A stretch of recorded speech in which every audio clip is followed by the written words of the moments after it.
Akin ẹ káalẹ́ ẹ̀yin èèyàn wa níbikíbi tí ẹ ti ń gbọ́ wa ẹ káàárọ̀ ẹ káàsán ẹ káalẹ́ ẹ kú àyálẹ̀ta ẹ kú déédé wò yìí ẹ ṣe gan ni nítorí pé lẹ́ẹ̀kan sí a ní ká tún kàn sí yín wọ́n ní etí tó gbọ́ àlọ́ ó gbọ́dọ̀ gbọ́ àbọ̀ tá a bá ṣàkíyèsí ìròyìn ńlá kan ó jábọ́ ní òní ìyẹn ni wípé nípa àwọn ìròyìn ayọ̀ tá a gbọ́ láti ìlú Ìbàdàn wípé nípa the human rights lawyer wa wọ́n gbégbá orókè nípa fífi òfin hàn wípé bó ti wù kó rí bí nǹkan tilẹ̀ wù kó bàjẹ́ tó nílẹ̀ Yorùbá pàápàá ní Nàìjíríà lápapọ̀ òfin sì wà tó sì rinlẹ̀ fún àwọn tó mọ̀ nípa òfin tó dẹ̀ mọ̀ nípa àkóso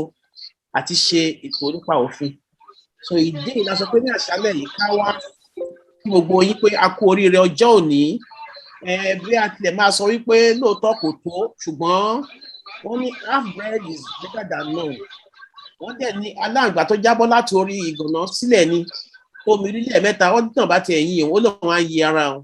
Ìyẹn pé ní àṣálẹ́ yìí ẹ jẹ́ ká dúpẹ́ lọ́wọ́ Elédùmarè fún igbá orókè ní bàbá wa Sunday Igboho tó gbé nípa ti ẹjọ́ tí wọ́n dá ní ilé ẹjọ́ wípé wọ́n dá ìjọba Nàìjíríà lẹ́bi ìjọba tí wọ́n fi ń fi ẹ̀jẹ̀ wá tí wọ́n ń búlé wa tán ṣe wá níṣe pé a kì í ṣe èèyàn ṣùgbọ́n tí Ọlọ́run wá jẹ́ kán mọ̀ wípé lóòótọ́ òfin lè dorí kodò àwọn tó wọ́n nípa òfin wọ́n sì lè dojúrú nípa kíni nípa ṣíṣe ẹ̀tọ́ adúpọ̀lọ́ bàbá wa Chief Yomi Aliyu the senior advocate of Nigeria tí wọ́n jẹ́ aṣíwájú nípa òfin náà wọ́n dẹ̀ lọ challenge ìjọba Nàìjíríà láti rí wípé bàbá wa Sunday Igboho ń kọ́ gbogbo orókè ẹ ṣé gan ni ẹ káàbọ̀ ní àṣálẹ́ yìí à ń kí gbogbo wa pé a kú oríire náà àwa ní ká wá fi wákàtí kan péré ká fi wá dúpẹ́ lọ́wọ́ barista wa láti fi bá ẹ̀yin èèyàn wa yọ̀ nítorí pé kí ni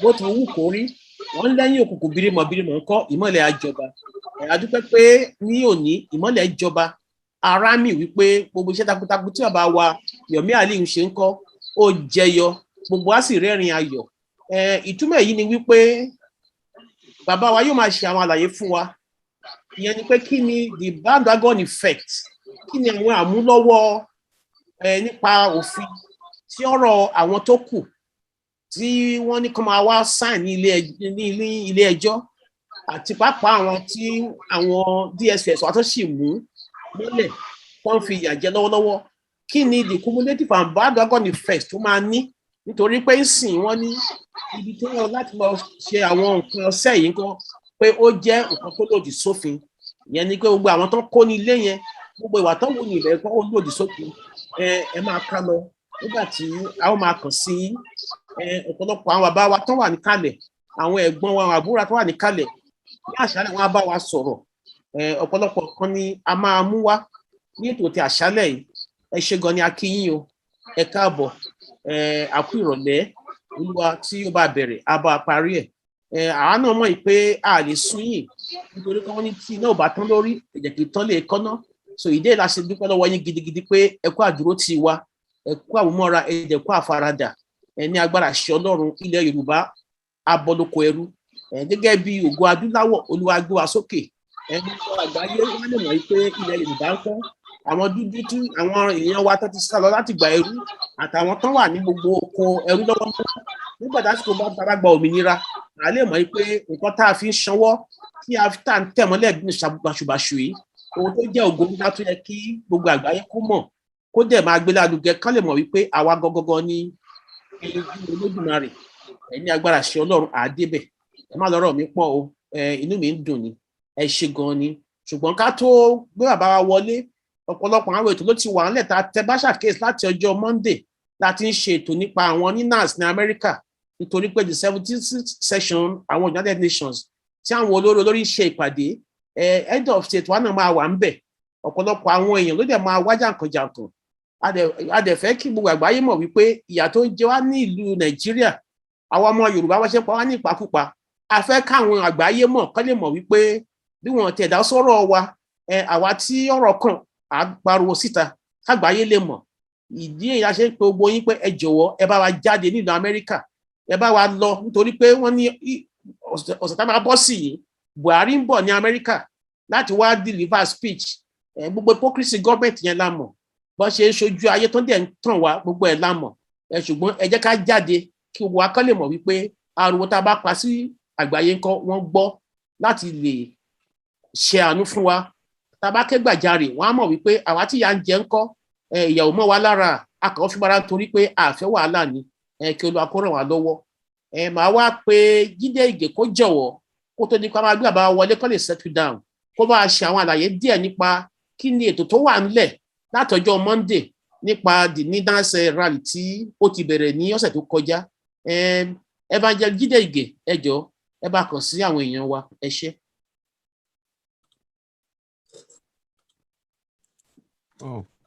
ẹ ṣé púpọ̀ mo dúpẹ́ o mo kí gbogbo ilé o kò ní sú wa kò ní rẹ̀ wá o lágbára Ọlọ́run nígbà tí Yorùbá nation náà bá dé Ọlọ́run ò ní jẹ́ kí wọ́n fi ẹnikẹ́ni ṣe àwátì nínú wa mo dẹ̀ kí gbogbo àwọn olùgbọ́ àwa Yorùbá World Media ẹ má gbàgbé láti bá wa share ètò yìí kó lè délé dóko kó lè kan everybody. Yes, we are reporting live and direct from United Nations 76th NINAS organized million-man freedom march mega rally event. A dúpẹ́ lọ́wọ́ Ọlọ́run for the first 4 days tí a ti bẹ̀rẹ̀ láti Tuesday 14th of this week. Tuesday went well, Wednesday went powerfully well, Thursday and today Friday too. To God be the glory. Needless to say pé Nigerian government àmọ́bi tó ti mú wọn dé àdẹ̀ tí bẹ̀rẹ̀ rárá nítorí pé presently à ń mú ẹyẹ bọ̀lápò ni wọn ò tí ì rí nǹkan kan wọn ní màrìwò náà tí ì rí wọn ò tí ì rí eégún àbí báwo ni wọ́n ṣe máa ń pè. Fún ìdí èyí orí ọ̀fẹ́ tí mo rí gbà ní ìrọ̀lẹ́ táwa wà l'Amẹ́ríkà ń sìn 6:45 p.m. ní Friday àti ní àṣálẹ́ fún gbogbo àwọn táwa ní ìlú ọba UK, Europe àti nílùú wa Nàìjíríà. A dúpẹ́ lọ́wọ́ Ọlọ́run.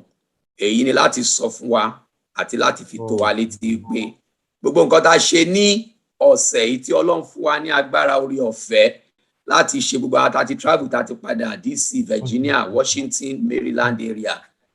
Ẹ jọ̀ọ́ ẹ tún lọ tún bàtà yín wọ̀ nítorí pé gbogbo nǹkan tá a ṣe láti Tuesday di ní Friday practice ni o, rehearsal ni o, preamble ni o. Àwa tá àti nérò láti wá tẹ́lẹ̀. Ẹ jẹ́ kí n ta wá lólogójì kan, ẹ má bínú bí mo ṣe lè put ẹ ni mo ṣe ń sọ yìí. Ẹ jẹ́ kí gbogbo wa tẹ́tí sí ìròyìn especially láti Nàìjíríà. Kéré tá bá ti gbọ́ pé àfẹ̀yìntì ọ̀gágun Muhammadu Buhari ó ti wọ ọkọ̀ bàálù òfurufú láti ìlú Àbújá. Kẹ́ mọ̀ pé next stop where is New York, meaning that láti àárọ̀ Monday 7 a.m.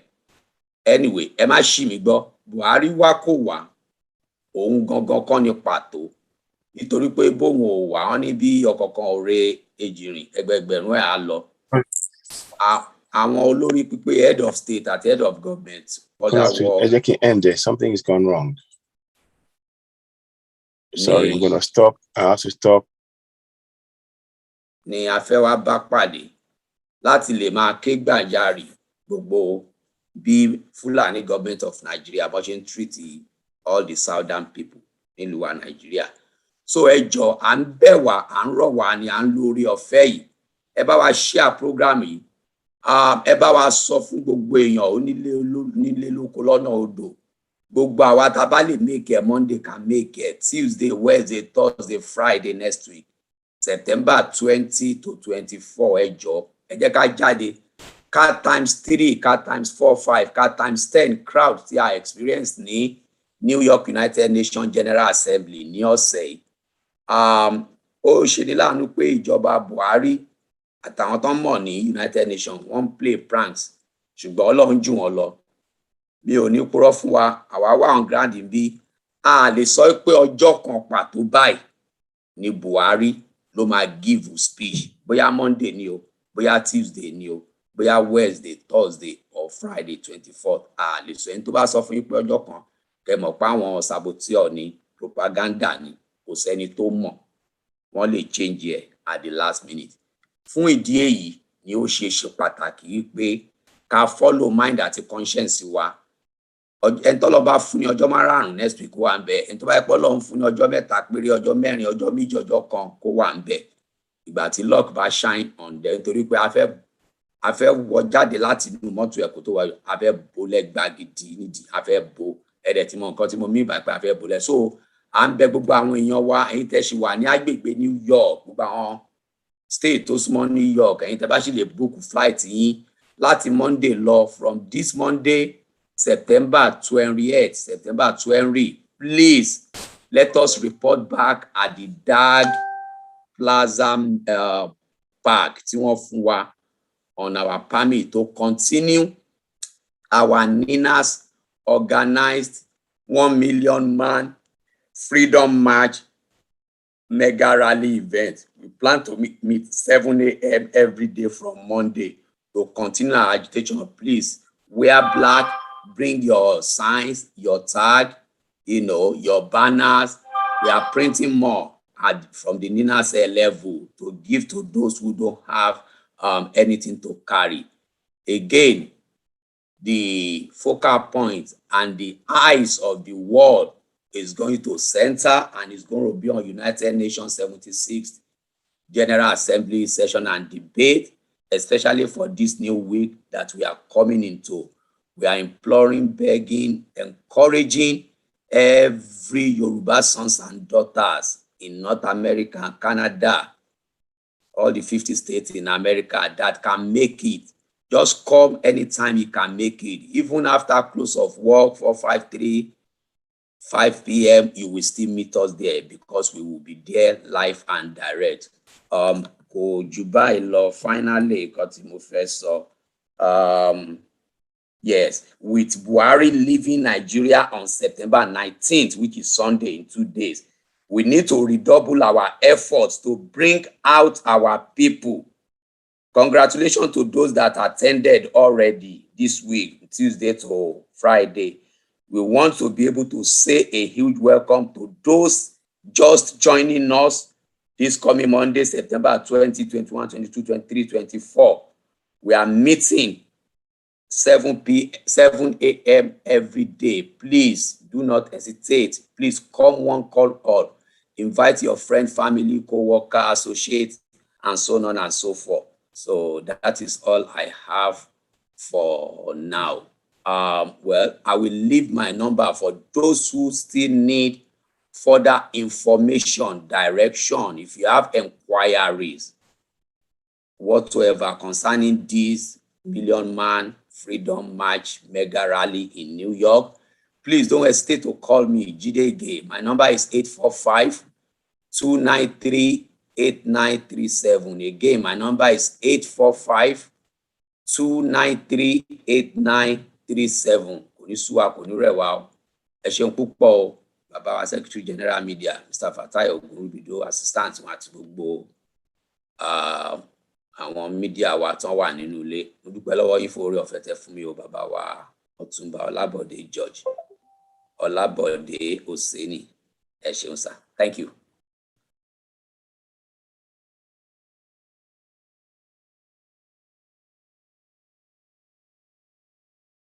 Unmute yourself, sir. Mr. Fatai, I muted everybody. Please remember to unmute yourself. Thank you. Ẹ jọ̀ọ́ ẹ má bínú, mi mọ̀ pé mo ti wà muted. Ẹ ṣé gan ni. Yeah, our brother, thank you very much for the explanation. Ká lè mọ̀ wípé ó yìí ṣẹlẹ̀ ní ìlú Amẹ́ríkà nítorí pé wọ́n tó bá pèèyàn ní àbí fún ara á pa ìfún ẹ̀ mọ́. Ìyà tó jẹ wá nílẹ̀ Yorùbá ó ti tó gẹ́. A gbọ́dọ̀ gbára wa ní ọwọ́ ìyà. Tí a bá gbára wa, kò sẹ́ni tó fẹ́ gbà wá. Ẹ jẹ́ ká túyáyà láti wá fi gbogbo ẹ̀dọ̀ kan wa hàn ní ìlú Amẹ́ríkà, ká gbogbo àgbáyé lè mọ̀ wípé ẹ̀jẹ̀ ń ta sílẹ̀ nílẹ̀ Yorùbá. Ẹ ṣé gan ni. Gẹ́gẹ́ bí a ti bẹ̀rẹ̀ ètò ní ọjọ́ òní, ilé ẹjọ́ kan ní Ìbàdàn ni wọ́n ṣe ìdájọ́ nípa gbogbo nǹkan tó ṣẹlẹ̀ ní ilé bàbá wa Sunday Igboho ní July 1st ọdún yìí. Ìyẹn ni pé tí àwọn Nigeria government wọ́n fi agbára hàn, ìyẹn ni pé wọ́n hùwà àyàmúwa tó ń pè ní wọ́n búlì wa ní ilẹ̀ Yorùbá. Wọ́n dẹ̀ ń fi àwọn oríṣiríṣi ògo wa gẹ́gẹ́ bí ọmọ adúlá, gẹ́gẹ́ bí ìrántí Olúwa fún ní ògo ńlá. Wọ́n fi ògo wa fi ń wọ́lẹ̀. Wọ́n wá gbìyànjú láti jẹ́ ká mọ̀ wípé agbára wà lọ́wọ́ wọn. Aláfòmìnira, àjà, àpààyàn, àníkẹ́ni tó fẹ́ jẹ má jẹ, àníkẹ́ni tó fẹ́ ní kó má mú. A dẹ̀ wà ní abẹ́ òfin gbogbo àlàyé tá a ṣe pé a fẹ́ ìtúsílẹ̀ torí pé a wà nínú ìgbèkùn. Èyí ni bàbá wa Sunday Igboho fi hàn gbogbo àgbáyé láti jẹ́ kó mọ̀ wípé ìran òun kọ́ ó ń jẹyà nílùú Nàìjíríà. Ó wà lábẹ́ òfin, kò pààyàn, kò dẹ̀ fìyà jẹ ẹnìkankan ká má ní bóyá ó lòdì sí òfin. Ṣùgbọ́n wọ́n ní bàbá kú bàbá dẹ̀ kú. Ìyẹn ló fi mú bàbá wa tí wọ́n jẹ́ barrister wa, SAN ni wọ́n, that is the Senior Advocate of Nigeria. Bàbá wa Aliu, wọ́n challenge ìjọba náà nítorí pé nígbà tán máa lọ armored cars over 300 military men àtàwọn aláwọ̀ oríṣiríṣi náà kó dání àtàwọn DSS láti lọ attack ilé bàbá Sunday Igboho. Gbogbo ẹ̀jẹ̀ náà ta sílẹ̀, wọ́n pààyàn. Gbogbo alárí kan tó ń ṣẹlẹ̀. Kódà pàápàá ọ̀pọ̀lọpọ̀ ọgbà ní àwọn Arewa youths ni wọ́n ti fún àwọn ọmọ Yorùbá tó kúrò ní North ní abẹ́ tó yẹ pé ó lòdì sí òfin pátápátá. Nígbà kan ní 2017 wọ́n pè ní June 6 Kaduna Declaration wípé káwọn ọmọ Ìgbò kí wọ́n kúrò ní gbogbo North, pé wọ́n fún wọn ní oṣù 3. Àwọn ìjọba ìwọ̀n rí kan tí ò dá nípa nǹkan táwọn ọmọ tí wọ́n ṣe. Ṣùgbọ́n wọ́n ní ajá ọmọ ọlọ́mọ fún lọ́rùn, ọmọ ọlọ́mọ fún lọ́rùn, ọmọ tiẹ̀ ó mọ̀ pamọ́. Ṣùgbọ́n wọ́n ní níbi tí òfin bá wà kò gbọ́dọ̀ sí ẹ̀ṣẹ̀. Wọ́n gba ẹ̀ṣẹ̀ a dẹ̀ lọ sí ilé òfin láti lọ jẹ́ kán mọ̀ wípé nǹkan tó ṣe ń kọ́. Wọ́n kí ni wọ́n rí ní ọbẹ̀ tó fi wà rú sọ́wọ́. Bàbá wa SAN wa, bàbá wa Aliu, wọ́n lọ challenge ìjọba wípé under the law Sunday Igboho has the human rights láti ṣe nǹkan tó ṣe. A dẹ̀ rí pé ní èní ni Olúwa ṣe ògo náà tó jẹ́ pé wọ́n gbégbá orókè tó fi jẹ́ pé ní Ìbàdàn àwọn Justice Lájìran Akíntọ́lá tó ń jókòó ní Ọ̀yọ́ State High Court wọ́n wá sọ wípé àwọn Department of State Security àti Malami tó jẹ́ bí Attorney General of the Federation wípé wọ́n lòdì sí òfin. Àwọn ni wọ́n ṣe òfin, àwọn dẹ̀ tún tẹjú òfin mọ́lẹ̀ wípé nǹkan tó ṣe kò tọ́ sí òfin rárá.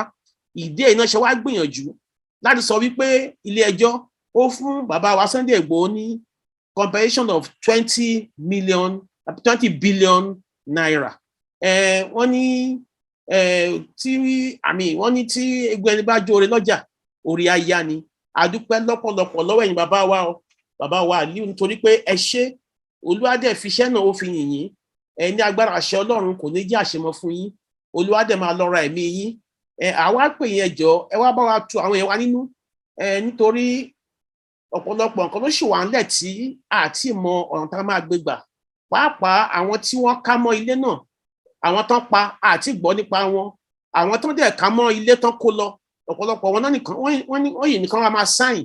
Ọ̀pọ̀lọpọ̀ wọn ló jẹ́ pé ọ̀pọ̀lọpọ̀ owó ribiribi náà fi gbà wọ́n ní bail. So àfẹ́ ká wá ṣàlàyé fún wa àwọn nǹkan tí ẹ fi pé victory tí bàbá wa Ìgbòho ní, kí ni àwọn nǹkan tó máa mú lọ́wọ́ pàápàá pẹ̀lú àwọn kan tó ṣẹlẹ̀ nípa àwọn tí wọ́n ní kó wá máa sign ní DSS office àtàwọn tó ti pa kí lẹ rí nítorí pé ń sìn automatically àwa tí wo níwò wípé ó yẹ kí victory bàbá wa Sunday Igboho ń sìn kó mú oríṣiríṣi àwọn nǹkan tó wá ṣẹlẹ̀ sáwọn tó kù yìí lọ́wọ́ nípa bó ṣe máa tún wọn sílẹ̀ kúrò nínú ìgbèkùn tí wọ́n fi wọ́n sí. Bàbá wa Aliu ẹ jọ̀ọ́ ẹ bá dá sí ètò káwọn èèyàn wa kọ́ lè mọ nǹkan tó ṣẹlẹ̀ ẹ ṣé.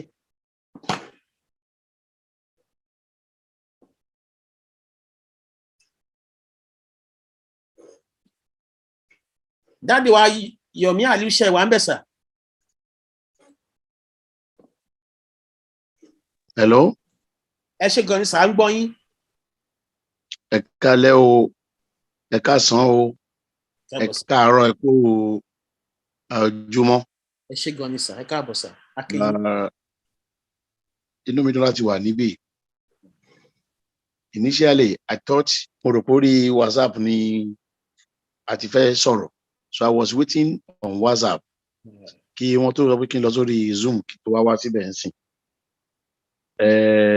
Mo kí gbogbo wa pé a kú oríire ti ìdájọ́ ilé ẹjọ́ lénìí ní orílẹ̀-èdè Nàìjíríà.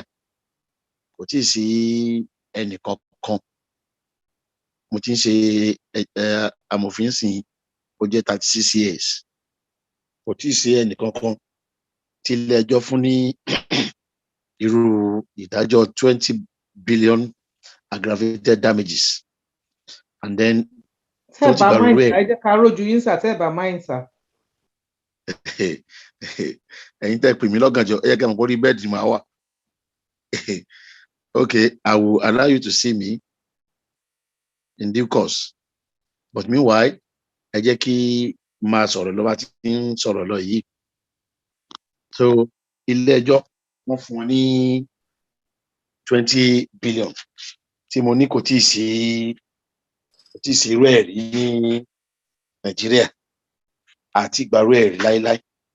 So it's a good victory for democracy àti fún rule of law tí àwa rò pé nílẹ̀ Yorùbá tẹ́ bá wo kí wọ́n ti ń pè é orin Yorùbá anthem tẹ́ kọ ẹ rí i pé Ọ̀ṣun ti ń kọ́ sí láti bí 2011 láti ń kọ́ ní Ọ̀ṣun state. I'm from Ọ̀ṣun state, I'm from Ẹdẹ. So àti ń kọ́ nígbà yẹn láti ń kọ́ pé iṣẹ́ wà fún ilẹ̀ wa pé àwa lògo adúláwọ̀. Nítorí náà wọ́n ní ajíṣe bí Ọ̀yọ́ láàárí ìran Yorùbá ò kì í ṣe bí ẹnì kankan. Bẹ́ẹ̀ni sà, àwọn kan lè máa gbébọn, wọ́n lè máa gbé àáké, ṣùgbọ́n ní ọ̀dọ̀ tiwa ọpọlọ la fi máa ń jà. Nígbà tí kinní ń lọ lọ́wọ́, Sunday Igboho ó ti jẹ́ client mi for more than 20 years. Ó ti jẹ́ client mi. Ìyàwó ẹ̀ tó wà lọ́dọ̀ ẹ̀ rọ́pò, we are first cousins. So bàbá ìyàwó ẹ̀ ètò bàbá kan náà ni wá. So when this thing was going on, tí wọ́n sọ fún mi pé ọgbọ́n ni Yorùbá fi máa ń jà, a kì í fi agídí jà. Òmìnira Nàìjíríà, Yorùbá ló gbà fún Nàìjíríà. Àwùjọ sọ pé òun fẹ́ gbòmìnira. Bẹ́ẹ̀ ni Ìgbò wọn ò tí ì ṣetán lé. Wọ́n lọ́n dẹ̀ fi kẹ́ Yorùbá, ó fi yìn wá, ó fi gbé wa ga. So ìdí ìyẹn kó jẹ́ ká máa lo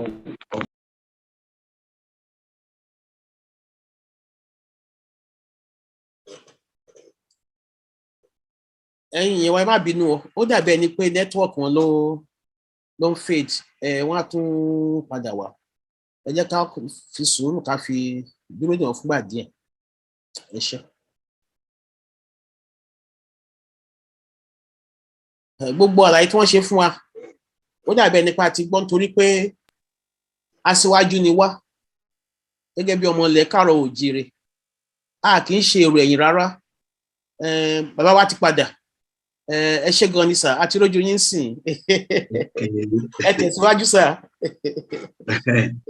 So la fi sọ pé ká lọ sí kóòtù nígbà tí ó wà tí wọ́n lọ rédì ilé ẹ̀. Mo gba lẹ́tà lọ́wọ́ ẹ̀ because irú kéèsì báyìí sọ̀rọ̀ kù kiri sí. Bẹ́ẹ̀ni. So ó fún mi lẹ́tà pé gbogbo tó àtijọ́ mọ́ kéèsì pé òun fi lé mi lọ́wọ́.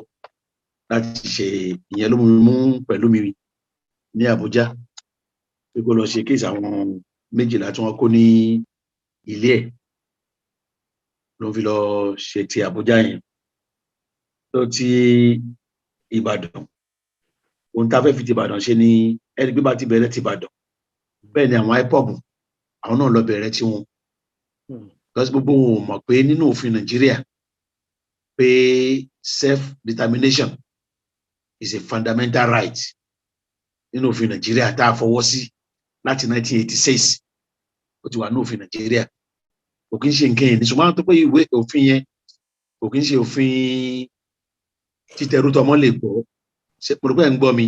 bẹ́ẹ̀ ni sà ń gbọ́ yín àgbọ́yé. kò kí ń ṣe òfin títẹrú tọmọ rí lọ́yẹn ní ọdọọdún tó bá ti ń yí òfin Nàìjíríà papọ̀ it was in 1986 African Charter on Human and People's Rights. It was signed by Nigeria in 1987.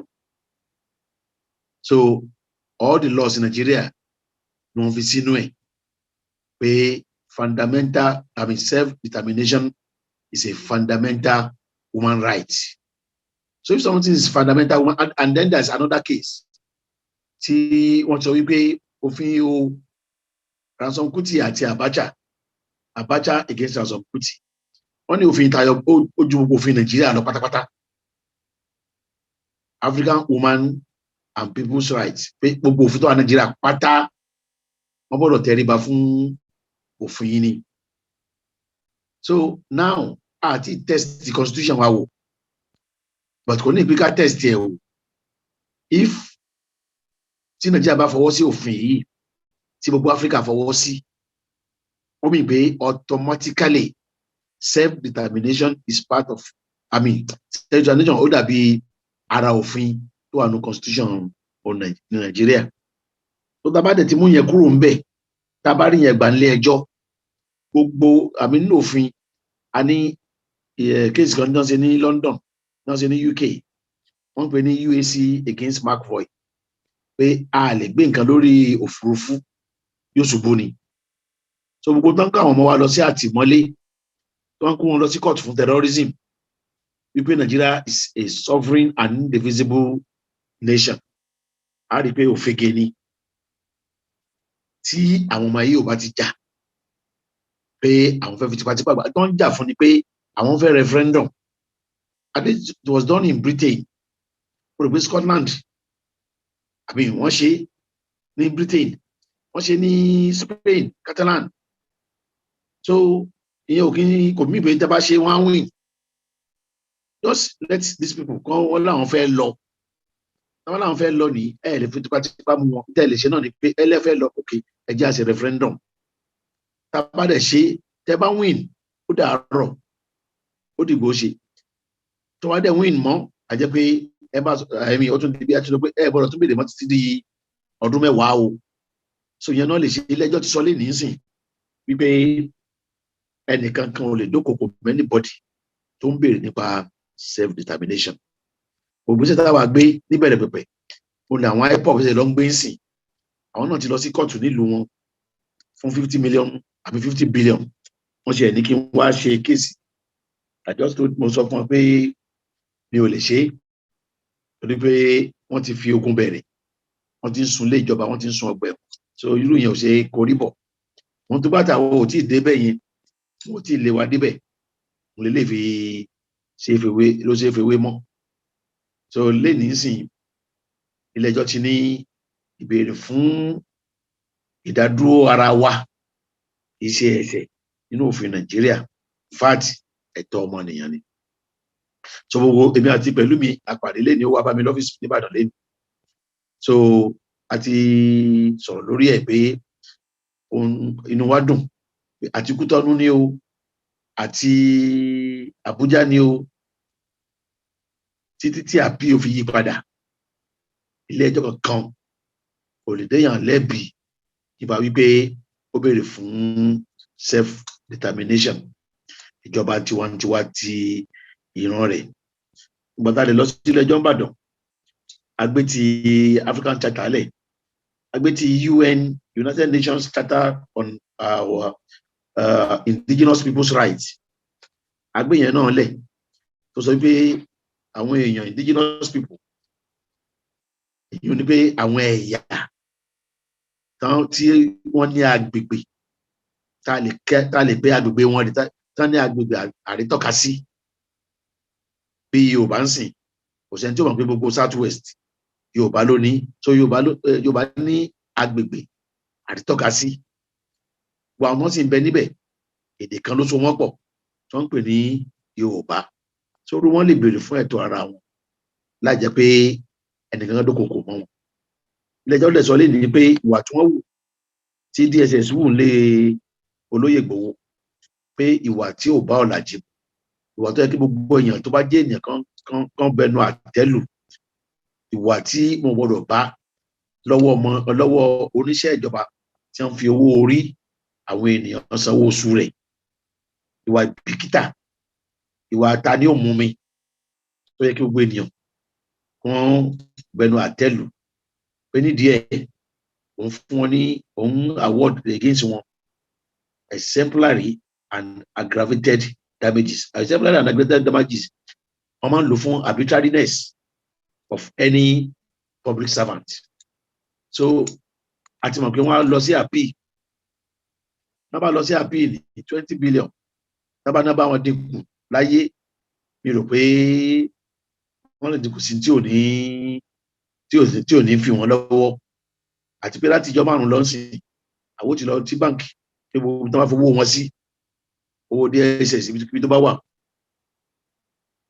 pé kí ilé ẹjọ́ gbẹ̀sẹ̀ lé láti sanwó wa ìyá tó fún wọn ní wàhálà so ìyẹn ni ètò tá à ń ṣe lọ́wọ́ àjẹká mo sì rántí wá pé kò sí tó ń jẹ́ DSS nínú òfin wọ́n fi ń ṣì àwọn èèyàn lọ́nà ni ẹni tí abẹ́bámú lọ́wọ́ tó wà lọ pé DSS lẹ́jọ́ ó ṣe ra rẹ̀ nù kò sí tó ń jẹ́ DSS nínú òfin wọ́n fi ń ṣì àwọn èèyàn lọ́nà wọ́n bá rí wọn pè lẹ́jọ́ ni SSS ló kọ́ wọn State Security Service olórúkọ wọn Department of State Security Service irọ́ ni gbogbo yẹn ẹ bá pé irú eléyìí lẹ́jọ́ ó kàn fọ àsìkò rẹ̀ ṣòfò ibi tó dé nìyẹn abáde tó bá ní béèrè.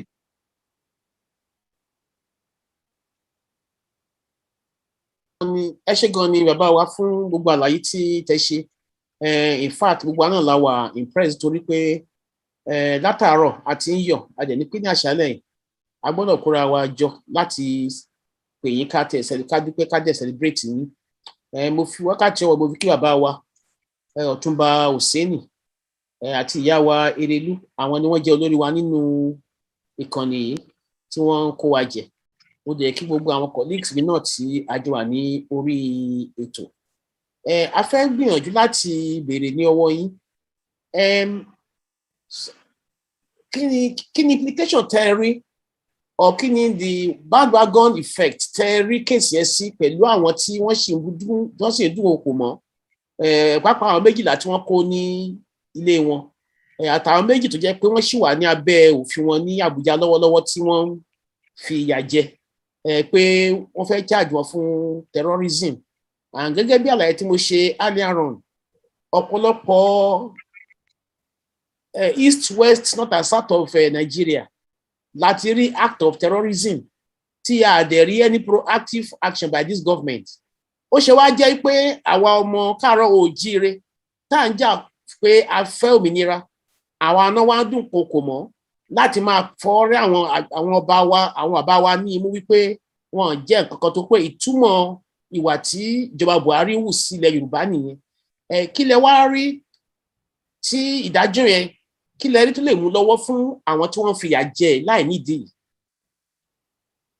ẹ jẹ́ kí n ẹ ṣe gan ni ẹ jẹ́ kí n sọ òótọ́ ọ̀rọ̀ kankan fún wa ṣe rí ohun táwọn bàbá wo jẹ ní òjẹ wọn ó pọ́n ẹ bá dábàrà bá kan tó náà fìyà jẹun irọ́ ló ń pa irọ́ gbà ẹ bá rí ọba kan tó náà ń fọwọ́ lọ nímú tí Ọ̀ọ̀ni ìrìṣà bá lọ sí Àbújá lè nípa ní káwọn fi gbogbo wọn lẹ̀ wọ́n á fi wọ́n lẹ̀ ṣùgbọ́n ohun táwọn bàbá yóò jẹ òjẹ kí wọ́n gbọ́n wọ́n dẹ̀ ti mọ̀ pé n táwọn fi lè mú Yorùbá ní owó ó lè ní táwọn ṣe gan amọ̀rú ìpèníjà tá a rí láti ọ̀dọ̀ àwọn èèyàn pé ó kọ́ máa bàjẹ́ irú ẹ̀kọ́ lọ́yẹ kó ṣe irú kéèsì eléyìí àgbà amòfin ní ẹ̀ èlò ló fẹ́ ń bẹ̀ náà yẹ kí tí wọ́n bá fẹ́ fún ẹ la fi ń parọ́ pé àgbọ̀wọ́ lọ́wọ́ ẹnì kankan sẹ́mu so àwọn àgbà tí a bá lè rí àgbà kankan tó bá ní wọ́n fọ́ rẹ̀ òní mú tó sì ti jẹ́ ń bẹ̀. ẹ má bínú sà á ń pa ní òwe wípé òwe táwọn yẹn ń pa fún wọn ni wípé àwọn náà rí fi pé wọn jẹ́ nǹkan kan kò ń ṣe pé àwọn àbáwa náà sọ bẹ́ẹ̀ ṣùgbọ́n ọmọ Yorùbá ni wọn á mọ òun àdẹmọ ọ̀rọ̀. ojú mò ń sọ fún yín ni pé wọn ò rí bàbá kankan fi bàbá àwọ̀ ẹ̀dá kan àbá tí wọ́n bá rí fi. lọ́kàn tiwa gẹ́gẹ́ bí ọmọ ilẹ̀ káàárọ̀ oòjíire àwa rí pé wọ́n hùwà láti rí àwọn àgbà wa fi ni òwe. àwọn àgbà wo ni wọ́n rí fi. àwọn bàbá wa tó jẹ́ bí olórí wa nílẹ̀ Yorùbá sà. ẹ jẹ́ kí n sọ àní mò ń tẹnu mọ́ àwọn bàbá yín n tó ń ṣe Fábíọ́lá náà yìí ń ṣe lọ́wọ́lọ́wọ́ fún Sunday Igboho àti Yorùbá Nation kò sí bàbá kankan tán fọ tí wọn ní náà fọ rẹ ni tó ń wọ aṣọ kó ń jáde ń bẹ nígbà tó fẹ́ gbégbé mọ̀ kalẹ̀ àwọn ìgbìmọ̀ tó gbé kalẹ̀ are they relevant composition ìgbìmọ̀ yẹn nínú ìgbìmọ̀ yẹn ni relevant person ní current situation Nigeria wọ́n kàn fi gbìmọ̀ wọ́n ti mọ̀ pé ẹja ká dálẹ̀ kan fi lè mọ́jú kò lára wa. You know, I can say it with all authority pé bàbá okun Adésíjú Adédọ́kù ó fà àṣírí àwọn ọba wọn.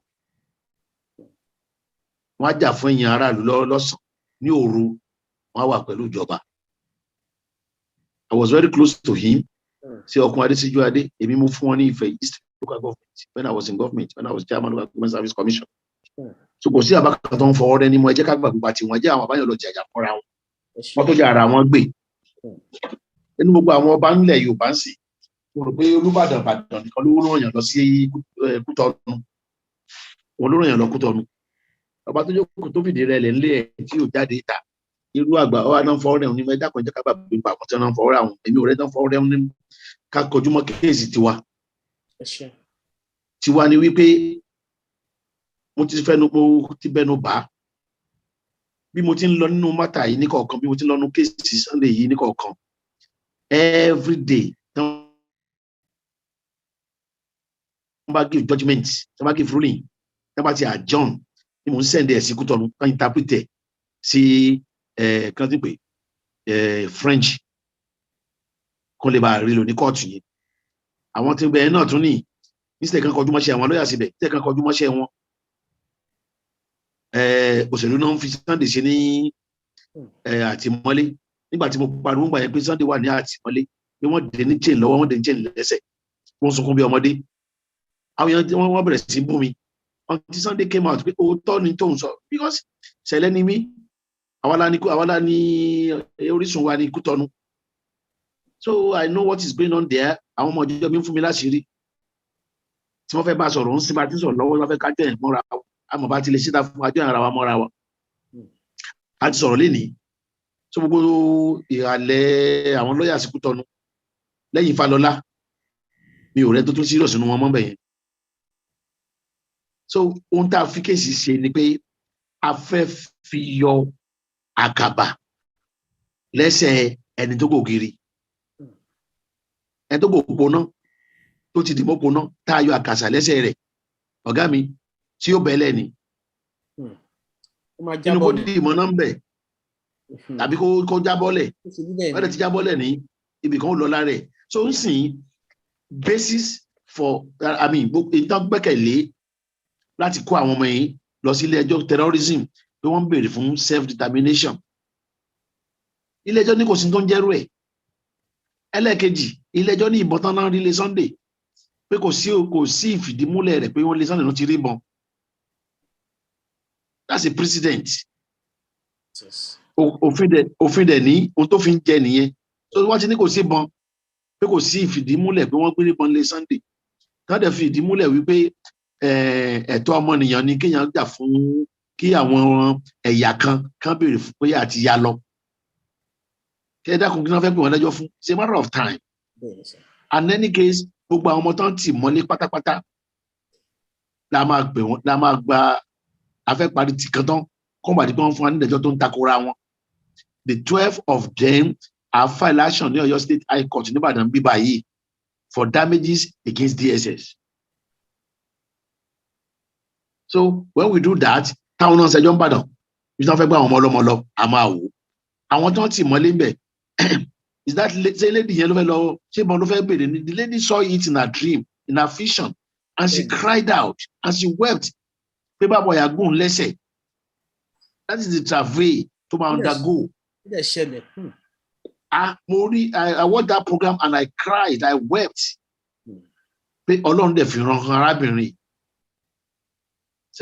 So what I'm saying in essence is kò sí ìdí níbẹ̀ mọ́ tán fi lè mú wọn àwọn náà wà wíárì ń sìn débi wọ́n sọ ara wọn láti gbé àwọn ọmọ yìí lọ sí court because ilé ẹjọ́ kan ti fi hàn wípé kò sí ìbọn tán náà rí lé Sunday pé kò sí fìdí múlẹ̀ mọ́ rí mọ́ ohun tó lè fìdí ẹ̀ múlẹ̀ CCTV wọ́n ti ká lọ wọn rẹ̀ lè yá fi CCTV hàn ìkọ́ CCTV hàn ibi tán ti fọ́ aláàjì yẹn lódó lórí so wọn rẹ̀ fẹ́ ká bó ayé rí bá àwọn fọ́yàn lódó lórí àwọn scatter brain ẹ̀ wọn fẹ́ kẹ́nìbọ̀dì rí wọ́n fi kó CCTV ńlẹ̀ so mi ò rí tí a lè máa bẹ̀rù fúngbà díẹ̀ ni Yorùbá ní ẹni tégún lé kó máa rọ́jú bí sí ń rárá ayé ní rárá ọ̀run ní tó ṣe ẹ̀ bá wọn lé ní sìn ó tó kọ́ pé yes ẹ mà fúngbà tí Màlàmí ń bọ̀ ń bẹ̀ tó ń bọ̀ àjẹjọ́ ó ní mi ò rán wọn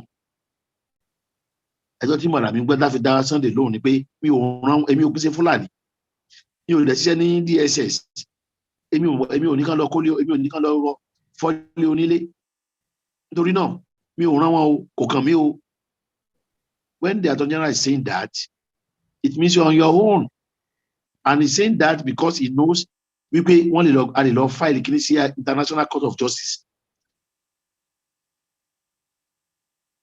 kò fẹ́ kó dàbí àdókè if you file anything there now they will be in problem they are killing Yorubas and that's an example of it. It was when they went to Sunday tán lọ fún ní àsàntẹ́ lé rẹ̀ so mo rò pé cases tó wà nílẹ̀ lọ́wọ́lọ́wọ́ wọn ò ní foundation. Ẹ ṣe gan sẹ ẹ jẹ́ kí bàbá wa chairman wa ẹ jẹ́ kàn dá sí ètò yìí nítorí kí wọ́n ti lọ látàárọ̀ adé time láti wà lórí ìkànnì yìí ẹ ṣe gan dádì wa Ọ̀túnba Hussaini à ń retí yín sà. Ẹ ṣé olùdarí ètò alàgbà ṣe Yomi Aliu ẹ kú alẹ́ sà. Ẹ kálẹ́ o. Ẹ ṣé ẹlẹ́kù iṣẹ́ takuntakun tí ẹ̀ ń ṣe. Àwọn nǹkan tí fẹ́ bèèrè lọ́wọ́ yìí ó tó mẹ́ta bẹ́ẹ̀ máa béèrè papọ̀ kẹ́ tó dá kẹ́lẹ̀ dá mi lóhùn lẹ́kọ̀ọ́. Ó ṣe ní láàánú pé treason charges tí wọ́n levy against one of us, Lady K. Kí ni ẹ rò pé ó máa ṣẹlẹ̀? Number one. Ìkejì. Ẹ dá mi lóhùn papọ̀ ọmọ kan sáré máa tó gbé papọ̀. Ìkejì. Àwọn èèyàn méjì tí wọ́n pa ní inú ilé CSI tí àti rí táàmù rẹ̀ tó kù wọ́n wà.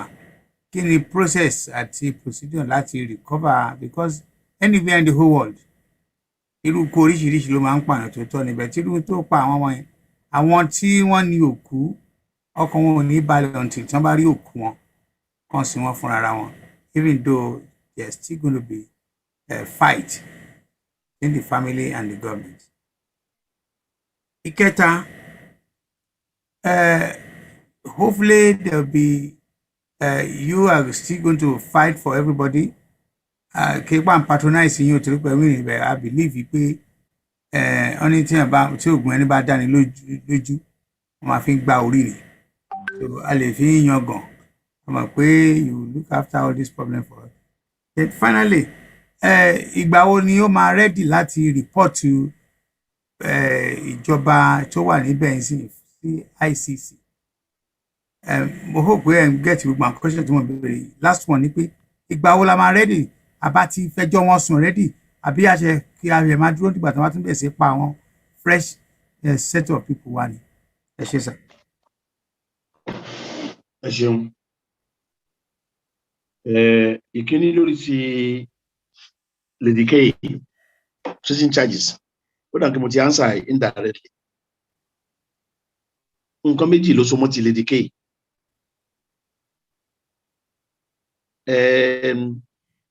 lórí ti kéèsì yìí mo sọ fáwọn ènìyàn pé ìyàtọ̀ láàrin èmi àti human rights activist ó ní pé I am a core professional mi ò kì í ṣe human rights activist. Quote, all lawyers are human rights activists, but the way it is being practiced in Nigeria, I am not a human rights. I mean, I'm not Falano. I'm not like Falano. I don't claim to be a Falano. I am a core litigator. Feed the mini mowa as a professional. So Lady K now having charges against her. Me only that's I cannot be involved unless I have instruction of Lady K. I mean, I've been very, very careful. Lady K, ever below Igboho, as of him, he gave me a written letter. What did they do the job? The question would be, so agba lawyer ni so pe e ko wa bo nsejo a fẹ́ bá wọn file case wọn ní Ìbàdàn sìn fún damages pé wọ́n tì wọ́n mọ́lé a wá rí pé wọ́n ti gbọ́ obìnrin kan tó lọ file case tí ò lè ṣẹlẹ̀ ẹ tán lọ gbà lawyer tán lọ gbà with all respect to her mi rò pé mọ̀ sí òfin kankan wá dẹ̀ mọ̀ sí òfin nǹkan gbélé tó ní àwọn ará lóyìnbó gbélé lọ́wọ́ kò lẹ́tọ̀ọ́ àti lọ síbẹ̀ ó lọ file fundamental human rights fún àwọn méjèèjì lápọ̀ lọ́nà kan náà jẹ́ pé òfin tó wà lórí ẹ̀ Nàìjíríà ó lé ní 200 pé o lè ṣe irú ẹ̀ tó dánwò yẹn so di wa lọ́wọ́ kò jẹ́ ká lè ṣiṣẹ́ wa tó lórí ọ̀rọ̀ Lady K ohun tó fi lè charge sí court mo ti answer rẹ̀ pé àwọn lọ́yà tó bá gbà mo dẹ̀ mọ̀ pé òun àti pẹ̀lú mi ń sọ̀rọ̀ lọ́wọ́ kò gbà mí mi ò lè dá sọ̀rọ̀ yẹn ju pé kí n fún mọ̀ràn lọ èmi kọ́ ni ó ti débi pé wọ́n gbọ́dọ̀ gba lọ́yà ara wọn. It is a constitutional right pé they must have a lawyer of their choice when it is criminal àti bọ́ sójú àgbà mi criminal matter ń sìn so ẹni tí Lady K bá gbà because ó yíwọ́ tán nígbà tá a fẹ́ gba àwọn láti mọ́lé obìnrin kan wá ó ní Lady K ló gbà wọn pẹ̀lú àwọn media practitioners ní ìlú òyìnbó she would have spoiled the case and kini kan ní abuse of court processes abuse ló bọ́ sí but wọ́n tó sọ fún pé I will report her to NBA a fi ṣe lawyer pitan ní o tó lọ disturb wa ní ìtàn ṣe lọ́wọ́ paper tí ń gbé jáde nsìn kò dẹ̀ lọ withdraw case ẹ̀ the tomorrow so lórí Lady K is facing a criminal charge. A lawyer employed by her is the only lawyer that can stand for her. That is that. But we don't charge a court. She cannot be guilty of terrorism again because the court has found that self-determination is a fundamental human right. She cannot be charged to court for ammunition or guns again because the court said there is no evidence linking Sunday Igboho or any of them to the amount of the ó dẹ̀ mọ̀ kó jẹ́ kọ́lẹ̀ pé ó lò níbọn so wọ́n ti lọ tọ́jú àwọn tó ń fi ọkọ̀ pa àwọn làwọn níbọn àjẹpọ̀ wọ́n níbọn yìí so ẹni láti gba àwọn òkú yẹn aṣọ ní court lẹ́nu nígbà tí wọ́n wá dájọ́ lórí àwọn olókùté ìyẹn náà tún ní wàhálà nínú wàhálà tó náà tún nínú ni pé wọn ò fi lọ̀ mí àwọn tó lòkù I cannot just go to court sọ pé mo fẹ́ gbòkú lágbájá àti tàmọ̀dù if the widow now says pé ohun ọ̀ràn mi ń ṣe ń kọ́ ìrìn tí mo ti ń rìn bọ̀ 36 years ago as a lawyer I don't want anybody kó wá lọ pé wọ́n fún ní 2 million wọ́n fún lówó kan tí ò tówó mo rí lórí television public television tí àwọ̀ kan wọn tí wọ́n gbé sórí rédíò tán náà tọrọ owó fún táwọn èèyàn ń fún lówó I thought irú èèyàn báyìí ẹni tó ń fún lówó ní ọ́fíìsì ẹ̀ wà lẹ́gbẹ̀ẹ́ ọ́fíìsì tó ń bá wọn kíní kan abzad tó ń bá tọrọ owó ó mọ ọ́fíìsì wa pé wọ́n dẹ̀ ń gbọ́ lórí news pé Yomi Ali I thought ó yẹ káwọn yẹn ti rìn wá sọ́dọ̀ wa if they come tán dẹ̀ sign letter tán fún mi ní authority pé kí n lọ ṣe case àwọn I will not go and do it kò ní jẹ́ pé ta ló rìn and Sunday is not around a sọ pé Sunday, so I spoke to him and I told him, Sunday, kí la fẹ́ ṣe pẹ̀lú àwọn family òkú láì rí wọn. You cannot authorize me to go and do anything about them. In fact, in the court, in case AGF ní Sunday fẹ́ máa gbowó òkú ni. Pé ta ló fún Sunday authority. Ó rò pé ìdá wa béèrè pé owó òkú wà ń bẹ̀. Níta dé lọ béèrè Sunday nìkan la béèrè àbèrè nípa tàwọn òkú. So àwọn òkú àwọn ọmọ olókù wọ́n á gbé ẹjọ́ jáde. Owó tí wọ́n á ná tí wọ́n á fi tójú bọ̀ àtowó tó yẹ kí bàbá wọn ná tó yẹ kí bàbá wọn gbà gẹ́gẹ́ bí owó orí títí dé of 65 retirement age Nàìjíríà wọ́n á gbà lọ́wọ́ ìjọba. But without a letter authorizing us to do that, we cannot do that. I've discussed that with Sunday. Only report to ICC. You know, to come me.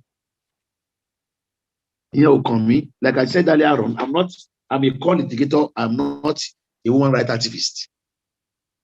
Don't have to love me. Only my shit. Don't have to love me. I cannot just prognose pay. I want to do this. I want to do that. And I know. Pelunti Mungbo news that they had made a report. Baba Akintoye said, and he sent a text to me. I want to make formal report in the International Court of Justice. So if he has made a report in the International Criminal Court of Justice, mi ò lè ta ló pa ni màá dà. Sẹ́rí òfin ní àti máa gbogbo ara tí wọ́n ń gbọ́ local standard. And then there's big question, who sent you? Who briefed you? As in the Bible, I think Satan said, only Paul the moment. Muslim Peter na tani wo. So that is the question a good lawyer should run away from. One should not be ambulance chaser. If you take any step now, you'll be an ambulance chaser. Chajambe. So, mo ti question similar to that.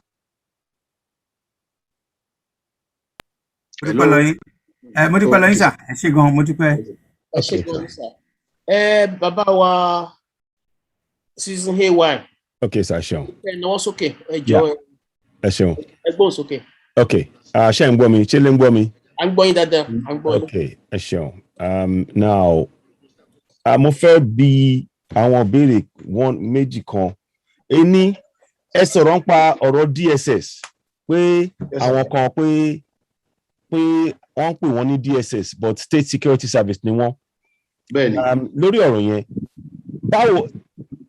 báwo lè ká ṣe kí àwọn èèyàn wa kọ́ tètè mọ orú nǹkan bẹ́ẹ̀ yẹn, because àwọn èèyàn wa ṣe mọ̀ kó àwọn kan lè máa mọ orú nǹkan báyìí, wọ́n lè máa fi yẹn dáyà dá àwọn èèyàn wa. Kí ni ọ̀nà tá lè gbé yẹn gbà, ìyẹn àkọ́kọ́ ọ̀rọ̀.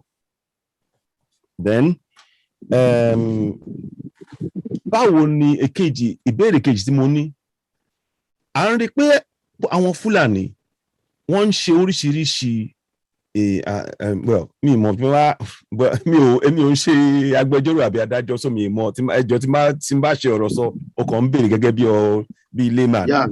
Now ó kàn jẹ́ nǹkan tó yà wá lẹ́nu pé àwọn Fúlàní máa ń ṣe oríṣiríṣi tó jẹ́ àṣegbé. Wọ́n á ṣe àìmọye ẹ̀sùn tẹ́ pé wọ́n ní ọ̀tẹ̀ ní délé ẹjọ́. Àmọ́ àwọn èèyàn wa wọ́n tiẹ̀ ní ṣe nǹkan kan.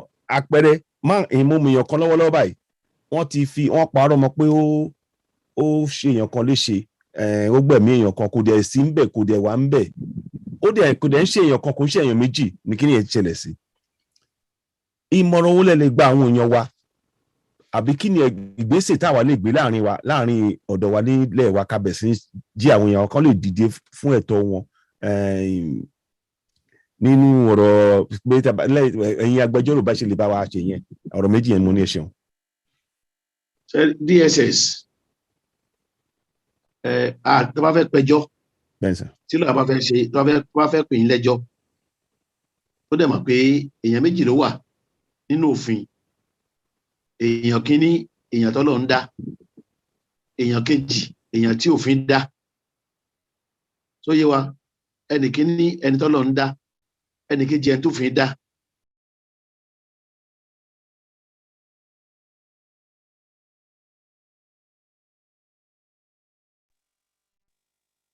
ẹ bá fẹ́ pè yín lẹ́jọ́ tẹ́ mọ̀ pé ẹni tọ́lọ̀ ń dá ń tẹ́ bọ́dọ̀ kọ́kọ́ lọ ṣe ni wípé ẹ lọ wá díẹ̀ kí ló dáa tọ́lọ́run bá dáa òfin ló gbọ́dọ̀ dáa so kí ló dáa irú ẹ̀ wọ́n fi pè wálẹ̀ wọ́n gbé ẹ rí i pé nínú kéèsì wa premier objection bíi mẹ́rin náà gbé jáde ń bẹ̀ ẹni tó wà ní Ìbàdàn wọ́n là lo orúkọ gidi tó ń jẹ́ ṣùgbọ́n òfin tó sọ kíní kan pé tí tófin ò bá dáàyàn tọ́lọ́run ò sì dáa ṣùgbọ́n tó ń wà bí èèyàn òfin ò dáa Ọlọ́run ò dáa ó ń wà bí èèyàn òfin ní àáfúnni fún ẹ̀ṣẹ̀ tó ṣẹ̀ yẹn àáfúnni aṣọ èèyàn tí òfin dá so ṣùgbọ́n ti DSS bẹ́ẹ̀ bá gbé òfin ló dá DSS sílẹ̀ bẹ́ẹ̀ bá gbé DSS lọ sí kóòtù wọ́n á bí lè pèsè lọ́ọ̀yà ní ẹ́ because there is National Security Act. Okay. National Security Act yìí òun ló dá DSS òun ló dá National Intelligence Agency òun ló dá Defense Intelligence Agency òun ló dá wọn lẹ̀ they are all under National Security Advisor. Yes. Okay. So that is the law. So any law babylon fẹ́ pé àwọn lawyers ṣe mistake wọn kàn lọ pé DSS.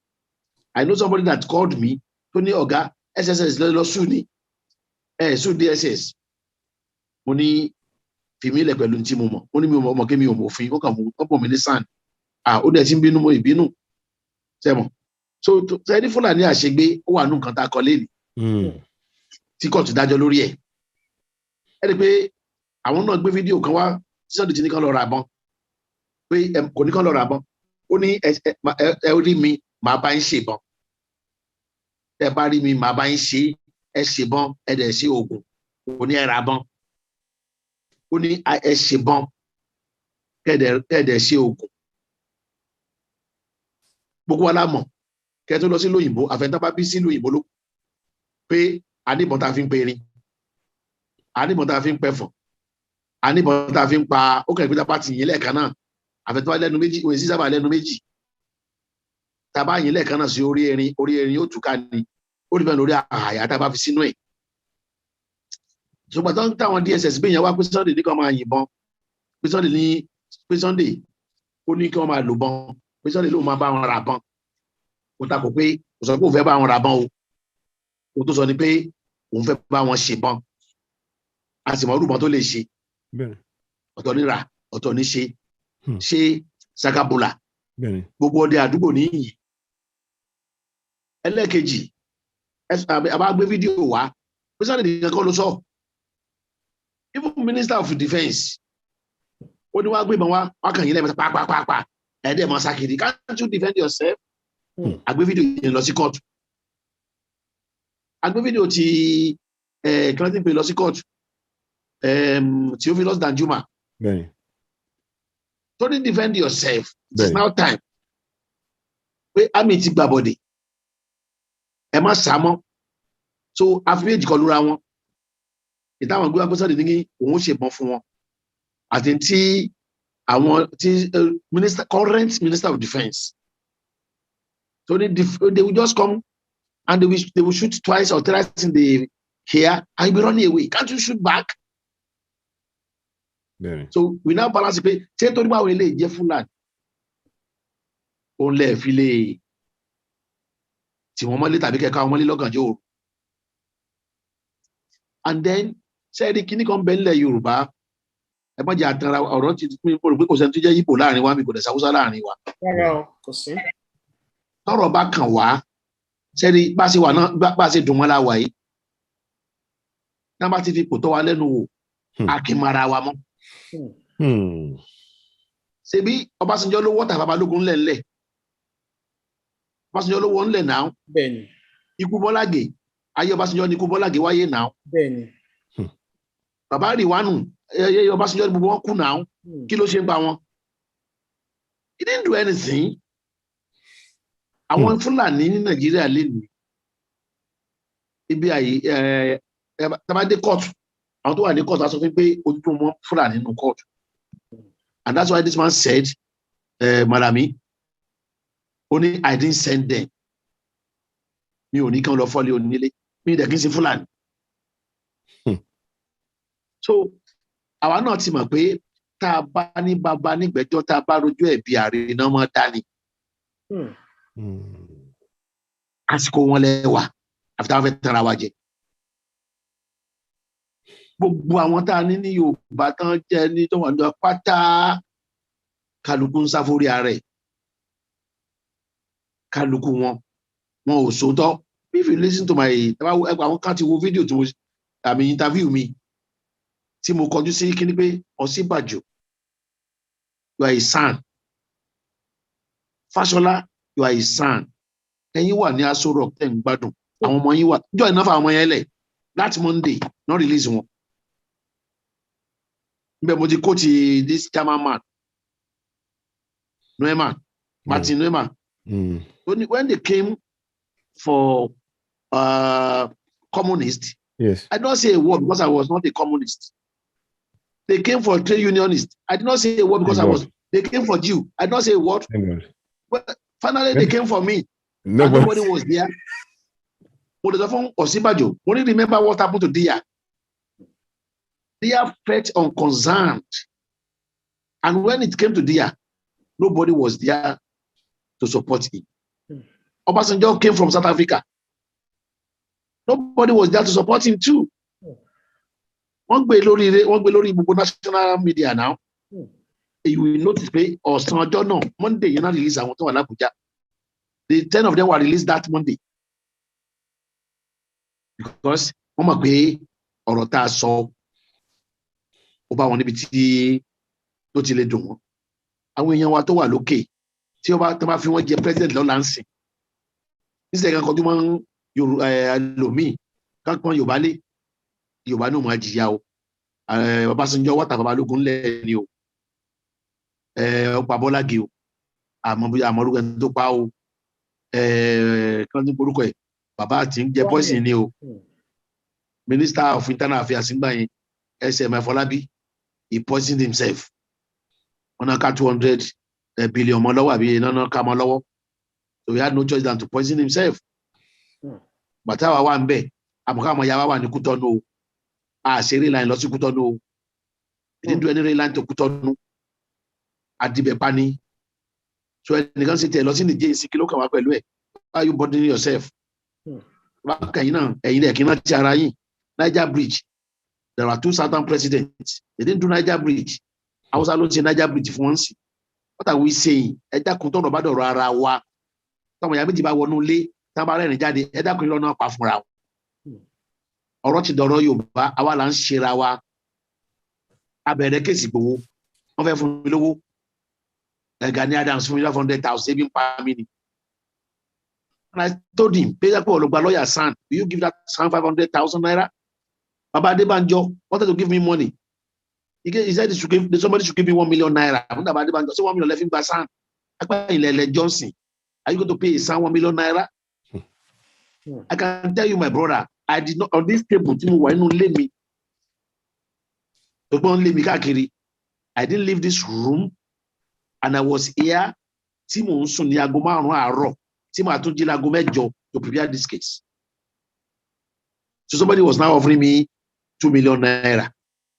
Up to today, I maintain it. I've not taken a penny from anybody, not even from Sunday Igboho. I spent my money. I know how much I spent in court and how much I spent on media.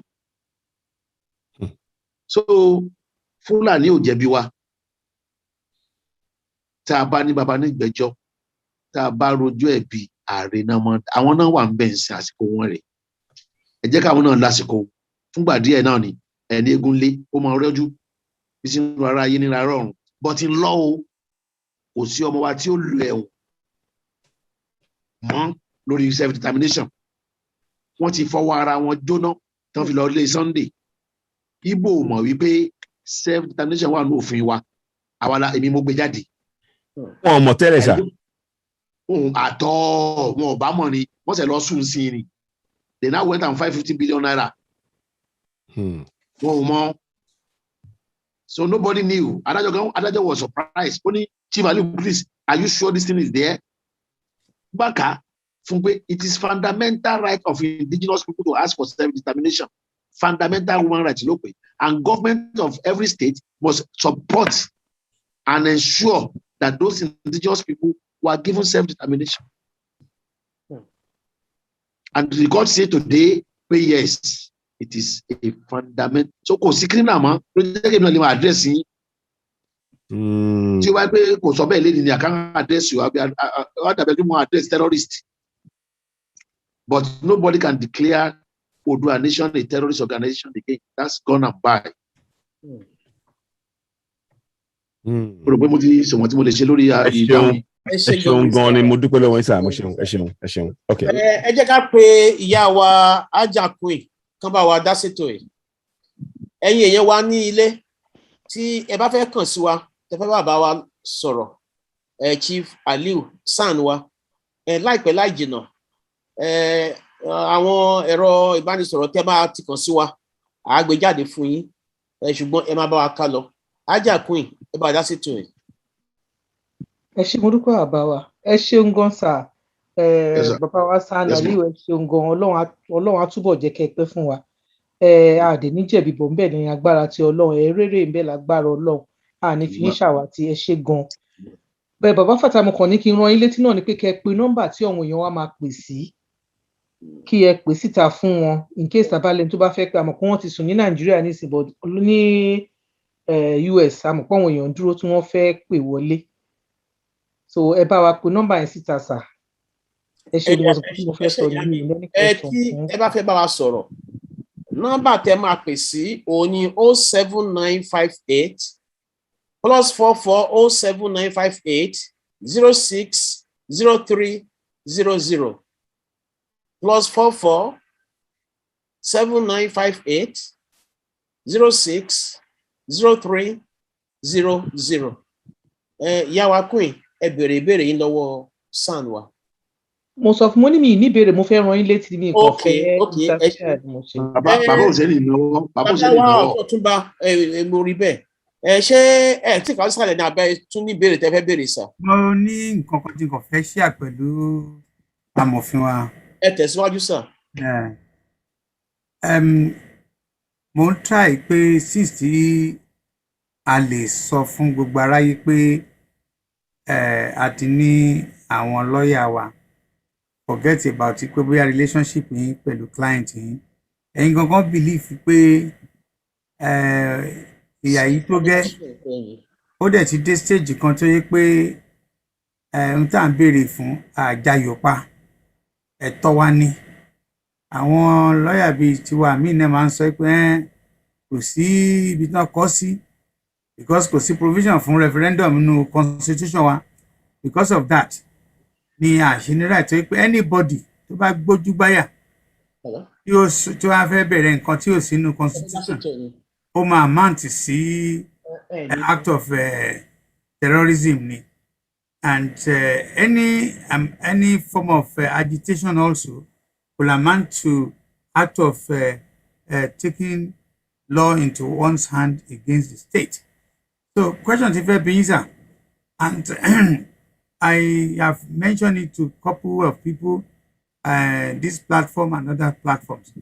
Mo fẹ́ kẹ́ kàn bá mi compare change tí I am emphasizing tí mo ń try láti make between táwọn èèyàn bá address was agitators tàbí tábà ní we are campaigning for freedom, for liberation or whatever.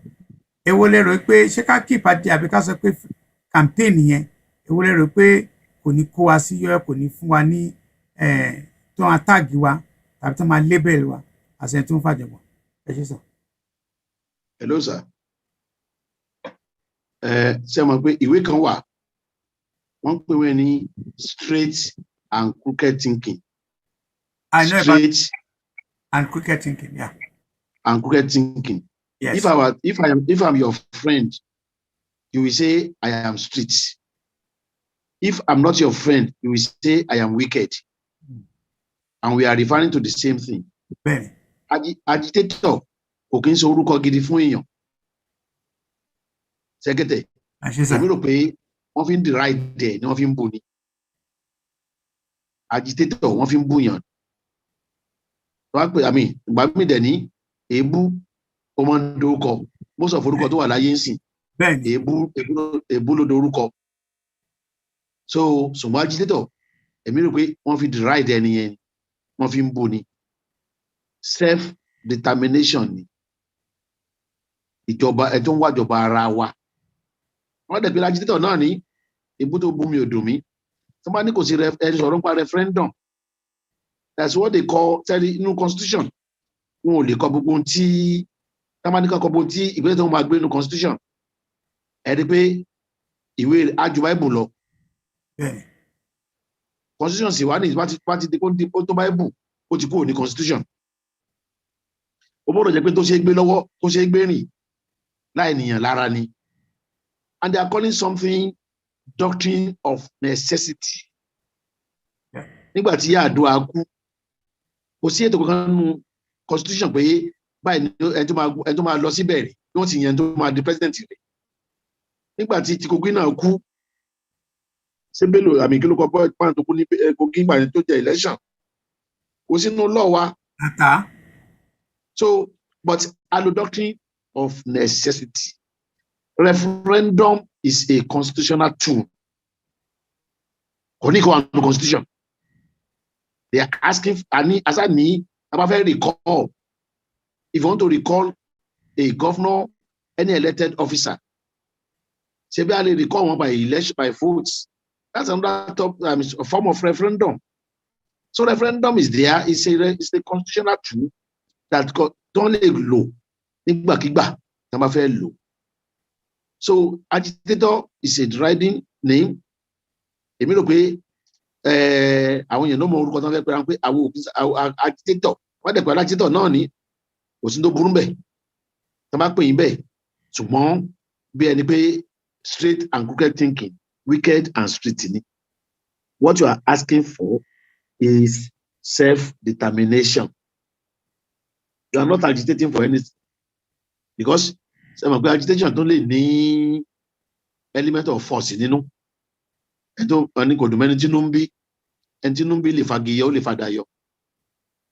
if you are not an agitator, you will only input violence into it.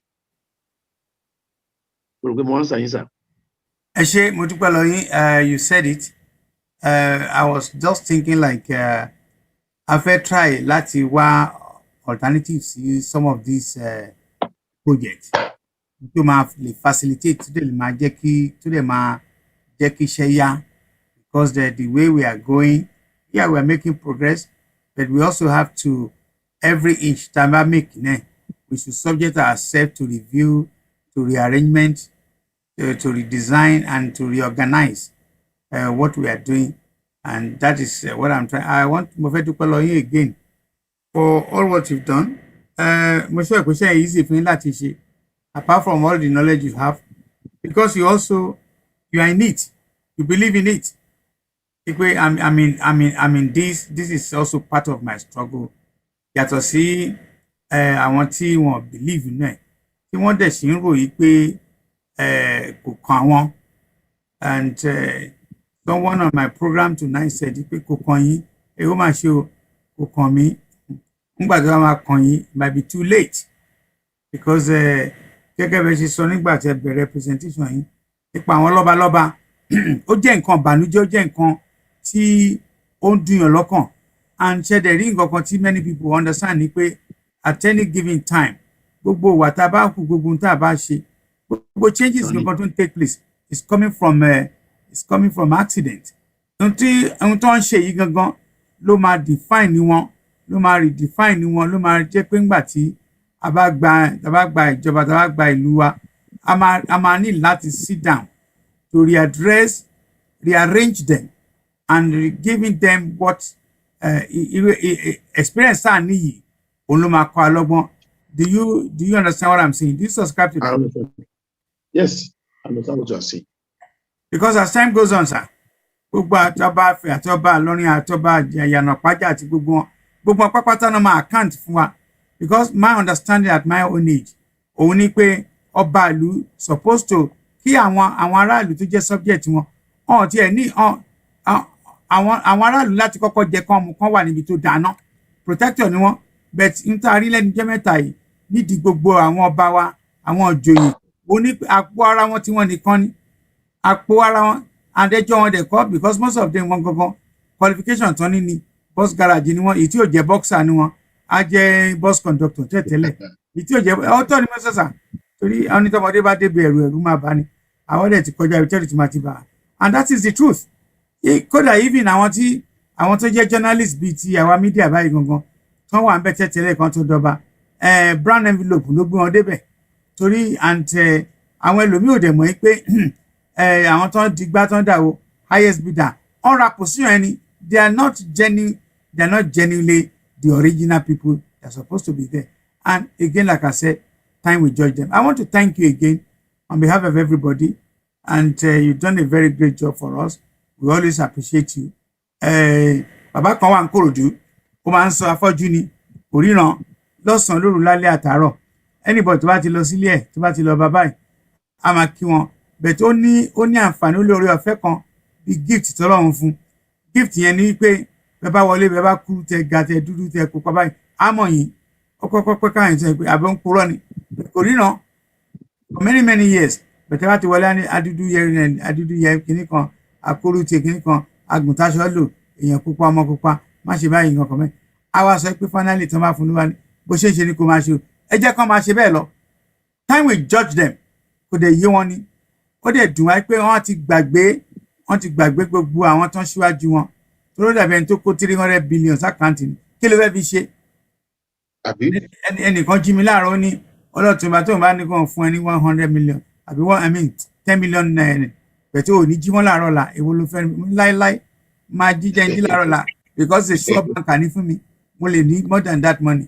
So gbogbo àwọn bá wa gbogbo wọn pàwọ́sá nọ́mbà suffer gbogbo nọ́mbà jìyà torí the another calculation ti máa ń ṣe I'm sure ẹ lè agree pẹ̀lú mi. Anybody tó bá bímọ ní age of 20 years gap yẹn máa wà ń bẹ all the time every time nígbà tí wọ́n bá kú àwọn ọmọ tó ń fẹ́ kọ́ sóríire àwọn ọmọ yẹn jẹ́ máa spend 20 years yẹn wá pọ̀ they are making their children a meat. Nígbà tẹ́ bá fi 9 billion tẹ́ bá fi yẹ àyòmọ yòó tẹ́ fi ṣe marriage tẹ́ fi ṣe wedding fáwọn ọmọ tiyín táwọn ọmọ ọlọ́mọ ń ta pure water táwọn ọmọ ọlọ́mọ tó ń lọ sí school táwọn ọmọ ọlọ́mọ tí ìyà ń jẹun tí ìyà wọn ò rí jẹ tí ìyà wọn mu tí organizer tí ìyà ń jẹ wọn tẹ́ ń rò pé ẹ̀ ń ṣàyè gbogbo wọn pápátá eléyìí ò ń ṣe pé ẹ ní láti ka bible ẹ ní láti lọ sí láti lọ gbààwẹ̀ automatic ìyà ni ó ń bá wọn tó bá miss wọn kò ní miss àwọn ọmọ wọn. Alàgbà mo tún fẹ́ dúpẹ́ lọ yín on behalf of everybody here àti olórí platform àti group yìí we appreciate iṣẹ́ tẹ́ ṣe fún wa bóyá kẹ́ fún wa ní final word. Alàgbà sà ẹ má ti jẹ́ kó fún wa ní final words à ń fún yín ní grace pé ẹ̀yin lẹ ń sọ̀rọ̀ ní sà. Okay. More than 10 calls ó ti wọlé ń sìn ní ìfẹ́ dárò wọn ilé ẹni. Okay. Adẹ̀ ti sọ fún wọn wípé kán ní sùúrù tásìkò wá ti tó láti pè wọlé àwọn tó ń pè yẹn. Ó lè jí ti bẹ̀ sẹ́tì náà ní ẹ̀ má bẹ̀. All right, Alàgbà Yomi Ali. Hello, ẹ káalẹ́ oníbọ̀lẹ̀ tí ń pè. Ẹ ṣé gan.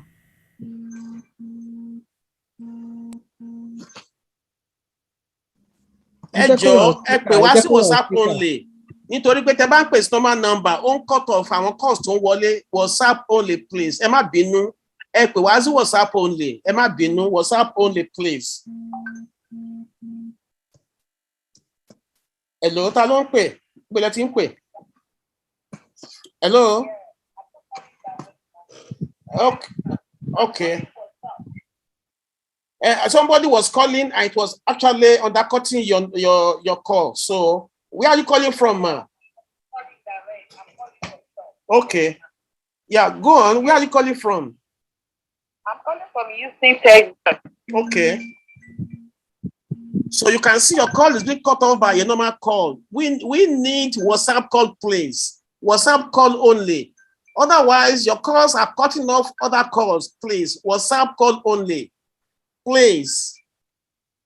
Go on, ma. Yeah, I'm calling on WhatsApp. Okay, yeah.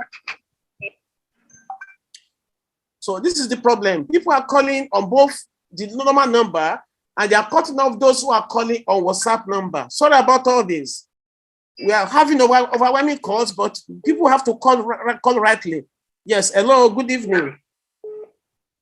Hello. Okay. So I did question because I won't call to one report. I'm going, sir. Sherry, àwa jẹ́ bí adúpẹ́ lọ́wọ́ yín púpọ̀. Ọlọ́run á túbọ̀ máa kún yín. Ọlọ́run á jẹ́ kí a rí ilẹ̀ wa gbà. Ẹ ṣé. So àkọ́kọ́ Sherry iṣẹ́ tí dáàdì wa Yomi Ali ṣe.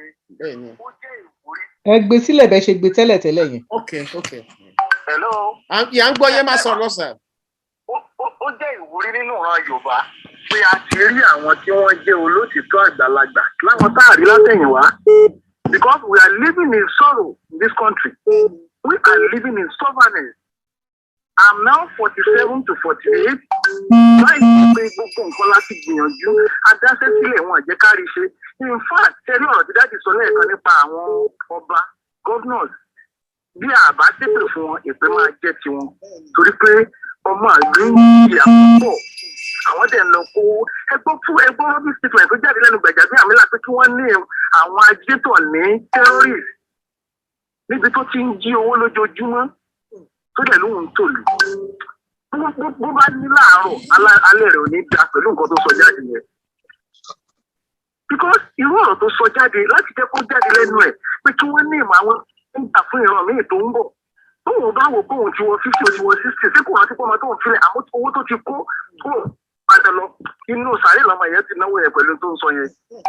So ẹ bá pẹ́ lọ́wọ́ dáàdì wa Yomi Ali yẹn ní gbogbo ìgbà tí Ọlọ́run bá ti ń tí ayé yìí wọn ò ní ṣiṣẹ́ o. Torí pé inú mi dùn débi wípé mi ò lè fi gbọ́ program yìí. Mo lè má tẹ̀ láti bá Mr. Gbẹ̀du sọ̀rọ̀ mi láǹfààní àti bá wọn sọ̀rọ̀ láti program lọ́wọ́ lẹ́ni ọmọ ológun mi láǹfààní láti bá sọ̀rọ̀. Èyí ọ̀rọ̀ tó jáde lé ní ṣe pé gbọ́dọ̀ pè wá ní terrorist nídìí pé aláfẹ́ self determination la fẹ́ àti nínú agitator there is the best name without this is something pé we should call our self determination anybody bá bèrè mo ṣe kí nìyẹn lé mi níbi iṣẹ́ mi mo pa àwọn kan àwọn boys ti mélòó kan mo ní ẹ̀yin boys nígbà lókè òkun nítorí àwọn tá à ń bẹ Nàìjíríà ẹ̀yin tẹ́ jẹ́ mechanic tẹ́ jẹ́ screen painter tẹ́ panebita wọ́n wo odidi ibi tí wọ́n fún yín ẹ̀rí bí kankan dúró mọ́.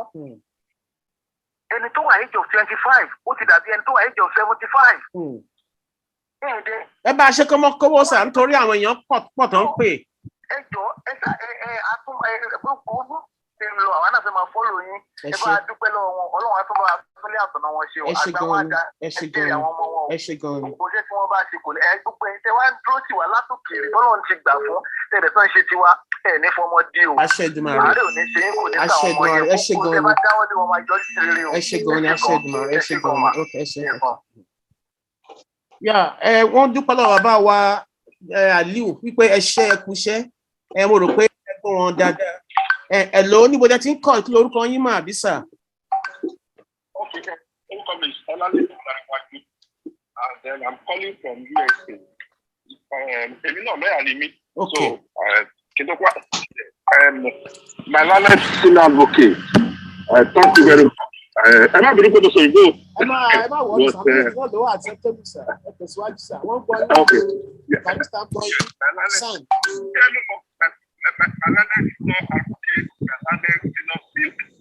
I have a question for you, and it's not unless it's great. Not even a question, it's about observation. Now, the observation is this. There is no Shiva is a senior advocate like you. Pashola is a senior advocate like you. And then we have Propagate, who is the chairman, Senate Committee of the Stand. Now Yoruba. Is no understand when they are in those high positions and they cannot help the Yoruba. I think let me say Oshibagdo as a case up to now I don't understand whose interest is Oshibagdo respecting it in this present dispensation. I don't know whether it's representing Yoruba or whether it's representing the interest of Tinubu or whether it's reflecting the interest of within protection of God. Please, if you can tell us on it, I will appreciate it. Thank you very much. Yeah, ẹ ṣé gan ni. Bàbá wa wọn ní lè dáhùn nítorí pé wọn kì í ṣe politician. Orí ìjókòó tó jókòó sí lọ́wọ́lọ́wọ́ lórí àwọn ọ̀rọ̀ tó ń ṣẹlẹ̀ lọ́wọ́lọ́wọ́ ni. Àwọn tó ń béèrè ìbéèrè wọ́n ń sọ wípé wọ́n kí yín gidigidi nítorí ìgboyà tẹ́ ẹ ṣe láti lè jáde fún ìran Yorùbá wípé wọ́n ní bàbá kú bàbá sì kú wípé ẹ jọ àwọn lójú gidigidi gan ni. Wọ́n wá ń béèrè lọ́wọ́ yín wípé kí ló dé tó jẹ́ pé gbogbo àwọn tí wọ́n jẹ́ jàǹkànjàǹkàn nílẹ̀ Yorùbá tó ń jẹ́ lọ́ọ̀yà pàápàá wọn ní kán wo ọ̀pọ̀lọpọ̀ àwọn tó lórúkọ nílẹ̀ Yorùbá pé àwa la ní lọ́ọ̀ nílùú Nàìjíríà. Àwa rí àwọn tó lè fọwọ́ sẹ̀yà fún wa láti jà fún àwọn tó ń jẹ ìyà pé ó jẹ́ nǹkan tó ti ní lójú gidigidi.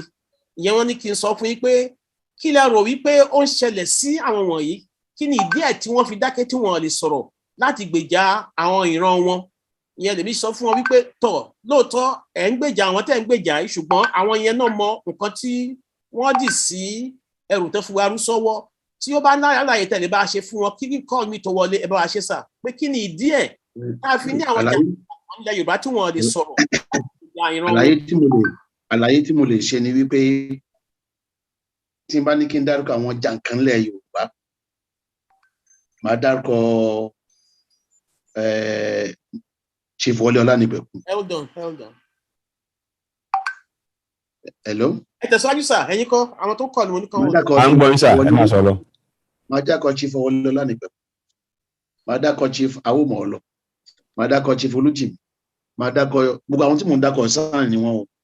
Màá dákọ̀ Chief Níyà Akíntọ́lá, gbogbo wọn lẹ́yìn wọ́n ń pè mí, gbogbo wọn lẹ́yìn náà ń dá sọ̀rọ̀ yìí. Kò sí àwọn tí mo dá Bọ́lájí Ayọ̀rìndé, Akin Onígbìndé, they were all called Bayéṣíà láti Kogi State. Gbogbo náà ń pè mí lẹ́yìn pé a wà pẹ̀lú ẹ o. Ṣé ẹ mọ̀ wípé àsìkò kan wà tí SSS tí wọ́n fẹ́ arrest lórí kéèsì yìí. Tọ́ ni mo incite pé wé kí àwọn ọmọ yẹn. Alàgbà Fata ẹjọba amú lọ́dọ̀ yẹn máa rí ẹ máa sọ̀rọ̀ sà. Mo ní kí àwọn ọmọ yẹn kán máa lo òògùn àbí kán máa lo àdá àti ìbọn. Àwọn ọmọ bíbélì pé wọ́n á rí kan nu wọn tí àpò ẹ̀ wú. Wọ́n àpò ẹ̀ tó wù ìkìlọ̀ wà ń bẹ̀. Wọ́n á fẹ́ ó ní ọ̀gá wọ́n fọ́ ọkàn ló wà ń bẹ̀. Òògùn ló wà ń bẹ̀ bẹ́ẹ̀ ní gọ̀ǹgọ̀ pé òògùn ti sì jẹ́ ni. Òun fẹ́ irú èmi kọ́ ló ń fẹ́ kí n fọwọ́ kàn. Nìkan ọ̀gá bá bíbélì pé ṣé òògùn náà ò bófin mu ni?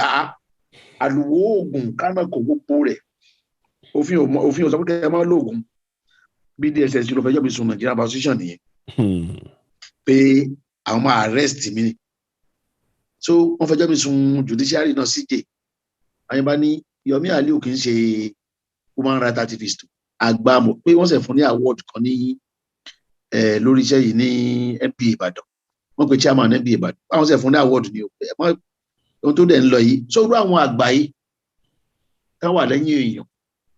Mo sọ lẹ́ẹ̀kan pé tí wọn ò bá fúnyàn ní àṣẹ láti wá dúró fúnyàn, wọn ò lè dúró. Gba tí wọn kì í ṣe jájà ń bè, wọn ò dẹ̀ kí n ṣe ambulance chaser. Ẹjọ́ ta ló fọ̀rọ̀ lọ̀ wọ́n? Ṣé èmi sìn ẹkùn fi lọ̀ mí mi ní dásì? Bí gbogbo ṣe jẹ́ pé àna mi àbúrò mi kankan tí wọ́n fi lọ̀ mí mi ní bá dásì. Bákan máa kí lẹ́yìn ní pípẹ̀lẹ́ o, kó ọ̀rọ̀ yẹn o, sáwọn lọ́ọ̀yà rẹ̀ ń ṣe dáadáa o. Sọ àfọ̀rọ̀ lọ̀ wọ́n ni kò kí ń ṣẹ̀bi. Mo sọ fún pé ìgbà tí mo fọ̀rọ̀ lọ Fáṣọlá àti Vice President Ọ̀ṣínbàjò. You are learning senior advocates in Bay. And then we in Badon. That same day, those guys were released. They were released. They have a long Bible no bury out of free. They have a long level sọ. They have a long meeting as permitted in Palidike. When they have feel me, I cannot just go there and say Lidike, we have got is more from Lidike. I cannot do that. Ṣètò ní wọ́n ti gbálàyé yín ẹ jọ kí ni orúkọ yín tẹ̀síwájú nípa ìbéèrè yín. Orúkọ mi Ọlá mi, ó ń pè láti London. Ọlá. Ok. Ẹ jọ sá, ṣẹ́rí question tó ní máa yàtọ̀ mo dẹ̀ fẹ́ kẹ́ bá ń bí wọ́n ní. Wọ́n gbọ́ yín. Ọlá. Wọ́n gbọ́ yín Ọlá wọ́n gbọ́ yín. Question tí mi máa yàtọ̀. Ṣẹ́rí tẹ́ bá bá wa fẹ́ fáìlì àwọn tó wà ní àwọn 12 disciples yẹn jù. Ẹ má gbàgbé káàtì wa o. Káàtì Odùduwà ni o. Tọ́lá wa yìí dúró sórí ẹ̀. A dẹ̀ máa bá wọn fà á because I need love for cat. Wọn kò dédé pa cat wa anyhow. A dẹ̀ dúpọ̀ lórí ìtẹ́ bá wọn ṣe yẹn náà. Kí wàá ní a fẹ́ ṣe sí bàbá wa Sunday Igboho tó wà ní ìtọ́ni? Ṣé wọ́n fẹ́ máa tún jẹun ní àbíkínì? Ṣé fẹ́ kẹ́ gba wa Nàìjíríà takú lọ jókòó bẹ́ẹ̀? Tábà jókòó ẹnu prison yẹn kọ́ fẹ́ kọ́ kó gbó wa sílẹ̀ lẹ́ẹ̀kan. Tábà dẹ̀ bọ́ wa tó bá sún wọn wá gbé wa tà. Nǹkan tẹ́mi kúrò nìyẹn bóyá ká sọ bẹ́ẹ̀. Láwọn àtà ti múra ní sáìdì mi tá à ń lọ, a fẹ́ lọ sí Bẹ̀nẹ̀. Wọ́n ti gbọ́ yín, wọ́n ní ká ẹ fi èdè nínú. Ẹ ṣe gan, wọ́n ti gbọ́ yín. Ẹ dúró kẹ́ gbọ́ ánsà wọn. Káàtì olóńgbò náà bèrè àbí káàtì. Olóńgbò lọ sí. Àti gba 20 billion lórí olóńgbò. Wọ́n ní olóńgbò wọ́n ní. Ẹ gbọ́, ẹ máa gbọ́ alàgbà Fatai, wọ́n ń sọ kankan. Àti gba 20 billion lára àtàwọn olóńgbò àti gbogbo ẹ̀ láti gba 20 billion náà. Ṣé wọ́n ti polówó wa ní sà? Wọ́n pa ọ́. Ṣé tí olóńgbò tọ́jọ́ wọn? Bẹ́ẹ̀ ni sà. Tọ́jọ́ wọn yẹn wọ́n ń tọ́jú ẹ̀ lọ́wọ́ rọ̀. Tọ́jọ́ wọn. Ẹ lóyún sà, ó lóyún o. Ẹ̀skísà, ó tán ṣe fún wa ni pé ìsìn ilé ẹjọ́ ní gbogbo ń tá a béèrè fún káàtì náà. Agbókù káàtì lọ síbẹ̀. A dẹ̀ béèrè fún káàtì. Agbókù káàtì lọ síbẹ̀. Tó ń yà wọ́n lẹ́nu pé kí la fẹ́ fi káàtì ṣe pé ṣé èèyàn tó wà ń bẹ̀ ní káàtì kò sí tó kàn yín. Ẹ tẹ̀síwájú ẹ wọ́n ti gbọ́ sà, ẹ tẹ̀síwájú. Ta ló ń sọ̀rọ̀? Kí lórúkọ yín? Àjọkẹ́ Adé ló ń sọ̀rọ̀, ẹ káalẹ́ o. Àjọkẹ́ Adé. Ok, kí ni ìbéèrè yín fún SAN wa? Ẹ jọ mo kí wọn fún iṣẹ́ ló wá dúró tì yín nílẹ̀ kí gbogbo ilé náà. Mo tẹ́mi fẹ́ béèrè ní wípé a gbọ́ ìròyìn kan lénìí tí wọ́n sọ pé lọ́ọ̀yà alàgbà Sunday Igboho sọ pé kọ́ má lo orúkọ wọn mọ́ ní gbogbo rálì tó bá máa ṣe àti fọ́tò wọn àti nǹkan kan bẹ́ẹ̀ yẹn. Kò dẹ̀ yé wa bóyá òótọ́ ni o bóyá kì í ṣe bẹ́ẹ̀ o torí a rí nínú pépà káàkiri. Wọ́n dẹ̀ ní látọ̀tọ̀ lọ́ọ̀yà wọn tó ń sọ̀rọ̀ bóyá wọn náà ní lọ́ọ̀yà Aliu. Wọ́n fẹ́ kó bá wa tan ìmọ́lẹ̀ sí ibẹ̀ yẹn ṣé kọ́nà ní kọ́ máa lórúkọ wọn àbí kọ́ máa dárúkọ kọ́ máa lò fọ́tò ní rálì àbí kọ́ tọ́ọ̀pù gbogbo. Súnmọ́ wọ́n bí fóònù yìí ọ̀dọ̀ a lè gbọ́rọ̀ yẹn dáa. Mo gbọ́ tí wọ́n sọ. Ẹ rí i pé wọ́n ní ó jáde nínú ìròyìn wípé. Ẹ máa gbọ́, èmi ni mo sọ bẹ́ẹ̀. Èmi ni mo sọ bẹ́ẹ̀. Èmi ni mo sọ bẹ́ẹ̀. Mo sì gba ìmọ̀ràn yẹn láti ẹnu Sunday fúnra rẹ̀ ni. Ẹni wípé ogun tó ja Sunday jù ogun ẹnu ni. Ogun ẹnu ń tà lè ṣe Kóìkì ẹ jẹ́ kí n là á mọ́lẹ̀ Kóìkì kó bá Sunday tó pọ̀ jù. Mo lè sọ níbi pé ó kó bá Sunday bí Kóìkì ti ń sọ̀rọ̀ kan ní Yorùbá ti ń sọ̀rọ̀. Ẹ jọ̀ọ́ a kì í bú ọba nílẹ̀ Yorùbá báyẹn bó ṣe bú a kì í tẹ́tì wọn. Sunday kì í sọ pé tí Ọlọ́run bá ràn wá lọ́wọ́ wọ́n gbé fídíò kan àti oúnjẹ bá ti ń kàǹpé àmọ́ ìbọn fún yín látẹ̀yìn ni. Wọ́n gbé fídíò Kóìkì wá sí kóòtù náà tó ní ẹ má wọrí gbogbo yín lè máa padà nù. Tí wọ́n lè sọ ọdún ẹ̀ ní Britain àbí wọ́n lè sọ ọdún ẹ̀ ní US. You are not threatening anybody's life. Yorùbá ò kì í àwa Yorùbá a kì í fi ipá jìyà wa. Àwọn òkè ṣe ìran kejì tó máa ń lọ máa ń jó nǹkan ní wọn ná. Wọ́n làwọn fẹ́ lọ sí Ìgbòho. Àwọn fẹ́ lọ demonstrate ní Ìgbòho. Kí náà fẹ́ lọ sí Ìgbòho fún wọn ní Gúmi lọ síbẹ̀. Gúmi ò lè lọ sẹ́ni ọ̀gá wù ni. Ẹ̀yin náà lọ sí Kaduna ẹ lọ síbẹ̀ náà. Gúmi was ntáwa ń jà fún ní court fundamental right to freedom of movement. Ó ní Gúmi náà wá dán yín wò ni. Tá a bá lè gba tiẹ̀ mọ́ra tó wáyé rò kò síbẹ̀ ni. Ẹ tún wá fẹ́ ba nǹkan jẹ́ ẹ tún wá lọ gbé ya Sunday jáde. Sí àsìkò ilé ẹ̀kan máa gbé ya Sunday jáde. Sí àsìkò yìí ni the boy was crying pé yà ń ṣe wá di àwọn tó fi tìyá rẹ̀ nílé wọ́n sì gbéyàn bá débẹ̀. In fact wọ́n rò pé wọ́n ń bọ̀ lọ́wọ́ demonstrate ń lo ẹ̀ ni. So that's why he issued out. Ohun táwa fẹ́ ṣe àwọn ò báyàn ẹ wo demonstration ní court premises lady. tẹ́bá wo kí ni kí ọmọ Oòduà ẹni bó lọ ní wọ́ọ́rọ́wọ́ wọ́n dẹ̀ kọ́ national anthem wọn ó lọ ní wọ́ọ́rọ́wọ́ mbẹ̀ ó lọ ní rọwọ́rọsẹ̀. ẹ ṣe gan ni sà àlùkò ọ̀sẹ̀ wọlé gan tó pọ̀ gan ni sà kí lorúkọ ẹ tẹ̀síwájú nípa ìbéèrè yín.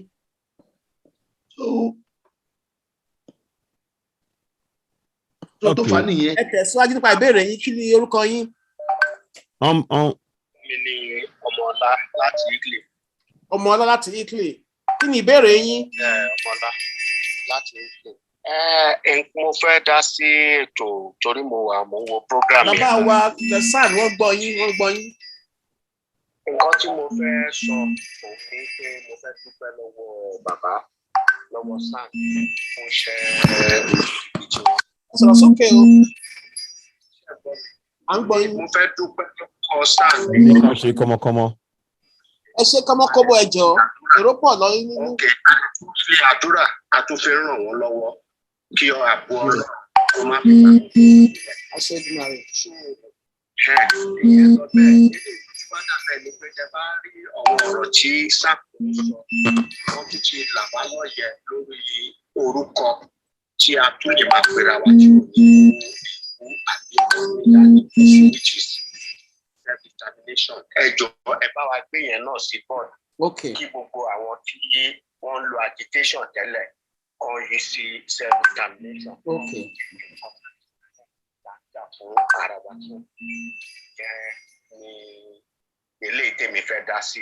Ẹ ṣé. Ààbò Ọlọ́run á yẹ wà lórí gbogbo wa. Ẹ ṣé gan-an. Ilé fún ẹlòmíràn ní ààyè. Ẹ ṣé gan-an. Sọ̀rọ̀ lálá. Ẹ ṣé. Ok sir. Kí lorúkọ yẹn tẹ̀síwájú sir.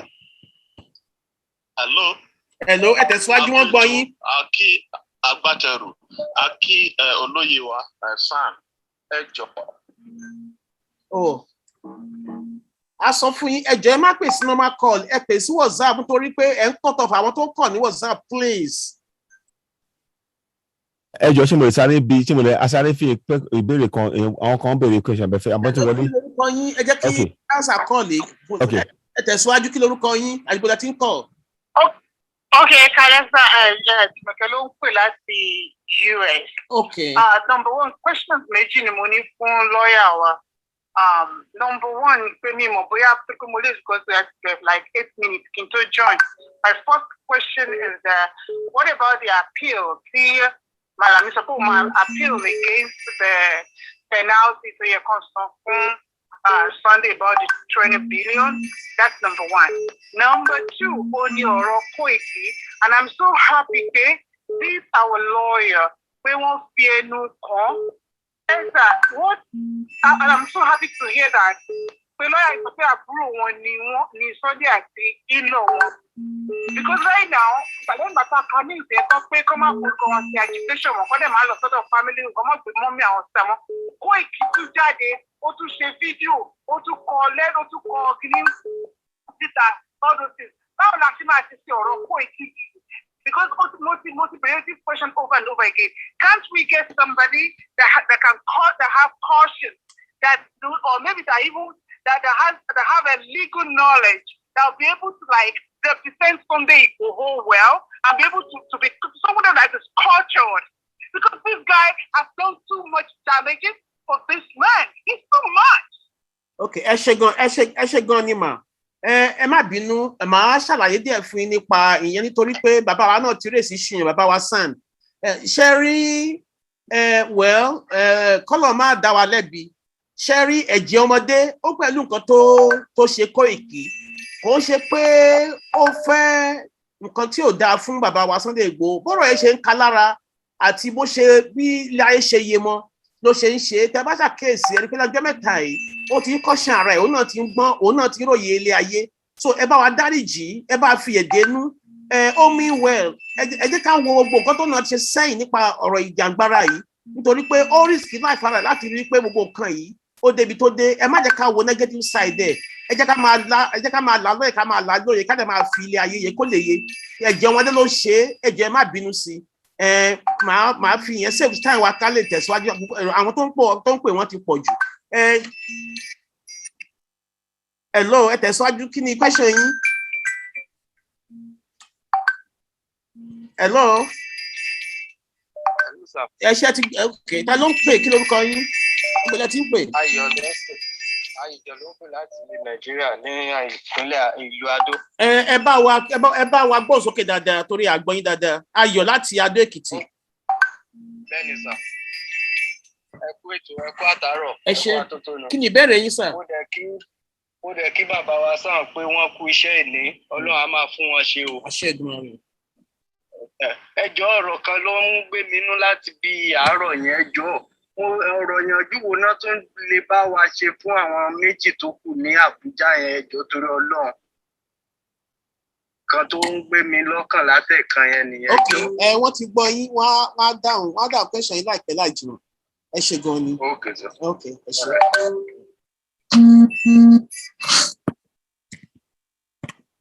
ẹnu ta ló ń pè níbo lẹ ti ń pè. alàgbà fata ẹjọ jẹ́ kán dáhùn ó ti di question mẹ́ta jẹ́ kí àwọn alàgbà kan dáhùn ẹjọ. hold on ẹ ṣeun. hold on. ọmọ àgbàgbé ó ṣe mọ ok sir ẹ ṣeun. ẹ kú iṣẹ́ bàbá wa sá. ẹni ṣe. sam sir ṣe lè dáhùn àwọn ìbéèrè méjì mẹ́ta yẹn lákọ̀ọ́kọ́ ṣe ṣeun sir. Lórí appeal a lè gbárù ìdájọ́ báyẹn kan máa appeal. Gẹ́gẹ́ bá ti ń sọ wọ́n gbọ́dọ̀ ẹ̀tọ́ wọn ní ẹ̀tọ́ ọmọnìyàn ní appeal jẹ́ tó bá dẹ̀ tún wá appeal ẹ̀yin èèyàn mi kò ní wúlò fún ìṣọ̀kan Yorùbá. Appeal ni ó wàá fi hàn ní wọ́n fi tá a ṣe lé nísìn ó lè wà nínú draw Ọ̀yọ́ state government for life. Tí wọ́n dá bá lọ appeal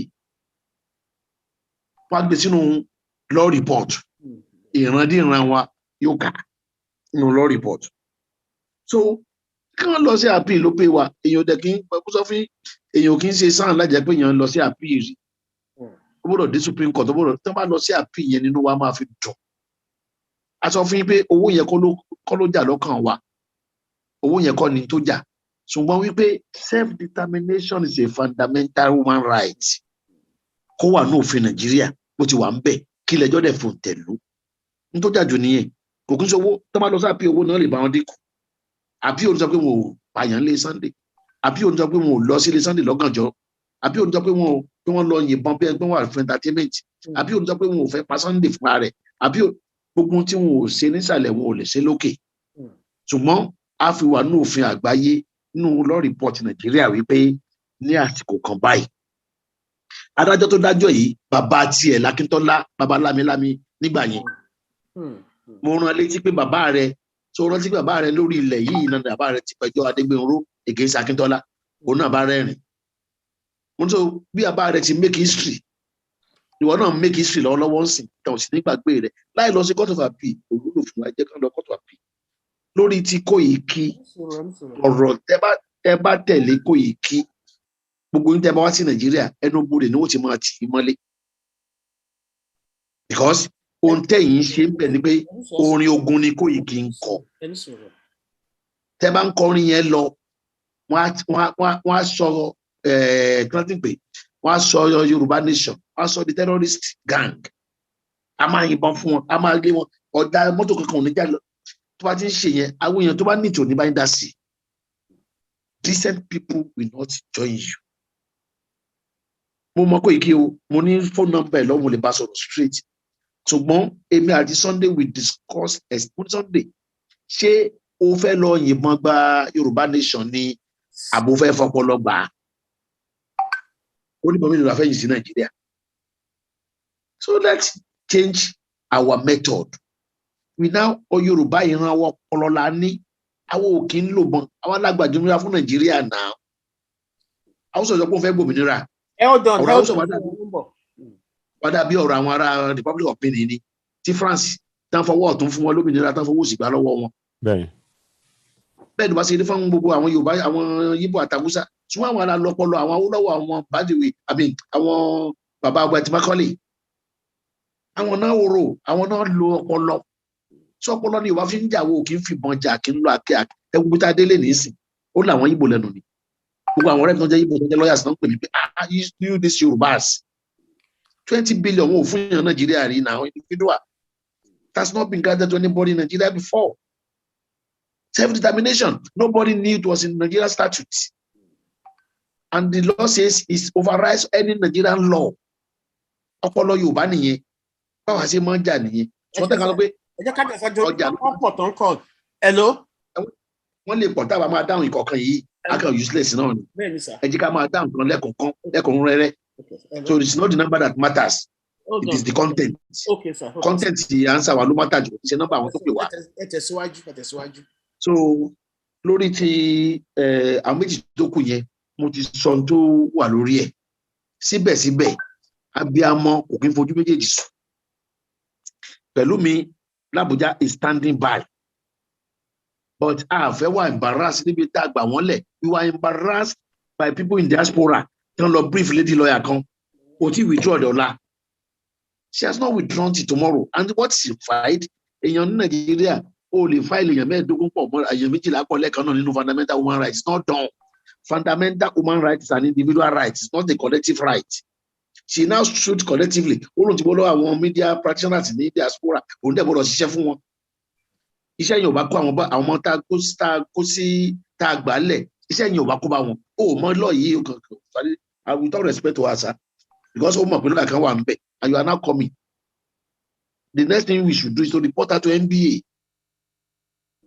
So I want to brief for if it is this organization, lots of people will withdraw a case. Okay. It's embarrassing and it's a serious setback. You cannot fight fundamental human rights for 12 people in a process. It has to be an individual right. Any other question? Any other question? Ta ló ń sọ̀rọ̀? Ta ló ń call? Ẹ jọ̀ọ́, kí ni question yín? Ó kí lórúkọ yín àti kí ni bóyá tí ń call mà? Mo ń pọ̀ láti Amẹ́ríkà ni o, láti Houston, Texas. Orúkọ mi Ọlá Yimika. Mo fẹ́ kí àwọn lọ́yà wípé inú mi dùn for the good job they done today and the Lord will be with them. Orúkọ wọn, they have made their own family history. All the orúkọ tó dá fún family wọn. Gbogbo àwa bí a wà pẹ̀lú wọn lágbára Ọlọ́run. Àmín o. Bíbú kan kì í ní ṣubú lù wọn, àrùn kan kì í ṣòṣùn mọ́ wọn. Ìtọ́jú wọn lámà gbére báyìí kì yóò ṣe sí wọn. Àmín. They should keep on good job and the Lord will be with them. Thank you, ma'am. The Lord will be with them and the Lord will be with their family. Amen. Inú mi gan, I was at work. Àwọn òyìnbó tí mò ń bá ṣiṣẹ́ gan-an ló ń gbé iná ní kí ni mo gbé fún ilé ìlú nígbà kan tí mò ń gbé sínú mi dùn. Fún rere tó lọ ń bẹ̀rẹ̀ nípa àwọn jáde wa fún àwọn ọmọ Yorùbá. Ohun rere yẹn Ọlọ́run ó máa dáṣẹ̀ lọ. Tí ẹ̀gbọ́n wa fẹ́ wà, Ọlọ́run máa bá wa tún wọn sílẹ̀. Àtàwọn mẹ́ta tó kù wá fún àwọn DSS. Ṣùgbọ́n gbogbo ẹni tí ẹni tá bá bí láti lo obìnrin tó bá ní òun fẹ́ gbà pọ̀jù fáwa Yorùbá. Ọlọ́run ṣe tú àṣírí ìgbà máa yí àbífẹ́ mi kinní kan yìí. Ọlọ́run máa tún gbogbo àṣírí àwọn tó kù lágbára Ọlọ́run. That is what I want to say. Mo ń kí wọn inú ilé ni mo wà, mo kúnlẹ̀ mo ìdèjèdè láti fi jẹ́, mo ń kúnlẹ̀ báyìí, mo ń kí wọn pé ọ ṣe o. Ẹ ṣé gan ni mà, ẹ ṣé gan ni mà. Wọ́n dúpẹ́ lọ́wọ́ yín o pé ẹ ṣé. Ìyá Obama ń kọ́ ní Houston o. Wọ́n ti lọ. Yàyà ta ló sọ̀rọ̀? Wọ́n ti lọ. Lórí kan yín bó la ti ń sọ̀rọ̀. Lórí owó yẹ bí láti Germany. Ẹ jẹ́ bá a ṣe kí wọ́n kówó torí pé èrò pọ̀ lórí line sir. Kí ni question yín? Ó dàbí mo ń bẹ̀rẹ̀ pé kí ni àwọn olórí wa kí ló ń wò àtàwọn lọ́balọ́ba tí sí olóyè lọ́dún gbogbo àyè bẹ̀rẹ̀ ìgbọ́n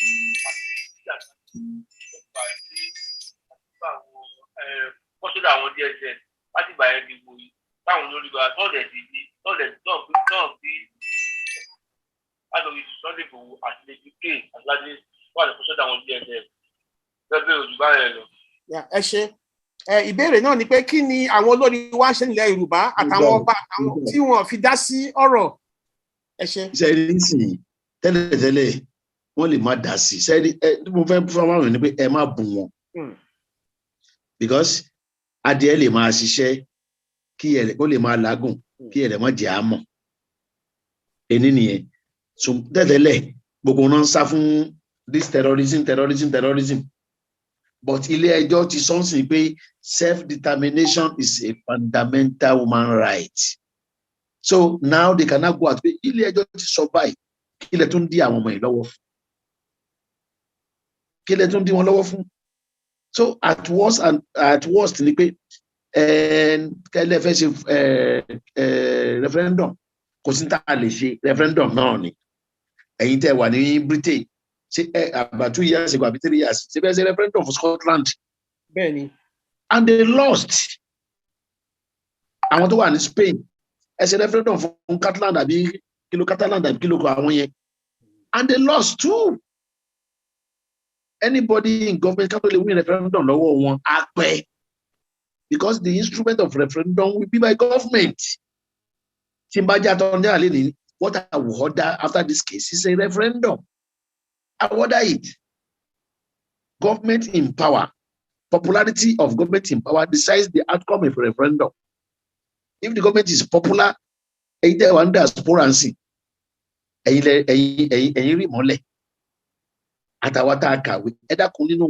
130 Nigerians, 30 million Nigerians. How many of them look out? Have you forgotten stomach infrastructure? Tamba referendum, can we win referendum in Nigeria? You can't win it. I'm not and that's we have to start from educating our people. And that is why campaign is necessary, like Sunday is doing. That's how it should be done. We have to mobilize the people. We have to make them to be conscious of their rights. We have to tell them, we have to make them know. We pay 500 envelope, 2,000 envelope. That was a time. No election on the Osun State. The Bofuma Kora Micra. The Bofuma Kora Toyota. People who are bribed with the cost of a Toyota car, 1.2 million naira. Tukumbo. The Bofuma Kora Micra. Micra was still on 50,000 naira then. One point after the Bofuma Ko Woko. What is possible? The Bofuma Ko Shebe. Hold on. So the only way out is referendum and over to Lori. Tababe Sima Bumo. Tababe Sima ostracize one. Limtan law. I want no libawa about me, my educated Nigerians. Wow. But me, I look 20% of Nigerians are educated out of 120 million. And don't forget the Northerners. Tababani referendum. Tabak button is like a council, local government council. If you want to create a council, I want to anybody board of the program for council. There'll be a referendum or a constitution. Like by state here from everybody in that state must agree. Better knows a from Nigeria. If you want to do a referendum. So kò sí bá ti fẹ́ ṣe agídí òòrùn ìjà òòrùn tá a bá la fẹ́ lọ ra bọ́n a fẹ́ lọ máa yìnbọn kiri a kàn fẹ́ waste àwọn èèyàn wa ni we will waste them a kàn dé another Biafra láyé àgbà yẹn ẹ̀wọ́n tó ti bẹ̀rẹ̀ sìn see the way they are wasting them in the east now the whole of the eastern region is militarized you cannot afford that in southwest bí mo ti ń sọ ọpọlọ la fi máa ń jà ní southwest a kì í lò pọ̀ a kì í lò àdá ó dẹ̀ ní tabati tẹ́lágbẹ̀dẹ́ bá ti ń lo lójú kan ó lámì tàbí ó fẹ́ kó lámì tábà ń tẹnumọ́ níjọ́ kan ń bọ̀ tí ó jọkàn níjọ́ kan ń bọ̀ tádi tí ó gbọ́n tí àwọn èèyàn ń sọ so mo rò pé Abíọ́lá ó ní ẹnìkan ò kí ń sọ fún adití pé ọjà ti tú so please let's not abuse anybody, fight anybody. Not go to UNO. If you go to National UN Assembly now and you are saying it, some people will enjoy it, and the whole world will now know there is an indigenous set of people in Nigeria that are looking for their freedom. So God will help us.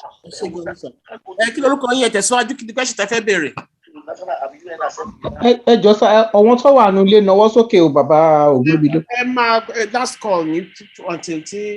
Yeah, after that one last call please sir. ẹ tẹ̀síwájú. ẹ sọ̀rọ̀ sókè because a gbọ́ yín.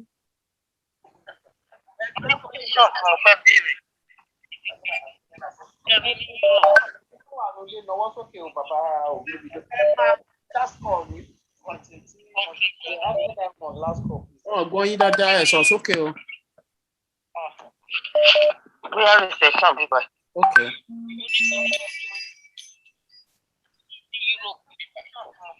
Kí ni a lè ṣe sí òfin Nàìjíríà?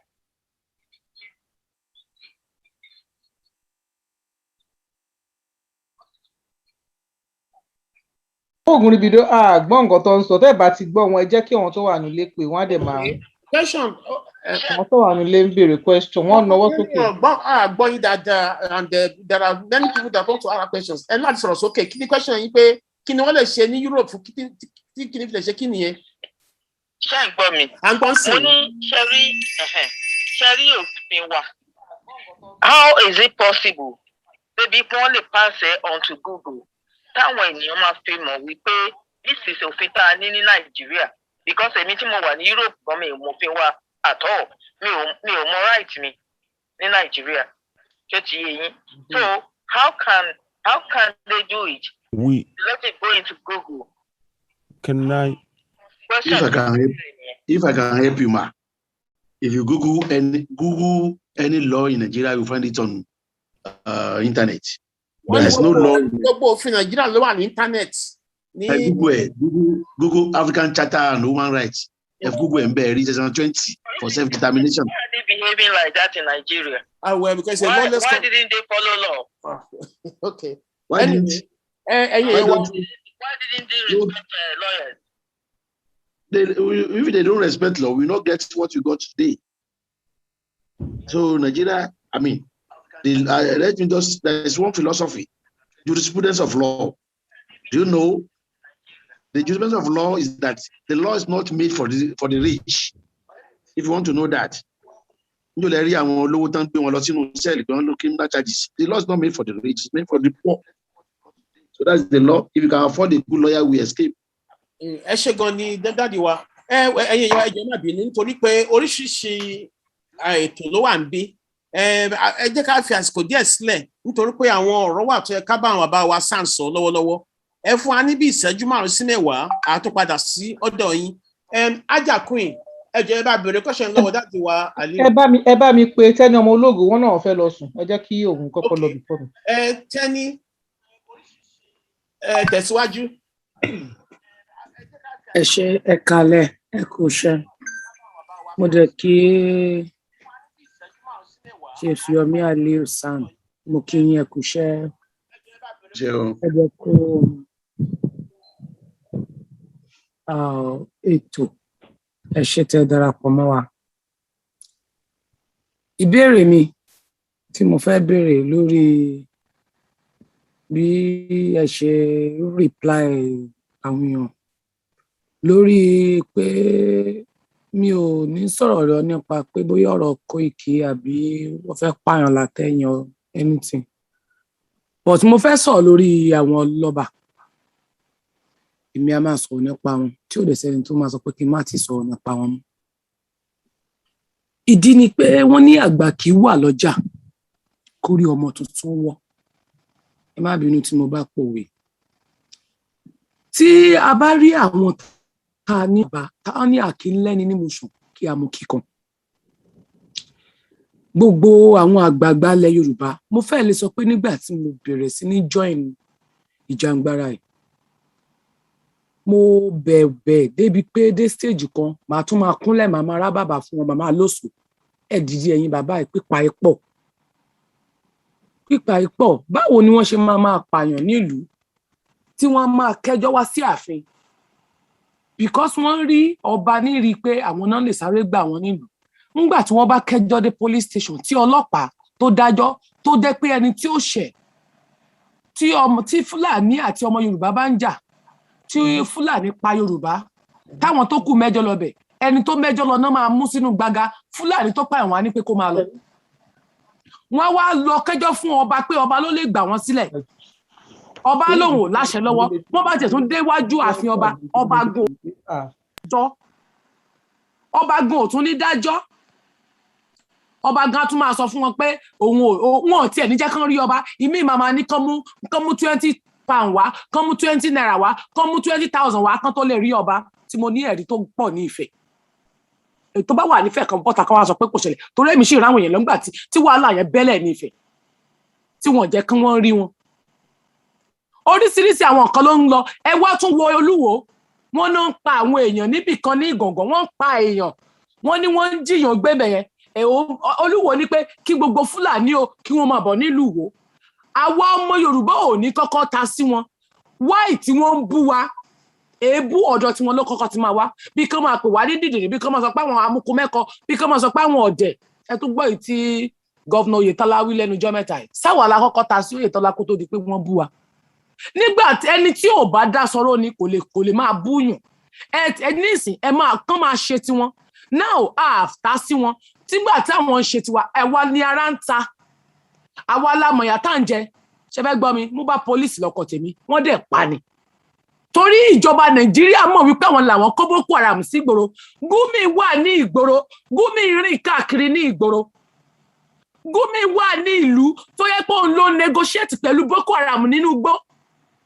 Gumi wà níbi ó dẹ̀ ń sọ ní gbogbo ìgbà pé òun kì í lọ bẹ̀ láì má sí àwọn ọba lẹ́yìn àwọn DSS ń tẹ̀lé wọn pẹ́lẹ́ tó bá lóun ò mọ̀ nípa rẹ̀ kó jáde nínú wọn kó wá sọ̀rọ̀ ìkọ́kọ́ nínú wọn ò lè sọ̀rọ̀ páwọn ò mọ̀ nípa rẹ̀ gbogbo wọn la rí bó ṣe ń lọ sí Àbújá gbogbo wọn ṣe ń pa àwọn èèyàn ọba mélòó ló sọ̀rọ̀ kó tiẹ̀ wá di pé kó tiẹ̀ wá máa sọ fáwọn ọmọ yẹn pé ẹ̀yin ọmọ wa ẹ ní sùúrù gbogbo ẹ̀ la máa yanjú èébú náà tó máa sọ̀rọ̀ sí wa wọ́n máa sọ̀rọ̀ gún wa lára pé wọ́n lábújọ́ àdẹ̀ pé wọ́n lólórí burúkú ju pé ẹ̀yin bàbá ẹ̀ dájú tí ìbá ṣe pọ̀ dájú sí ẹ lè jẹ́ pé àwa bíkọ́ torí pé ẹ̀yin ń gbádùn ẹni tó bá ń jìyà ló máa pariwo pé ó ń jìyà ẹni tí tó bá ń gbádùn kò ní lè sọ̀rọ̀ bọ́tà wá ń jẹ ìyà tẹ bá mọ bí àwọn èèyàn ṣe ń ṣiṣẹ́ ní ẹ̀yìn odi ẹ lọ sí Arab kẹlẹ owó bó ṣe ń pa àwọn ọmọ káàkiri níbẹ̀ yẹn wọ́n fún ọmọ kan lọ́rùn níbẹ̀ yẹn lánàá ibi tán ti ń na ọmọ yẹn ọ̀gá ẹ̀nà ó dẹ̀ fún ní ọrùn pamọ́ ilẹ̀ ìdájọ́ wo ṣe ó dẹ̀ ti go viral ìdájọ́ wo níjọba Nàìjíríà gbélé lórí pé wọ́n pa àwọn ọmọ wọn sí ẹ̀yìn odi ní Saudi Arabia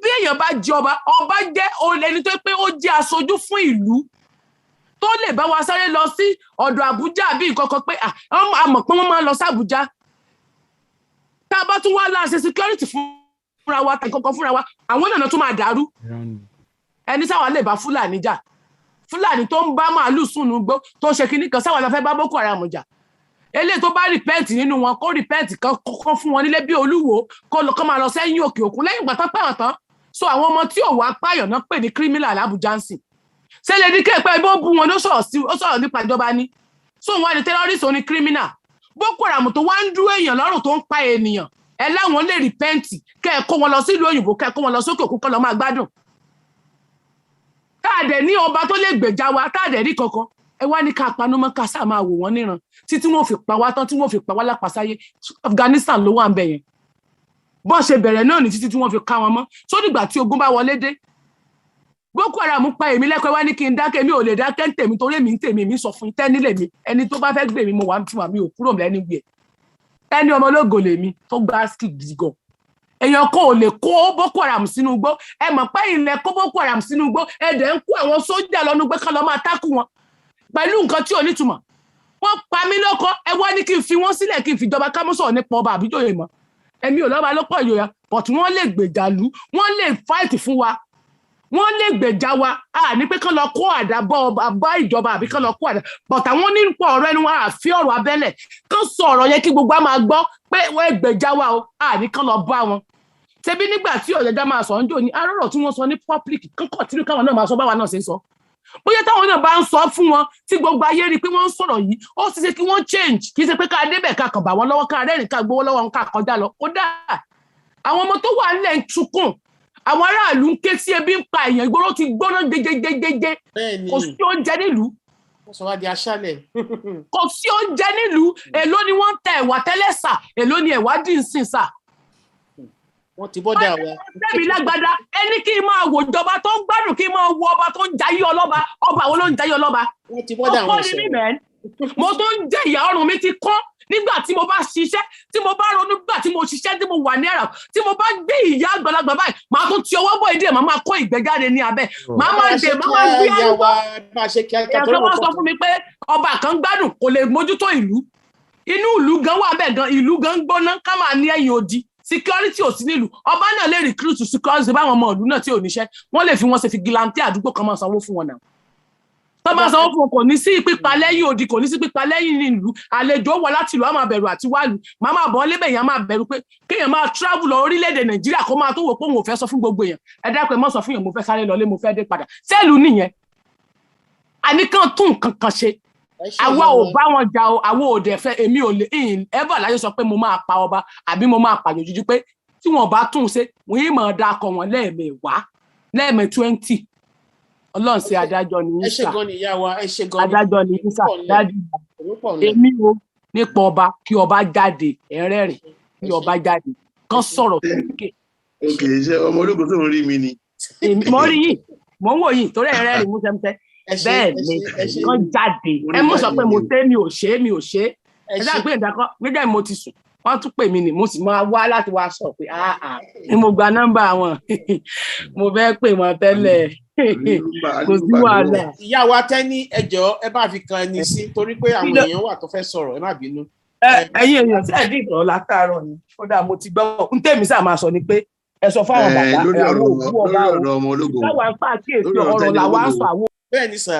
Lórí ọ̀rọ̀ Tẹ́ní ológo ìyá wa Tẹ́ní ojú méjì ni owó ẹyọ máa ń ní. Àtàdá bẹ́ẹ̀ ni. Any coin ló máa ń ní ojú méjì. Ibìkan wá pè ní head, ibìkan wá pè ní tail. Yorùbá ní ohun tó kọjú sẹ́nìkan ẹ̀yìn ló kọ sẹ́lòmíì. Sẹ́rí Yorùbá sì tún sọ kí ni wọn pé gbogbo ò lè sùn ká kọrí síbi kan náà. Ìran Yorùbá ìran ẹ̀yin tẹ́ wà níbẹ̀ yẹn bóyá àwa tá à ń wá síbẹ̀ la mọ̀ tójú yín rí àwa tá à ń wá síbẹ̀ la mọ̀ pé every kọ́bọ̀ tẹ́ bá ń dápò yín jí la ogún ojú yín ni sẹ́mọ̀ so nísìnyí ẹ̀yin tẹ́ wà ń bẹ̀ lọ́rọ̀ ẹnu yín kò ẹ̀yin tẹ́ wà ń bẹ̀ yẹn ọ̀rọ̀ ẹnu yín kò àwọn tó ń gbowó lọ́wọ́ yín Nàìjíríà ń bí gan tí wọ́n á yín mú sí yín ló pọ̀ jù tí mo fi ń sọ bẹ́ẹ̀ ni pé ohun tó kọjú sẹ́nìkan kọ̀yìn sẹ́lòmíì ó ní wípé one Yorùbá náà ti sọ pé àgbo ò lè sùn ká kọrí síbi kan náà not everybody ló believe in self-determination where your fundamental human right ends another person's own starts ibi tí ẹ̀tọ́ tiẹ̀ parí sí nìkan ti bẹ̀rẹ̀ and justice is not a one-way traffic. To say one way justice is a three-way traffic. One for the person, one for the other party, and one for all, which is government. Oba, governors can support the self-determination. Mi rò pé wà, ẹ má jẹ́ àtànra wa jẹ. Mi rò pé wọ́n wà. So ẹ̀tọ́ wọn sì ní tí ò bá sí irú wọn láti support self-determination ẹ̀tọ́ wọn ní. Ẹlẹ́ẹ̀kejì ọba ń jẹ́ ọba láyé àtijọ́ lórí ifá àti ọ̀pẹ̀lẹ̀ ọba ń jẹ́ ọba ní ìsìn lórí òfin lórí owó ọba ò ní òfin àti owó lọ́ba fi ń jẹ́ ọba ọba ò lágbá lórí DPO gọ́fúnà kan ò lágbá lórí DPO wọ́n ti mú yàn wọ́n lọ fẹjọ́ rẹ̀ sùn wọ́n ní ó máa lọ tí ọba bá yarí yóò dán ẹwọ́n tó ṣẹlẹ̀ ń sìn tí Yàwúrì kan náà jí gbé yẹn ni ọba Yàwúrì pẹ̀lú ẹ̀ńtọ́rọ̀ ìjẹ́ náà jí gbé ní Kaduna Abuja road eré tí wọ́n fi ń gbé ara wọn ẹ wo wọ́n ní tó bá lé ọmọ ìyá rẹ̀ lóògùn ọmọ bá rẹ̀ ò ní bẹ̀rù rẹ̀ wọ́n ti lé ọmọ ìyá wọn lóògùn fúnra ara wọn wọ́n ti ń gbé ọba wọn wọ́n ti ń gbé jòyè wọ́n ti ń pa sójà wọn ṣẹ́gẹ́tẹ̀ ṣé àwọn yẹn ni la fẹ́ ní DPO fẹ́ lọ ní ọba kan fẹ́ lọ pé DPO aṣọ fọba pé mi ò sí lábẹ́ yín kábíyèsí.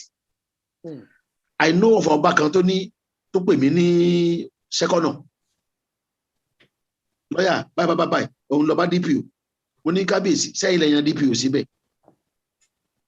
Luckily AIG ń bẹ ní àbèrè ẹ lọ report AIG ní àbèrè ẹ lọ report fẹ́ nígbà tó ń dẹ̀ àbèrè ọlọ́tọ̀ ní tí ọ̀gá rẹ̀ sọ fún un pé ọ̀gá rẹ̀ ní àti Abuja ló ti wá. If anything comes from Abuja, we know we are not practicing real federalism. We are practicing unitary government. Everything comes from Abuja. So àwọn ọba yìí, they are helpless. The governors are even helpless. Kò sí ní governor kankan lè ṣe commissioner of police lè mú òbí governor. Kò sí ní tí ó ṣe àwọn tó bá súnmọ́ wọn lẹ́ máa mọ̀. And then tí election máa ń bọ̀, ohun tí Akérédolú fi sọ̀rọ̀ ni pé Akérédolú second term ni àti Fáyẹmí. So commissioner of police kò ní obey governor láíláí ẹgbàgbé ń pẹ̀ kò ní obey ẹ̀ láíláí. Wọ́n wá sí Ìbàdàn pàtó wá sí ilé Sunday Igboho governor ò mọ̀ commissioner of police ò mọ̀. There was no single policeman tó wà involved no raid yẹn. There was no single policeman. Commissioner of police did not know, the governor did not know. When they were invade the business house, the governor, the commissioner of police with them. So, even that made Obama, who is an Oba. Tẹ́ni ológo, nítorí mo wà very careful fún ni pé ó sì dáhùn ọba ilé iṣẹ́ o. Bí mo ṣe wà nílé mi sìn, kán lÓlúbàdàn ń pè mí. Mi ò ní dá lóhùn o. Kán lÓlúbàdàn ń pè mí nísìn, kí mo fẹ́ dá lóhùn. I won't answer him. Kò lè sí tí ó ṣe fún mi. If he does anything, I will sue him. So ọba àtijọ́, tẹ́ni ọmọ ológo ń fi ojú àtijọ́ wo àwọn ọba, ó ní agbára kankan. Ornamental palm ni wọ́n ornamental palm tí ò lè so nǹkan kan. Wọ́n kàn fi wọ́n decorate ibẹ̀ ni. So DPO is more powerful than the traditional ruler. Kò sí ní tẹ́fẹ́ ṣe pẹ̀lú ẹ̀. So the high place, ẹ jẹ́ ká mọ̀ bí tá a máa divert anger wa sí not to a kábíyèsí. He has no power. Kò ní agbára kankan. But kí wọ́n ẹjọ́ sá ẹjọ́ ẹ má bínú sá nítorí Ọlọ́run. Èmi ti fi wọ́n lẹ̀ tí bọ̀ káwọn náà má bu wa kán fi wálẹ̀ ṣé báwọn kán sà fi wálẹ̀ kán mọ́ sọ̀rọ̀ sí wa. Àwa ò ní sọ̀rọ̀ sí ọ̀dọ̀ wọn. Èyí tó bá sọ òkúta ẹ máa gbọ́ èyí tó bá sọ ògúlù tó lè gbòkúta. Àbọ̀dọ̀ wọn náà. No, àní mo gbọ́ ìyá mi I support you. Tí kábíyèsí bá bú ẹ ń sìn, there's nothing wrong in your replying him. Àṣẹ bẹ́ẹ̀ tí bí wọn lágbára. Àdìtọ́ iná mo sọ pé tó bú mi èmi náà bú tèmi padà ni. Tó bú mi lọ́kílẹ̀sì ní ogun òkè ń forí ogun òkè ń fòkun. Wọ́n ní ogun òkè ń fòkun ẹ bá nílò tó wà lókè òkun. Òun wà protected ìjàwá táwa ń bí lọ. Ogun òkè ń forí òkun àfẹ́tọ́ wọn lọ́gba DHL lókun. Tó fọwọ́ rẹ̀ sí DHL òkun tó sẹ́yìn tì sí. Tó fọwọ́ rẹ̀ gba DHL ogun òkè ń fòkun. Tó dẹ̀ gbé fóònù kan máa para alé. Tí wọ́n tó wá para alé tó dẹ̀ jẹ́ kó ogun fòkun wọ́n ló mọ̀. Ṣùgbọ́n àwọn tá à ń bẹ́ ń bì a mọ̀ pé kábíyèsí ò lágbára ṣùgbọ́n wọ́n ní àyájọ́. Àyájọ́. So kábíyèsí ọmọdé lọ sùn ìyá nítorí Ọlọ́run. Ó lè fẹ́ lọ sùn náà la ṣe ní kó sọ̀rọ̀ ó dàárọ̀ tẹ̀ ní. Bèrè question ẹ jọ̀ọ́ alájà jẹ́ kí ó ti náwó tipẹ́tipẹ́ Mike Tijani. Ṣé wà ń bẹ̀? Mike Tijani Mike ẹ jọ̀ọ́ dáhùn o ẹ ṣe kọmọkọmọ ok bọ̀. Ok ẹ ṣe gan. Ajé àpín mo kí ara. Mo kí gbogbo lé. Ajé à ń bọ̀ lẹ́yìn Mike Tijani ó ti náwó tipẹ́tipẹ́. Mo kí gbogbo lé mo kí olùdádùá lọ́yà Yomi Aliu Ọlọ́run á jẹ́ kí ó máa ju yín ṣe sà.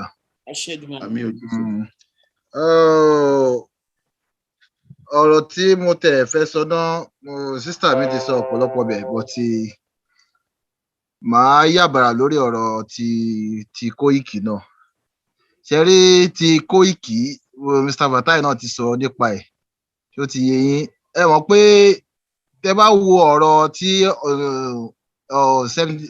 self determination tó ṣe bẹ̀rẹ̀ ẹ rí i pé àwọn Fúlàní ló ń pa àwọn èèyàn wa ní gọ̀gàn wọ́n ló ń pa àwọn àgbẹ̀ wa káàkiri tó ti yé yín òun ló fa ìgboyà yẹn náà ló dẹ̀ jẹ́ kí gbogbo èrò dìde, òun náà ló fa Mr. Sunday Igboho náà tó fi come into ṣó ti yé yín. Mi ò ní fẹ́ ká dá Koiki lẹ́bi lọ púpọ̀ ṣó ti yé yín. Pàápàá ọ ní ẹni tí ó bá máa jẹun gbọ̀ngbọ̀n kò ní wẹnu àké. ẹ máa jẹ inú àpáta. Àbí ẹjọ́ ẹ ṣeun màmá mi ṣó ti yé yín. Àwọn ìjọba gbogbo wa láti rí nǹkan tó ń ṣẹlẹ̀, bá a London balẹ̀ rí fún wọn pé ẹ jọ̀ọ́ ká máa rá bàbà. Nígbà tá a ti jẹ́ Fúlàní wọ́n máa kọjú ìbọn sí wa, wọ́n á bẹ̀rẹ̀ sí pa wá ni. Tá a bá dẹ̀ ṣe ọkàn akí níbi tá à ń rè ní lè gbára wa lẹ̀. Gbogbo àwọn tẹ́ ẹ rí tọ́ṣẹ̀ ń dìde lénìí, ọkàn akin pẹ̀lú ọ̀rọ̀ akin tó jáde ni o tó ti yé yín. Ìyẹn gẹ́gẹ́ bí then mo rí tí ẹ ṣàlàyé lórí ọ̀rọ̀ ìlú tó lófin tí wọ́n dẹ̀ ń tẹ̀ lófin, ìlú àwọn òyìnbó tẹ́ fi ń ṣàlàyé pé wọ́n ṣe revolution àbí referendum. Ìyẹn ò lè work out. Àwọn ò bẹ Buhari o pé àwọn nìkan fún wa ní orílẹ̀-èdè tiwa o, torí gbogbo alamọ tí wọ́n ṣe ń dìbò lọ ìlú Nàìjíríà táwọn nílùú Nàìjíríà yìí. Àwọn ò bá òun kọ́ kò ń ṣọ̀wọ́n o. Àwọn tó nófin tí wọ́n gbé wá fún wa àwọn làwa ń ké pè o. Tí a dẹ̀ ṣe ń fi ọwọ́ rẹ̀ mú wọn ò ní gbọ́rọ̀ wa o, ní jà o. Torí mò ń fi àsìkò yìí sọ kí n lè jẹ́ kí gbogbo lè mọ̀, gbogbo àwọn tó wò wá mọ̀, rẹ́dì láti jà bẹ̀tọ̀ wọ́n rẹ́dì láti kọjú ìbọn sí wa tó ṣe wà. Ṣèbí òun la ṣe eré sample yìí náà. Tí wọ́n ṣe lọ kọjú tó ṣe lọ pa àwọn èèyàn nílé bàbá Sunday Igboho, SARS lásán gan ẹ wò ó, bánà lásán lọ gbé dání náà. Tó ti yé yín, àwọ̀ níbọn dẹ̀ rẹ́dì láti bá wọn jà, but a ní láti dúró gẹ́gẹ́ bí akin láti pariwo. Òun ni àwọn tí wọ́n máa bá wa dá sọ́rọ̀ máa fi lè gbọ́rọ̀ wa, kọ́wọ̀n ìyá ọmọ ṣe kọ́ má bẹ̀rù. Èmi ò ní kọ́ máa gbé mi o, mi ò ní kọ́ máa gbé mi. Èmi náà ò sọ̀rọ̀ ní rírọ̀, mi ò sọ̀rọ̀ rírọ̀ o lórí Facebook page mi. Mike Tijani Mike òun lórúkọ tèmi náà. Recording in progress. Mike Tijani Mike lórúkọ tèmi náà, mi ò sọ̀rọ̀ rírọ̀. Terrorist ni Buhari, wọ́n dẹ̀ máa gbé gbẹ̀yìn ni tó ṣe wà yẹn. Ok, ẹ ṣe gan ni. Ajá Queen, ẹ jọ̀ọ́ ẹ bá wa béèrè ìbéèrè yín. Ẹ ṣé mo dúpẹ́ bàbá mi, ẹ kú àtàárọ̀, ẹ kú ohun, ẹ kú iṣẹ́. Bámi àròpọ̀ eré mò ń bọ̀ lọ́dọ̀ yín, má bínú o. Ìbéèrè tí mi fẹ́ béèrè ni wípé níṣe tí bàbá wa ta ló mú tù mí? Níṣe tí bàbá wa Mike Tijani nítorí tọ́lọ́run ọba, níṣe tí bàbá wa ti sọ fún wa pé self-determination pé is our right. October 1st yìí tí à ń wò tí a rò pé bóyá a lè ṣe rally torí àwọn tó bá ṣe rally. Náà wá ìtọ́ fi ń mú tù mí. Mike Tijani jẹ́ kí ṣobo ti sọ tọ̀dọ̀ ẹ ní sùúrù. Ní right láti mú tù mí náà, ṣe bí mi sọ nǹkan mọ́. Kò sẹ́ni tó mute ẹ gbogbo. We are hearing you now. Ó máa mú tẹ̀ á lè gbọ́ náà. Alájẹ continue, má bínú. So ó ti jẹ́ kọ́rọ̀ ṣe kí ni sí yàn kọ́lọ̀ kó ṣàánú ọmọkùnrin. You know we are live. Anyway. Torí pé ẹ pa mí lẹ́nu. So nǹkan tí mo fẹ́ sọ ni pé a ní bá a ṣe ń pariwo níta yìí, a mọ̀ pé àwa tá a wà ń ta à ń pariwo. Ṣùgbọ́n àwọn tó wà nílé náà tó bá dákẹ́ tara wọn máa bá wọn dákẹ́. Ǹjẹ́ ńgbà tí ẹ ti sọ wípé ẹ̀tọ́ wa ni fún self determination yìí, ǹjọ́ àwọn ará ilé ṣe ẹ rò pé wọ́n lè ṣe rally tí ò ní sí wàhálà mọ́ bí wọ́n ṣe ń ṣe bọ̀ láti ẹ̀yìn kó tó di pé Chief Sunday Igboho lọ síbi tó wà níbi tó wà yẹn, ṣé wọ́n lè continue, ṣé wọ́n lè ṣe rally yẹn lóníwọ́rọ́wọ́ kó dẹ̀ máa fún àwọn èèyàn wa ní awareness, because a sì need awareness yìí, a kàn lè káwọ́ gbé tán ká ní nítorí wọ́n pa wá nítorí nǹkan kan bẹ́ẹ̀ ká má ṣe nǹkan kan. Níṣe tá a mọ̀ wípé a lè jáde sẹ́yìn tí a dẹ̀ láwọn lọ́ọ̀yà tí àwọn bàbá ń gbẹ́jọ́ bíi tọ̀dọ̀ yín, ṣé ẹ lè fọwọ́ sọ̀yà fún wa pé a lè jáde fún rally láì ní sí ẹni wàhálà báyìí? Bàbá tiẹ̀ lè ṣe lẹ́kọ̀ọ́ ká ṣe nírú Ìbàdàn ní Ọ̀yọ́ state àbí ní Ọ̀ṣun. Ẹ ṣé sà. Lọ́wọ́lọ́wọ́ tá a wà yìí wọ́n lè ṣe rally ṣùgbọ́n wọ́n lè ṣe lórúkọ Sunday. ọmọdé tọmọdé bá kí tó bá ti tẹ̀kú dà kò kí ń béèrè ikú tó pa bàbá ẹ̀. Wọ́n dẹ̀ ní pa ìjì hàn jí kí ìjì ó lè bá bẹ̀rù ẹ̀. Pa ìjì hàn jí, kill an obedient monkey for the disobedient one to obey you. Ẹni tí àrá bá tójú ẹ̀ sán lẹ́ẹ̀kan kò ní ọya lékè mọ́. So lọ́wọ́ tá a wà yìí, ẹ jẹ́ kó wá tẹ̀kú dànù. Let Sunday be free. Immediately the guy is free, ẹnu èèyàn àtọrọ. But lọ́wọ́lọ́wọ́ tá a wà yìí, mi rò wípé àwọn tó kú àti ìyànjú wọn àti ìrókù gbà ká wá bọ́ síta. Ayé Yorùbá sọ fún yín pé ẹni tó kú ni tiẹ̀ tán. So for now, láti respect àwọn tó kú yẹn, nígbà bá tó rókù gbà náà dá tó lè máa sọ pé a máa yan fanda kéde lórí pé kíní kan. So èyí nìyẹn. Ẹlẹ́ẹ̀kejì kẹ́yìn tó dá sọ̀rọ̀, my brother tó bá ń sọ̀rọ̀ kẹ́yìn tó ṣe Mike dẹ́ pé wọ́n dàbí Michael àbí. Mike Tijani Mike lórúkọ mi sá o. Okay, Mike Tijani sẹ́rí kíní kan bẹ jẹ́ pé àwọn ìlú olómìnira wọn enjoy. Kò sí ìlú olómìnira kankan tẹ́nìkan kan gbéra tí wọn ò jà tẹ́kàn gbéra pé fẹ́ lọ sí referendum bẹ́ẹ̀. Kò sí, ẹ má jẹ́ ká tanra wa jẹ.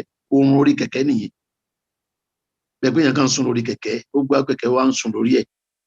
Láti sùn lórí ọ̀kadà, ó lè wà máa ní jébù sùn lórí kẹ̀kẹ́ kí èèyàn máa sùn lórí bike.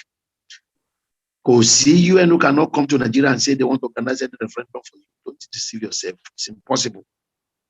Nigeria is a sovereign nation. Àwa la máa ṣe fúnra pé gúnmi, má gúnmi, gúnmi, súnmọ́, má súnmọ́. Nígbà tí wọ́n fẹ́ ṣe ti Sudan, North and Southern Sudan, àwọn náà máa sọ lára pé àwọn fẹ́ ṣe báyìí. Nígbà tí wọ́n fẹ́ ṣe ti Russia, referendum wọn náà ṣe nínú USSR kó tó di pé wọ́n fọ́nká.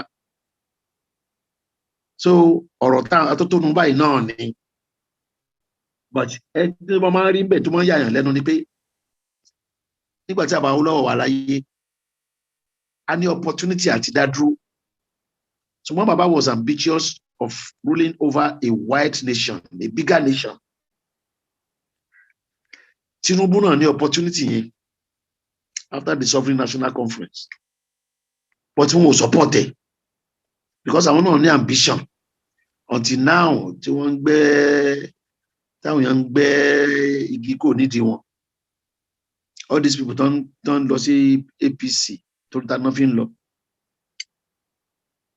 Taná fẹ́ lọ dìbò against it. So bàtà bá wà nípò àkíyàn tí nǹkan tó yẹ ká ṣe, tá bá kó bẹ̀tàn, á wà sọ̀rọ̀ wa di statement ọ̀sán gangan. Ọbásanjọ́ was there, he had the opportunity. So nobody will come to Nigeria and organize any referendum for you.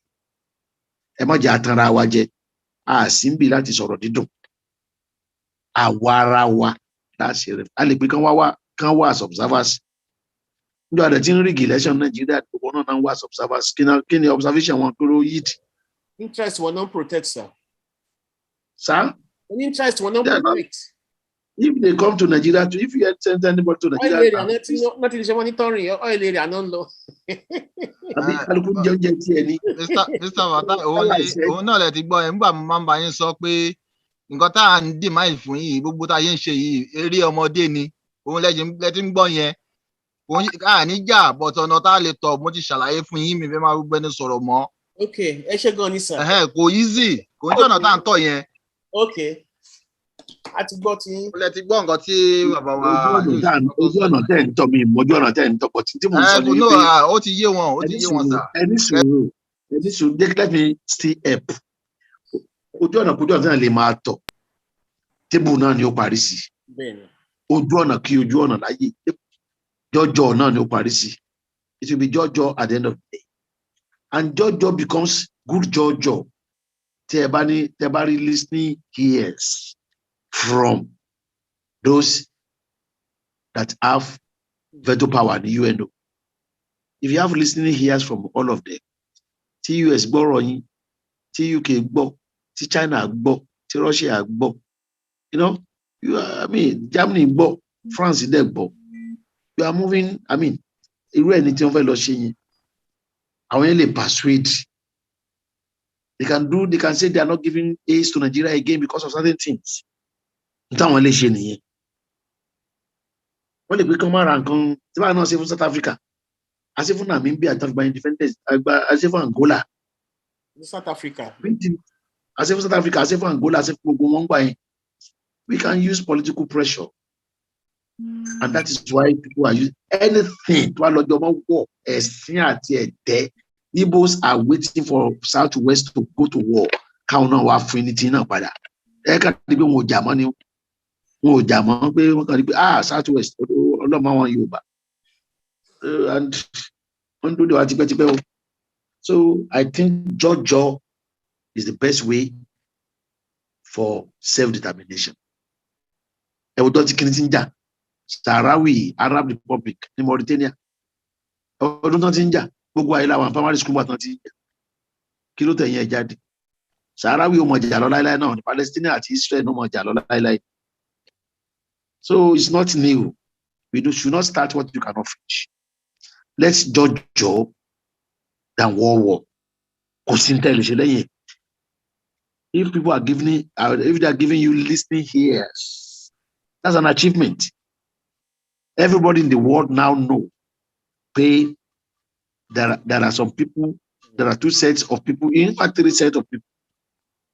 The Yorubas, the Igbos, and the North Central people, mid-betters, that they are looking for. And you know, there are predictions that Nigeria will not survive 2015, 2020, but we survived. So can survival be forever?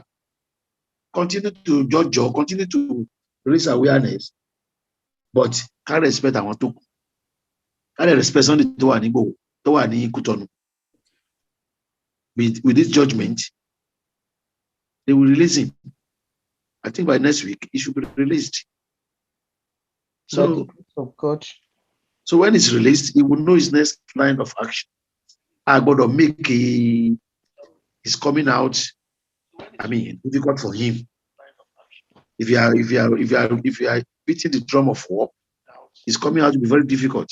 Don't forget, Benin, they will not give him any security from his prison to the airport. They won't give him. They won't give him any security, and anything can happen. They won't call him.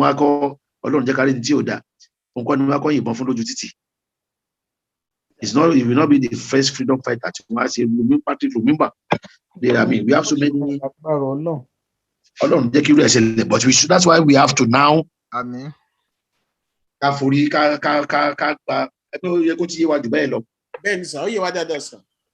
Okay. Last question.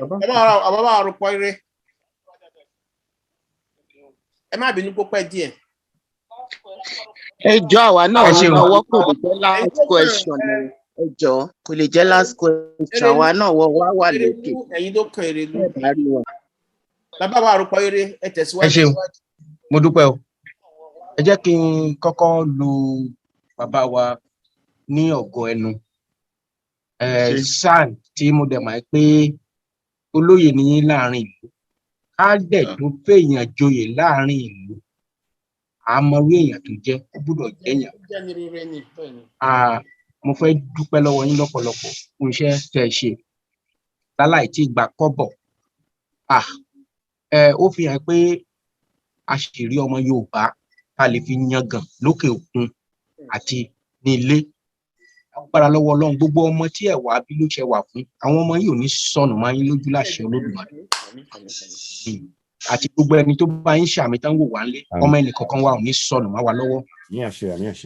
Ẹnìkan ló ké níjọ́ kínní ó ti kówó ọ̀tún jẹ ó ti kó tòsí jẹ at the end of the day gbàtọ́ ọmọ ẹ̀ kàndádé yarí ni ẹni tó jẹ́ ọkùnrin olóbìnrin lò mí ní sọ ju ní ààyè ti bẹ̀rẹ̀ ìbéèrè tí mo ní sà. Ilé ẹjọ́ lónìí ó ti dá wa láre ìdáláre tí a wá gbà ní ilé ẹjọ́ gíga nìbàdàn yìí bóun ló ṣe ní ipa sí lórí ọ̀rọ̀ olóyè Sunday ọmọ Adéyẹmọ tí gbogbo ayé mọ̀ sí Sunday Igboho ní ìjẹ́jọ́ tó ń lọ lọ́wọ́lọ́wọ́ nílùú Kútọ́nù eléyìí tó gbà nílé yìí báwo ló ṣe máa ní ipa sí eléyìí tí ó wà ní Kútọ́nù lọ́wọ́lọ́wọ́ ìbéèrè kejì lélẹ́yìí bàbá wa ẹ̀yin gẹ́gẹ́ bí ògbónágbòǹgbò tó ń dákọ́ lẹ́nu ìgbín gẹ́gẹ́ bí amòfin ìwé òfin orílẹ̀-èdè Nàìjíríà yìí ǹjẹ́ ẹ lè bá wa ṣàlàyé fún àwọn èèyàn wa àwọn kan ní ìwé òfin yẹn wọ́n kàn lọ wú jáde nínú kọ́ńbọ̀dù ẹnìkan ní àwọn kan ní ọ̀rọ̀ òfurufú náà ti gbé wá ọmọ kan tẹ̀ sọ pé kò tẹ̀sẹ̀ tó mọ̀ nípa ẹ̀ mo wá ní ṣe bí Ọbásanjọ́ náà gbé ìwé ìlé lọ́wọ́ kí bọ́ ọmọ Yorùbá ni àwọn kan tẹ̀ ní ọmọ Ọbásanjọ́ ìṣe Yorùbá rí pé gbogbo ẹ̀wọ̀n yẹn ó tiẹ̀ wá dá súnyàn ṣùgbọ́n nítorí ara àǹfààní ẹ lè fi kọ́ àwọn èèyàn wa ní tí ìwé òfin yẹn jọmọ́ torí wọ́n ní ti Amẹ́ríkà ni wọ́n ń lò n ò rí bí ti Amẹ́ríkà ti ń fìbọn fọ́lé ń bíbá yìí ó jọ mí lójú o ẹ ṣeun. ẹ ṣe gan ni sà mo sọ bóyá ẹgbẹ́ kẹ tó jọyìn wa ẹgbẹ́ tí yàn láti bẹ̀rẹ̀ mo sọ fún pé gbogbo ìgbésẹ̀ tá à ń gbé pátápátá ńlá interpret sí French láti fún wọn ní Kútọ̀nù fún Sunday kò tí ì sí in fact wọ́n ti parí ìkan tán the last one tí wọ́n tá a wá tán fi fún wọn ní further interim injunction gbogbo ẹ̀ wọ́n wá ṣe tẹ́lẹ̀tẹ́lẹ̀ ní Kútọ̀nù 300,000 náà máa ń ṣe 300,000 náà máa ń ṣe and I brought them to a place in Ibadan ẹni fi Ibadan bí so instead of 300,000 they spend about 20,000 naira ní Ibadan láti interpret wọ́n dẹ̀ accept ẹ̀ lọ́hùn judgement eléyìí ìfẹ́ tó máa ní ẹ bá gbọ́ mo fẹ́ tẹ́ lọ wo YouTube yẹn dáadáa àgà Oòduà TV àbí kí wọ́n pè bẹ̀ ẹ kí mo sọ pé Kútọ̀nù is Nigeria 37th state 37th state of Nigeria ni iná yín náà ń lò 24/7 wọ́n dẹ̀ ń lò tẹ́ bá ti bọ́dà wọn lé ní gbogbo wọn máa sunkún ni so it's our 37th state Sunday ò ṣẹ̀ṣẹ̀ kankan Salami tó kàn jánu lórí tẹlifíṣàn lórí rédíò tó kàn jánu lẹ́yìn Fálọlá kò ti sọ láti bẹ̀rẹ̀ pé 37 state wa ni so ìfẹ́ tó ní í sìn ni pé tí wọ́n bá rí judgement Ọ̀yọ́ state high court tí wọ́n bá rí they are bound to rest tí wọ́n bá dé wà respect ẹ̀ ìgbésẹ̀ kan wà tó wà tá a tún lè gbé ó mì pé ìyàtọ̀ ẹ̀sùn tá a fi kan Nàìjíríà ìjọba Kútọ̀nù náà á pè wọ́n lẹ́jọ́ àtúnkà wọn náà lọ san billions ìdánsẹ̀ tí mọ́lẹ̀ yìí sìn they are going to pay billions lápá bá tó wá jẹ fílẹ̀ so ààyè wà fún wa ọ̀nà mẹ́ta láti lè pè wọ́n lẹ́jọ́ a lè pè wọ́n lẹ́jọ́ ní Abuja under West Africa ECOWAS court a lè pè wọ́n lẹ́jọ́ ní Harare under African Union court so and they are banned because they are signatories to the protocols to set up àwọn courts yẹn so ìyẹn lọ bẹ́ẹ̀ ó máa nípa rere mo sọ pé eléyìí ti yọ foundation kó rárá kéèsì Kútọ̀nù ó dẹ̀ ti yọ kó rárá kéèsì Abuja ó ní mother of all cases gbogbo wọn wọ́n dẹ̀ mọ̀ láti bẹ̀rẹ̀ pé that's why tẹ́lẹ̀ kémi mo jókòó tí bí fi lọ́mọ kékeré ẹ̀ pé níjọ́ tán kéèsì ti bẹ̀rẹ̀ ní ìrànyàn lórí níjọ́ judgement a máa ń rán ọmọ kékeré lọ ni ṣùgbọ́n wọ́n níṣẹ́ ìgbọ̀nsẹ̀ àìfihàn ẹlòmíì lórí constitution ti Nàìjíríà sẹ́rí amúkùn ẹ̀rọ ẹ̀wọ́ ó ní òkèlè ń wò ẹ̀ wò sàlẹ̀ sẹ́rí àwọn tá à ń sọ̀rọ̀ lórí constitution Nàìjíríà ẹnu méjì la fi ń sọ̀rọ̀ ẹnu méjì la fi ń sọ̀rọ̀ constitution tá à ń lò lọ́wọ́lọ́wọ́ Nàìjíríà ń sìn 80% of that constitution was from 1979 constitution 80% even 99% lọ́dọ̀ tó wà bẹ́ẹ̀ 1979 constitution ẹ̀dẹ̀ rántí pé 79 constitution náà ti fi bẹ̀rẹ̀ ẹ̀dẹ̀ rántí pé nígbà yẹn Yorùbá náà ló tún sọ lórí wọn tó ti ṣe kọjọ́ ti draft constitution àwọn Yorùbá náà pọ̀ jù ń bẹ̀ Rotimi Williams ní chairman so Rotimi Williams was the one that drafted tó gbé kò ní tàǹpàdé wọ́n sì pa àǹfẹ́ 1963 constitution so Rotimi ló náà yàn pé kó lọ draft constitution wá fún Nàìjíríà ní Ọbásanjọ́ yàn Yorùbá yan Yorùbá láti ṣe constitution tàgbé tí 19 kìíní kan sí ni a mọ̀ pé tí àgbé ìrọsè àmì tó kọ náà unitary so but ilé ìta ń lò lọ́wọ́lọ́wọ́ ẹ̀yin Yorùbá lẹ́kọ́ lábẹ́ ìjọba Yorùbá 79 constitution ẹlẹ́lọ copy ẹ̀ Ọbásanjọ́ yàn wọ́n yan Rotimi Williams ẹni tó jẹ́ secretary wọn gan náà màá túrúkọ ẹ̀ comrade kan ni Yorùbá náà tún lòun náà from data àwọn náà draft in 1979 constitution ṣùgbọ́n tó wá di 1999 wọ́n kí àwọn nǹkan kan bọ̀ àwọn nǹkan arúgbó jẹ́ kan tán kì bọ̀ so wọ́n yí constitution yẹn kúrò ní federal pátápátá wọ́n sọ di unitary in the sense ọdún wọn pè ní federal but unitary in the sense pé irúṣẹ́ ẹwúrú judgement ẹwúrú judiciary the constitution says the governor shall appoint the judge but in the real fact the governor does not appoint the judge, it's NJC. Excuse me. NJC don't appoint the judges, not the governor. In fact, one cause while the governor alone NJC ni bill won't pay. The governor pays only allowances. NJC don't salary and other job. Is that the constitution? No. I mean, so now we are rimpe to Abubakar gbe wọlé lóru. Subjugation. Ó ní unitary yẹn ló gbé wọlé lóru.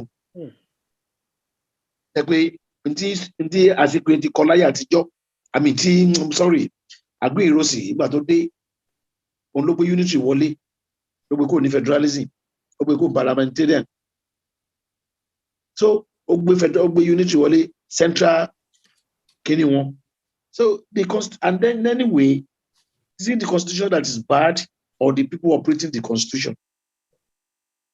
Bòfin ní amúkùn ẹ̀rọ ẹwọ́ òkèlè ń wò ẹ wò sàlẹ̀.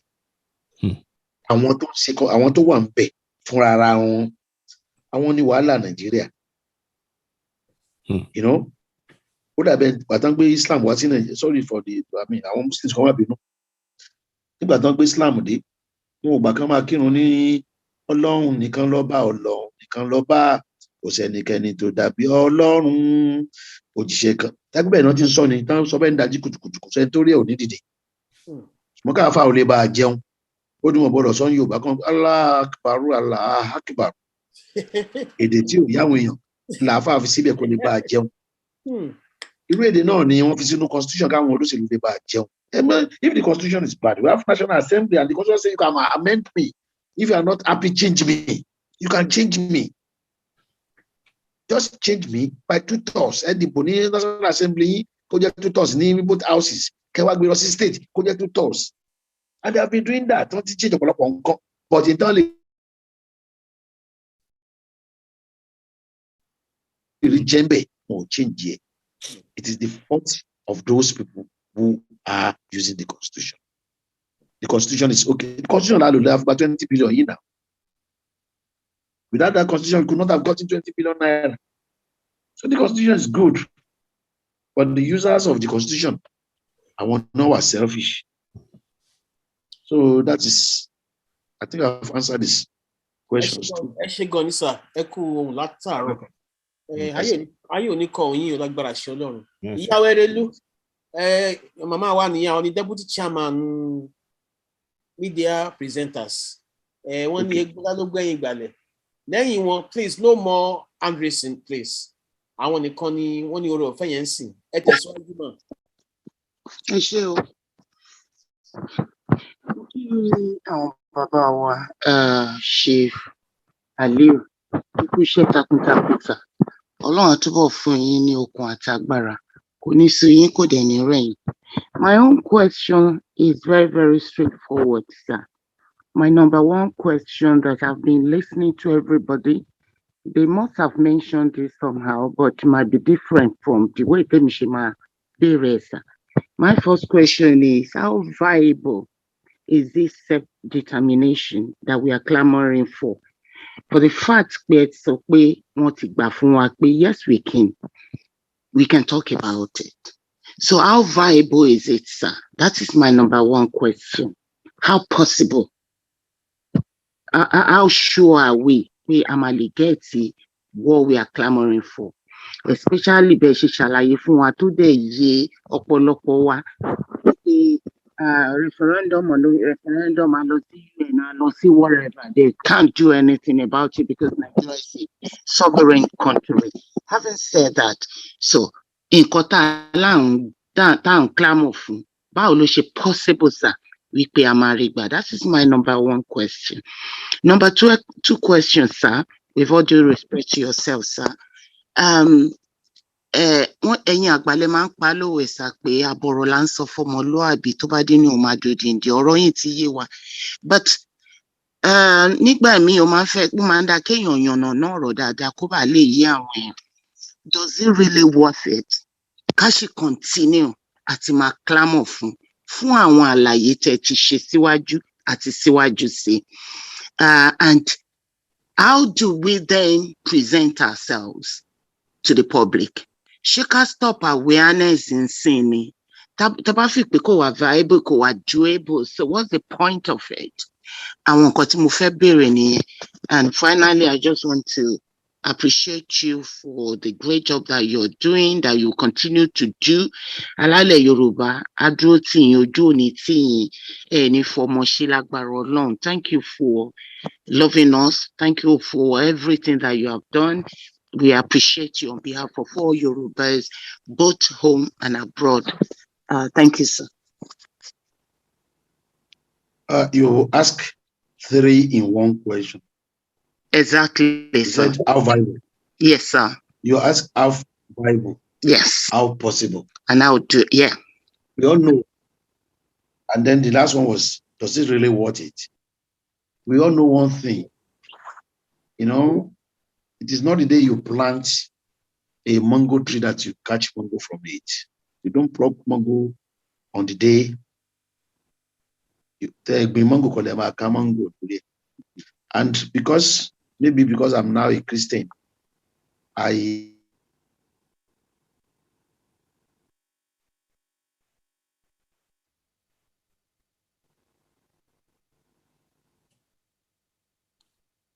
ó dà pé wọ́n ti bóyá network sọ́dọ̀ wọn ni ọ̀rẹ́ ń dá ẹ̀kan ẹni o. ṣé òye pé ó ti mute lọ́dọ̀ wọn lọ́hùn. Zero network on mute. Wọ́n ti múná lọ ni torí wọ́n ṣì wà. Ó máa padà ó ń ṣe bẹ́ẹ̀ láti ẹ̀kan ó máa tó padà sí. Ìbéèrè tí a béèrè yìí gbàǹjà ni bàbá wà o láyé wọn ò ní fi gbogbo ẹnu sọ̀rọ̀ fún wa láyé. Ẹ jẹ́ kó dá mi lóhùn àbí ẹ̀yin lẹ fẹ́ dá mi lóhùn. Wọn kúkú fẹ́ kí n sọ̀rọ̀ tẹ́lẹ̀. Ẹ jẹ́ kó dá mi lóhùn wọn. Wàhálà yín nìyẹn. Wọ́n máa padà wọlé wọ́n ti láì wọ́n ti lọ wọ́n máa padà wọlé. Arínúròde ni mi ẹ̀jẹ̀ ń bá yín dáhùn. Anyway, during the time tí wọ́n máa wọlé, ẹ jẹ́ ká mọ̀ wípé wọ́n ní come easy go easy. A lè ṣàì máa ja ìjàngbara ká má go through nǹkan tá à ń go through. Ọlọ́run ní kí n sọ fún kí gbogbo yín lọ nínú àdúrà ọjọ́ kan. Collectively àbí?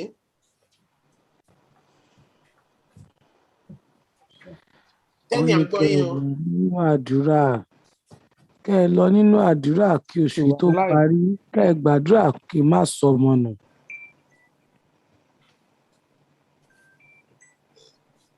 Ṣé ẹ gbọ́ mi? Pé ká má sọ ọmọ nù. Bẹ́ẹ̀ ni. Okay. Àdúrà lórí ọmọ ní kẹ́ ẹ gbà. Okay. Wákàtí 5 lẹ máa fi gbà á. Okay. Hello? Yeah. Bàbá wa ti tó this is after 2 so we are can round up. Yes. Can round up. Any sùúrù sir, I pè padà láti. Yes. Ẹ jẹ́ ká ṣé ẹ lè bá pè wọ́n in case kí ká mọ̀ ṣé wọ́n ìfẹ́ padà bí wọ́n ti ṣetán láti lọ. Ká lè wọ́n bá ṣe máa round up. Ọ̀túnba ṣì wà láàárọ̀ so that a lè mọ̀ bá ṣe máa round up. Ẹ jẹ́ bá wa pè wọ́n ká lè mọ ibi tí a wà. Ṣùgbọ́n ni.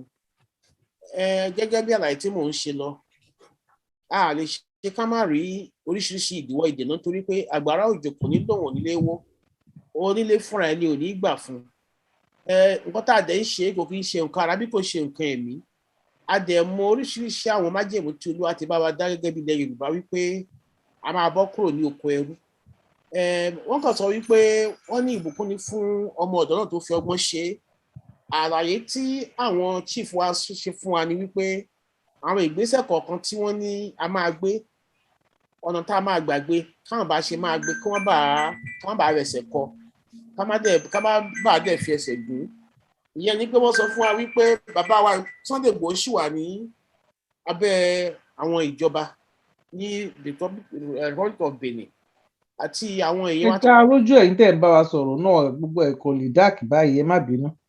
mi ò tiẹ̀ mọ̀ pé ó wà mí ì tiẹ̀ mọ̀ gbà tí mo tẹ̀ má bínú ẹ jẹ́ má bínú mi mọ̀ pé ó wà mi tiẹ̀ mọ̀ rárá.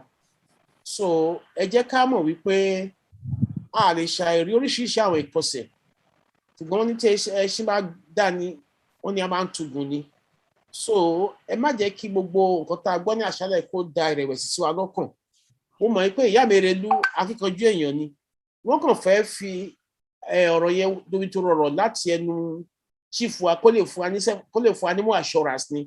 Mo mọ̀ pé wọ́n mọ̀ pé ọ̀nà wà tá à ń tọ̀ lọ́wọ́lọ́wọ́ torí pé àwa kọ́ là ń ṣe Olúwa ló ń bá wa ṣe òun ló dẹ̀ ń kọ́ wa gbogbo àwọn tó dẹ̀ ń gbọ́ wa nílé ẹ̀yin náà ẹ mọ̀ wípé kò sẹ́ni kankan tó lè sọ wípé òun máa jà fún yín o ẹni tó ní ẹrú sọ́dọ̀ kò fẹ́ kẹrú lọ ẹrú fúnra ló máa sọ pé ilé ti tó lọ tó máa bẹ̀rẹ̀ sí sọ máa kùn láti máa sọ̀rọ̀ sí ọ̀gá pé tọ̀ àárò ilé sọ mí màá mi ń béèrè mi bá mi ń béèrè mi fẹ́ lọ́lé ọgbọ́n ni ẹrú fi ń gba òmìnira lọ́wọ́ ọ̀gá ìyẹn ni àlàyé tí bàbá yẹn sọ fún wa wípé àwọn ìgbésẹ̀ tá a lè gbé òfin tó de àwọn ìgbésẹ̀ yìí òfin tó jẹ́ pé ó wà very very strict ní tẹ́yẹ́ ó jẹ́ pé fún wa ní right wípé self-determination is a right under the constitution and under the law so ìyẹn lásán ó ti fún wa ní freedom wípé gbogbo nǹkan tá a bá lè ṣe pátápátá láti gba òmìnira a gbọ́dọ̀ ṣe both international lobbying campaign to create awareness wọ́n dẹ̀ underline fún wa ní àṣálẹ́ wípé the most important thing in this journey is creating awareness in the mind of our people nítorí pé ọ̀pọ̀lọpọ̀ àwọn èèyàn wa wọ́n ti rò pé inú ìgbèkùn tá a wà yìí is a normal one torí pé ọ̀pọ̀lọpọ̀ wọn tiẹ̀ tí taste enjoyment láyé rí ọ̀pọ̀lọpọ̀ tán bí inú ìnira Nàìjíríà náà bí wọ́n sí wọn dẹ̀ wọ́n pé nínú ìnira náà ní ìtura wà wọ́n mọ̀ pé ìjọba ó wà láti fún àwọn èèyàn ní ìtura so gbogbo ìgbèkùn yìí wọ́n ti fi wá sí inú ẹ̀ lọ́jọ́ tó ti pẹ́ kò jẹ́ káwọn èèyàn ríra wọn mọ́ wípé inú ìgbèkùn náà wà so àwa yìí ni Olúwa fẹ́ lò gẹ́gẹ́ bí fìtílà gẹ́gẹ́ bí ìmọ́lẹ̀ láti wọnú ọkàn àwọn èèyàn láti create awareness ìyẹn ni bàbá yẹn sọ fún wa wípé awareness ni ká máa create ká jẹ́ káwọn èèyàn mọ̀ wípé inú ìgbèkùn náà wà pé wọ́n láti gba ìtúsílẹ̀ so kò dẹ̀ sí nǹkan tá a lè ṣe láti má go through all these audios tá à ń go through tiwa ni ká gbìyànjú ká má wẹ̀yìn ká dẹ̀ create awareness ibi tá a bá dé lónìí àrùn kó lè débẹ̀ ṣùgbọ́n tí Olúwa bá wà nípa títí wa wọ́n ní kò sẹ́ni tó lójú ìjà kọ wa gbogbo ìjà tá à ń jà kì í ṣe ìjà ara bí kò ṣe ìjà ẹ̀mí tí ẹ̀mí bá dẹ̀ tó wa sínú wípé ká tẹ̀síwájú torí pé Olúwa ní mission fún Yorùbá nation pé àwa ni ògùn adúláwọ̀ tá máa gba àwọn adúláwọ̀ jà tá bá gbogbo ìyà tó ń jẹ nínú gbogbo àgbáyé ẹrú náà fi wá ṣe nítorí pé kò sí ìran kankan tó lè jà fún dúdú gbogbo àgbáyé wọ́n nǹkan tó ti design fún wa láti ilẹ̀ wá táwọn òyìnbó ti design fún wa nìyẹn Ọlọ́run dẹ̀ fẹ́ gbé àwa ilẹ̀ Yorùbá dìde pé ọjọ́ tí Yorùbá bá ti dìde the new sort of spirit ló máa envelope the entire world nítorí pé àwa gan tá a jẹ́ Yorùbá àmọ́ nǹkan tí wọ́n ń pè ní Yorùbá ibi tí ọlọ́dẹ ti mú wa bọ̀ àwa gan àmọ́ ibi tí Ọlọ́run mú wa lọ ẹ má jẹ́ ká gbogbo nǹkan tá a gbọ́ náà ṣálẹ̀ kó da rẹ̀ sí wa lọ́kàn ẹ jẹ́ ká mọ̀ yìí pé a ti bẹ̀rẹ̀ náà ó dẹ̀ máa yọrí ní ayọ̀ àti àlàáfíà àṣẹ nípa tààrà bí kò ṣe nípa ti ẹ̀mí àwọn tó ń gbàdúrà àwọn tó ń sọ lóríṣiríṣi ọ̀nà láti rí pé wọ́n fi ọ̀rọ̀ tọ́ àwọn èèyàn wa lọ́nà láti máa jẹ́ kọ́mọ̀ yìí pé inú ìgbèkùn la wà ẹ má jẹ́ ká dákẹ́ ẹ jẹ́ ká túbọ̀ máa ṣe lọ mọ̀ pé lágbára àṣẹ Ọlọ́run àṣeyọrí la máa ṣe màá fẹ́ rọ bàbá wa kí bàbá wa tó sọ̀rọ̀ ìyàwó Erelu ẹ fún wa ní ọ̀rọ̀ ìyànjú fún ìṣẹ́jú méjì dé bàbá wa Ọ̀túnba wọn bá wa tọ̀ ọ̀pẹ̀ ẹ ṣe gan ni ẹ má bì lọ́rọ̀ mi pọ̀ ọ̀rọ̀ ìyànjú látọ̀dọ̀ ìyàwó Erelu.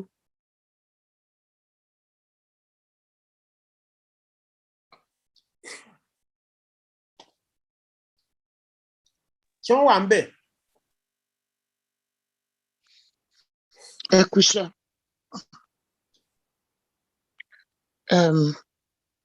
Ọ̀rọ̀ yanjú náà ni wípé gbogbo wa la ti gbọ́ gbogbo nǹkan tí àwọn bàbá wa bá wa sọ. A dẹ̀ dúpẹ́ àṣeyọrí tá a ṣe lórí ọ̀rọ̀ bàbá wa olóyè Sunday Igboho. Àwọn kan ń kọ pé 20 million chicken change. It's not 20 million, it's 20 billion. 20 billion àṣeyọrí ńlá ni. A dẹ̀ dúpẹ́ lọ́wọ́ SAN wa ṣe. Owó yẹn náà kéré o. Owó yẹn náà kéré o. Erelu ẹ tẹ̀síwájú. A dẹ̀ dúpẹ́ lọ́wọ́ Chief Aliu fún iṣẹ́ takuntakun tí wọ́n ṣe. But mo fẹ́ fi àsìkò yìí bẹ̀ gbogbo àwa ọmọ Yorùbá. Wọ́n ní ká fẹ̀sọ̀ ṣe. Wọ́n ní ìbùkún ni fún ọmọ ọ̀dọ̀ náà ó tó fọgbọ́n ṣe. Wọ́n ní ká fọgbọ́n ṣe. Wọ́n ní ká má bú èèyàn kankan. Wọ́n ní ká ṣe sùúrù, ká máa fọgbọ́n sọ. Ká fẹ̀lẹ̀ kébò sí. Wọ́n ní ìyẹn ló dára. Ọlọ́run á kọ́ wa mọ̀ ṣe. Kò ń ṣe gbogbo nǹkan ni ọ̀rọ̀ líle máa ń mú ló máa ń tún ṣe. Wọ́n ti padà wọlé máa má bínú.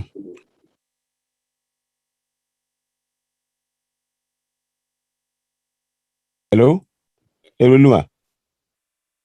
Mo ti dákẹ́ ńgbà tẹ́ ẹ ti sọ̀rọ̀ náà. Mo kàn ní kí n sọ fún yín ní ọ̀nà. Wọ́n ní àwọn dádì Aliu ti padà náà sọ.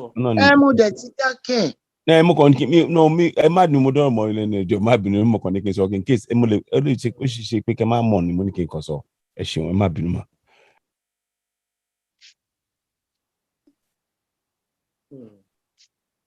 Má bínú pé mo gbà pé nígbà tí mo ti kúrò ní court mi ti charge and set. I've not charged my it's even 3% now. I don't know what will happen. But the last question, the question I made in comment at 5 to 1.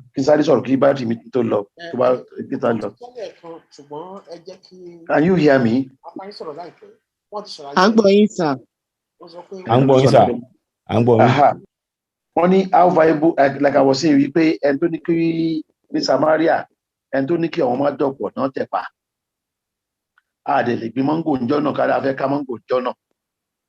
So that the thing is viable in your way. You cannot say, you cannot say it's not possible. It is something that is possible.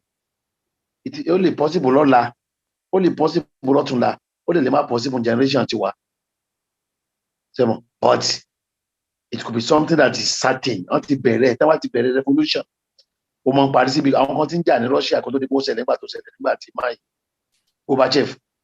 Because Gorbachev did not in Russia. What Mandela think that freedom of South Africa. That you have planted a seed. But viability, only God can determine whether something is going to be viable. Possibility, yes. Viability, that one is like asking somebody who is not a prophet or a seer. It could, there are so many Russian, USR countries to break away. They're going to pour to Africa. We used to hear of Azerbaijan, and there's this international something where there's strength in number. And that's why you cannot see US. Like we have about 3 hours gap in Latin New York, California, can have break away. So, but at my you're not homogeneous. Okay, Nigeria, and law of law mulembe. So we are mostly ethnic society. Now we national anthem. Hello. I'm going, sir. National anthem at job. Even though tongues and tribes may differ, in unity we are. Tongues and tribes, even in Yoruba land. I want any tongues in Yoruba land only 200. We stand. So in brotherhood we stand as song by him. Whether it is worth it or not, Bible can say ẹnikẹ́ni tó fọwọ́ ẹ̀ lé ìtulẹ̀ tó bójú wẹ̀yìn kò yẹ fún ìjọba ọ̀hún. It is too late in the day for anybody to say it's not worth it. You started, you are planting, continue planting. So one cannot say, I cannot say it's not possible. Now, tabagbi, tọmọ wa bá débẹ̀ kí lọ́mọ wa máa ṣe. Taba wò pé lọ́mọ tó lè gbẹ́kọ̀ ni. Election 2023 is just around the corner. Tabalẹ̀ tó lè gbogbo effort wa taba kó sọ́mọ taba mọ̀ kó ní interest nínú kínní tó lè bá a jà fún. But I'm telling you, an average politician, 80% of them, they don't believe in it. I know many of them don't believe, you're making a wade. Baba ò like it, don't say now. Baba ò know to go like it much. Baba tó jẹ́ politician tó náà táwọn fowó gbà wọn bọ̀ lọ́jọ́ wájú ni. So, àwọn ò fọwọ́ sí. Àwọn tó kàwé náà ò fọwọ́ sí. Second, tomorrow in the diaspora, and you're going to debate and shake your for. And could I mean thank God and I'm still a student of history. I read I read history up to university level. I was in Unilag, into the law, geography, and this was my minor course. I know French Revolution, I want to engineer, I want to prepare one. Most people in diaspora, what people in diaspora? Because in Tawari, Yuri, our and Cosentiomo, where Yoruba nation is blessed. Can't only oil in the East, now what petroleum in Lagos and Petromoto. But for degradation, now about law, Nikoma, but not to Babangida Lotria Olo. But Baba, I want men by no Coelho and Petra Bangida Losibe. Don't put that even 1 years. Amoro tó wà nílẹ̀ southwest tí wọ́n jẹ́ kán fọ́ ọkàn tán dè mọ́lẹ̀ ló pọ̀ jù. We have petrol, the whole of Igboho is petrol. They were afraid of environmental degradation. Wọ́n fi ní kán wá fọ́ ọkàn Igboho. That's a time Yoruba land. And wọ́n ti bẹ̀rẹ̀ gold lọ́sùn sí. Commercial something in Osun State. So they have started gold something in Osun State, gold mining in Osun State now. So we are blessed because it's not that we are going to be poor. We are not going to be poor. But will they allow us to go? That's the problem. So we are going to be viable if we get it. And it's a possibility. So whether it is worth it, I think what is worth doing is worth doing well. If it's viable and possible, is it not worth it? So those are the things, but will they allow you to go? With your people, even your Yoruba people, will they allow you, will they support you? If every Yoruba in the Senate, no, we are going. If all Yorubas in the House of Representatives, we are going. If all governors say we are going, my sister, negotiator table immediately. So when you are saying you are going, your people are saying you are not going anywhere. Don't mind them. They are riffraffs. I want unemployed people. Don't for quote. Don't be any America to UK. Don't party. But don't come over. Big cannot go Nigeria. You come up party with Nigeria. So that is the belief of elites in Nigeria. They don't follow. If there's any referendum, Yoruba nation, the possibility of Yoruba nation losing. Why God? So that's what I know. Awareness the capital might create, sir. That is impossible in the presence of God, sir. When you plant a tree, but Obama has surprised everybody.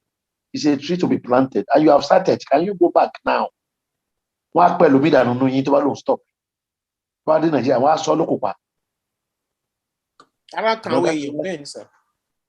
Sunday was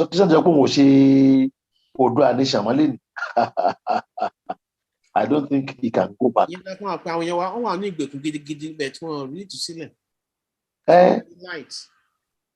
I mean, it's not the first time. The Israelites were like that before Jesus came in. And they killed their own Jesus again. So Jesus came in to save them, but they killed him again. I'm sorry for referring to Bible every time. So. Ẹ ṣé gan ni sir. Yes, sir. Ọlọ́run wò ní tán lẹ́nu yín. Ìyá Erelu, ó yẹ continue ma. Ẹ ṣé gan ni sir. Ẹ ṣé àdúpẹ́ lọ́wọ́ yín gan. Chief San. Yes, sir. Ẹ ṣé àdúpẹ́ gan ni. Erelu. Ẹ wá sọ̀rọ̀ lọ́wọ́ ni. Mo ti parí ọ̀rọ̀ mi o. Mo ti parí ọ̀rọ̀ òun.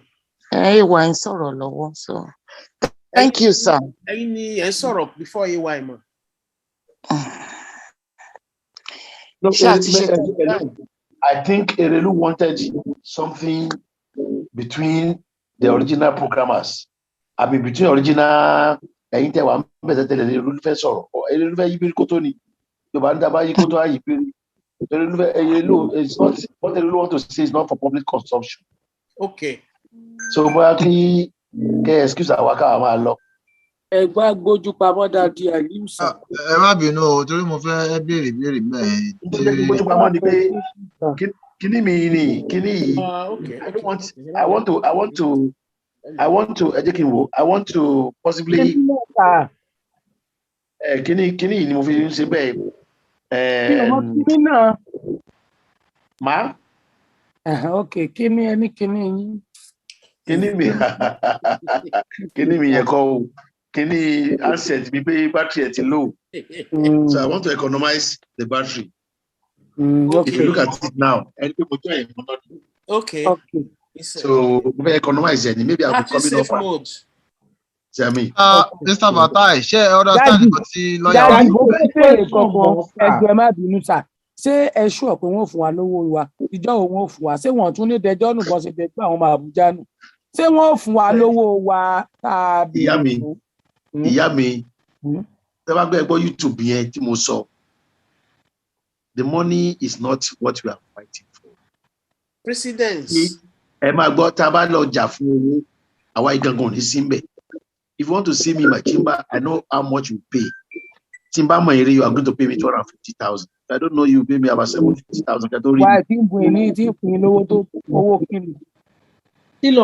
broadcast, so please. Now, so now.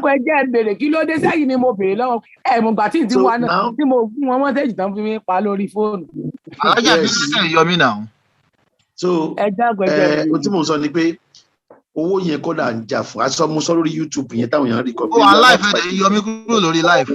ohun tá à ń jà fún. Ohun tí mò ń béèrè ní pé owó yẹn camouflage ni gbogbo ayé kan ń gbé ká kò sí tó jọ. No. Not camouflage. Not camouflage. Wọ́n jẹ́ camouflage ni a ní gbé aṣọ eégún wa wọ̀ ká máa lọ sí kóòtù now. We have other things to do. It's not camouflage. Lẹ́nu kan. Wọ́n á fún yín ṣùgbọ́n it's not immediately. They are on appeal. If they go to appeal, no àkọsọ ni pé wọ́n lè become lọ sọ sínú àkáǹtì kan. Wọ́n lè become lọ sọ sínú interest in account. Ní wọ́n tó parí appeal, ni wọ́n tó parí ẹ̀ ní wọ́n tó fi lówó yẹn. Adájọ́ ní gbogbo nǹkan tí wọ́n kó nínú ilé olóyè pé kí wọ́n kó sílẹ̀. Ṣé mọ̀ para àwọn ọmọ tó wà ń bẹ, àwọn ọmọ méjì tó kú ní ara nǹkan tó kó ń bẹ ni. Ara àwọn nǹkan tó kó ń bẹ náà ni. A ní mo sọ fún yín pé kéèsì àwọn ọmọ yẹn sìn ó ti di cosmetics. Cosmetics ni ẹni tó lọ sí makeover ẹ lọ sanwó fún ẹni tó bá ń ṣe makeover sẹ́ni lódò tún la ni. You cannot tẹ́ lọ sójú yín ẹ̀yin obìnrin ẹ̀kẹ́ understand tí mo sọ. Can you use makeover for 5 days? Ọjọ́ kan ni ẹ̀ bá ná 20,000 láti fi ṣe. Tẹ́ bá fẹ́ lọ sùn ẹ gbọ́dọ̀ fọ́ dànù otherwise ọmọ yẹn sọ fún pé kiri yóò lẹ́dà sórí pílò. So cosmetics la wà fún sìn all those cases ṣe mọ̀ pé tí ọ̀pọ̀lọpọ̀ àmọ́ náà dò mọ́ àdàsá awúrúju ló kù sìn ṣe mọ̀ kí wọ́n ti pààyàn méjì. They've killed 2 people and they must defend themselves by all means. Iṣẹ́ pé bí irú US nísìnyí tàbí UK iṣẹ́ abọ́lọ́wọ́ chief officer wọn náà wọ́n ṣe ti pọ̀ already. Wọ́n ò rán wọn lọ. And you are invading a private citizen's home with army, soldiers lẹ́kọ́ lọ́wọ́lọ́. Without any police law. But that no search warrant, no anything. Ó fẹ́ sọ kọ̀kọ̀ nígbà tí wọ́n ní bí olè bá wọ̀ yóò ṣàjà lójú kiri. Nígbà tí ẹ sọ pé Mákindé ìyẹn Kẹ́hìndé tó wà níbẹ̀ kò mọ nǹkan kan. Tí ẹ̀dẹ̀ ní ọba Olúbàdàn Kẹ́hìndé Adé Kẹ́hìndé kí ló kọ ẹ̀ náà? Bàbá Mákindé. You have this ọpọlọwọ lè ṣiṣẹ́ mọ́ pẹ̀lú Kẹ́hìndé láti kọ́ ni Ṣèyí ló ń jẹ́. Kẹ́hìndé ni mo sọ, Táyé ló wà ní Èkó, Ìdòwú wọn ló wà lógùn, Àlàbá ló wà l'Ábẹ́òkúta ní Èkìtì náà. Okay, your own name nìyẹn. So ngbà tẹ́ rí pé wọn ò mọ nǹkan kan, ṣé kò yẹ káwọn gangan sùn ìjọba? Àpáàtì pé bóyá fẹ́ gbèjà Ìgbòho. Ṣé kò yẹ káwọn gangan gbé ẹjọ́ pé ẹ wá tí èèyàn bá wá sí ìlú èèyàn tiẹ̀ máa sọ pé a fẹ́ wá arrest èèyàn o. Bóyá kàtẹ̀ wá ní wọ́n mọ̀, but Mákindé sọ níjọ́ kejì ọjọ́ yẹn pé wọ́n sọ pé kán wá ṣe nǹkan bẹ́ẹ̀, wọ́n kàn láwọn fẹ́ wá arrest mi. That means ó mọ̀ pé èèyàn ń bọ̀. No, kọ̀mọ̀gán bọ̀ arrest, he never said that. Kò sọ pé wọ́n mọ̀ pé wọ́n wá. Ó sọ lórí kíní ẹ̀ o. Àní kò sọ bẹ́ẹ̀, all governors mẹ́fẹ̀ẹ̀fà ní central-west náà condemn ẹ̀ báwọn ò mọ̀. These governors were hungry and they went to president pé how can you do that in our state? Without telling the chief security officer, commissioner of police one ball or your state. Come on. It was between the army. It was between the army. But wọ́n wá ní láti ọjà àwọn ọmọ wa tó fi wá pẹ́pẹ́pẹ́ bẹ́ẹ̀ ńgbà tí wọ́n mọ̀ irú àwọn gómìnà àwọn ọba yẹn káṣẹ̀ wá ní wọ́n fẹ́ bá wa ṣe ẹjọ́ tí wọ́n pọ́fẹ́ wọ́n ní a máa kọ́kọ́ lé ẹlẹ́yọ̀rọ̀ lọ kán tó wá fàbọ̀ lórí àwa tá a jọ ọmọ wọn. Ó yẹ kán kọ́ sọ pé àwọn ọmọ yìí ó tó bẹ́ẹ̀ gbà tẹ̀ tí lè ṣe nǹkan yìí ó yẹ kẹ́ ẹ rìlíìsì àwọn ọmọ wọn. Àwọn ọmọ yẹn kán kọ́ dá wọn padà ná. Òkú tí wọ́n gbé lọ kán gbé fáwọn ẹbí wọn káṣẹ̀ wá bá wọn ṣẹjọ́. Báwo làwọn ọmọ ṣe máa lo ọmọ yẹn àwọn ọmọ ó ti kọ wọn méjì ó ń lo oṣù mẹ́ta mẹ́ẹ̀ àwọn gómìnà sọ̀rọ̀ kábíyèsí ó sọ̀rọ̀ sídẹ̀ wọ́n tún sọ̀rọ̀ tó tún ta sí wa. Kí ni ẹ máa gbọ́ níbi àìdákẹ́ ẹnu yín ni wọ́n fi sọ̀rọ̀ ẹ máa lù wọ́n lọ́gọ̀ ẹnu gbogbo ẹ máa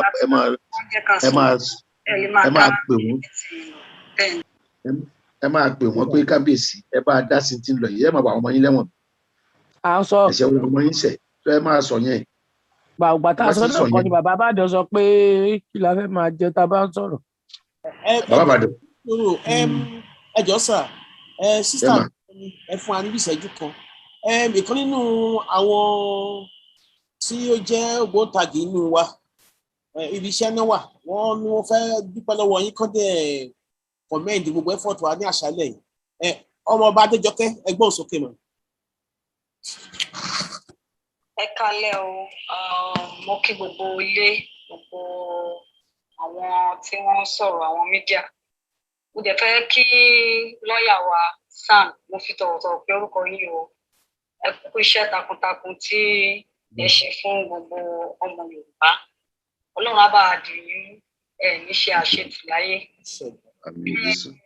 a dẹ̀ ti gbọ́ gbogbo nǹkan tẹ́ sọ ṣùgbọ́n mo kàn fẹ́ fi time yìí àwọn ibì kan wà tó jẹ́ pé ìgbà tẹ́ ń sọ̀rọ̀ lọ lọ́wọ́ ó ṣe ń bá mi mo follow up mo fẹ́ fi time yẹn láti sọ fún àwọn èèyàn wa pé kí wọ́n má ṣòjò pé ká continue even though ẹ ti sọ wípé ká kàn máa ṣe awareness not only awareness àwọn iṣẹ́ tá à ń ṣe bóyá gbogbo ọ̀nà táwọn bàbá bá rìn nípa ẹ̀ wọ́n máa tẹ̀síwájú náà but we have to be courageous ká dẹ̀ má lose focus ká má ní mind ká wà optimistic ká má ní mind pé bóyá 20 ọdún kan àbí ọdún 13 la máa ṣe we should be optimistic and be positive ká dẹ̀ máa gbàdúrà kò sí nǹkan tí Ọlọ́run ò lè kó tó kọjá agbára Ọlọ́run like irú statement tí wọ́n tẹ sọ bóyá bí some minutes ago pé ṣé wọ́n máa jẹ́ ká lọ ṣá èmi ò fẹ́ káwọn èèyàn wa kán ní mind bẹ́yìn whether wọ́n fẹ́ ká lọ àbí wọ́n fẹ́ ká lọ títí wa ni pé láti wà positive pé they are not greater than God wọ́n ju Ọlọ́run tó dá ayé àti ọ̀run lọ but àwa la ní láti máa continue iṣẹ́ táwa ń ṣe gbogbo ọmọ Yorùbá tó bá dẹ̀ believe in that freedom let them some more courage kán dúró sórí nǹkan tí wọ́n bá believe ó máa fún wọn ní good life tó ń fẹ́ gangan. So nǹkan tẹ́mi fẹ́ gba àwọn èèyàn nímọ̀ràn, ẹ má jẹ́ kí ó rẹ̀wá, ẹ má jẹ́ kí bóyá ó dọmi tútù sí wa nínú. Ẹ jẹ́ ká túbọ̀ even double effort wa sí. But in a way tó fi jẹ́ wípé a mọ̀ wípé ó máa tún ran àwọn nǹkan tá a fẹ́ kó bà wá lọ́wọ́, tó máa tún ràn wá lọ́wọ́. Nǹkan tí mo fẹ́ sọ fáwọn èèyàn wa nìyẹn. There is no going back. But with wisdom, with knowledge, with prayer and all our efforts, unity, let's continue and let's believe pé soonest kò sí nǹkan tí ò lè tẹ̀ wá lọ́wọ́ pẹ̀lú the presence of God with us. Kò sí nǹkan tá a lè rí gbà. Ẹ má jẹ́ ká believe pé bóyá it may not happen in our generation. It will happen in our own lifetime. That is the mind we should have. It will happen by the grace of God because this suffering is too much. The pain is too much. It will happen. Let's have that mind that it will happen and let's continue. Then mo fẹ́ bá bí lọ́ọ̀yà wa ẹ jọ̀ọ́, ṣé òkú àwọn méjì tí wọ́n ń kó wọn lọ yẹn, òkú àwọn èèyàn wa yìí, ṣé wọ́n máa dá òkú yẹn padà àbí wọn ò dá padà? Because a mọ̀ wípé kéèsì tí bàbá ó ti ṣe sẹ́gbẹ̀ẹ́ kan sí, then tàwọn Lady K a mọ̀ pé lágbára Ọlọ́run yẹn náà máa, but the òkú yẹn gangan, because it is a honour, it is a great privilege, ó máa tún jẹ́ comfort fún wọn tí wọ́n tẹ̀ gba òkú wọn, because there has to be a opening of a case nípa àwọn bodies yẹn tí wọ́n bá release ẹ̀. Ẹ ṣeun sir, God bless everyone.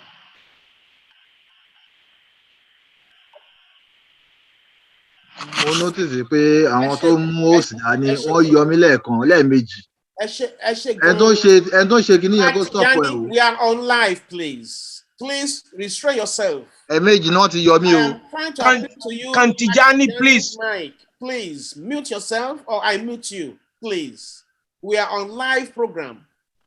And be disciplined, please.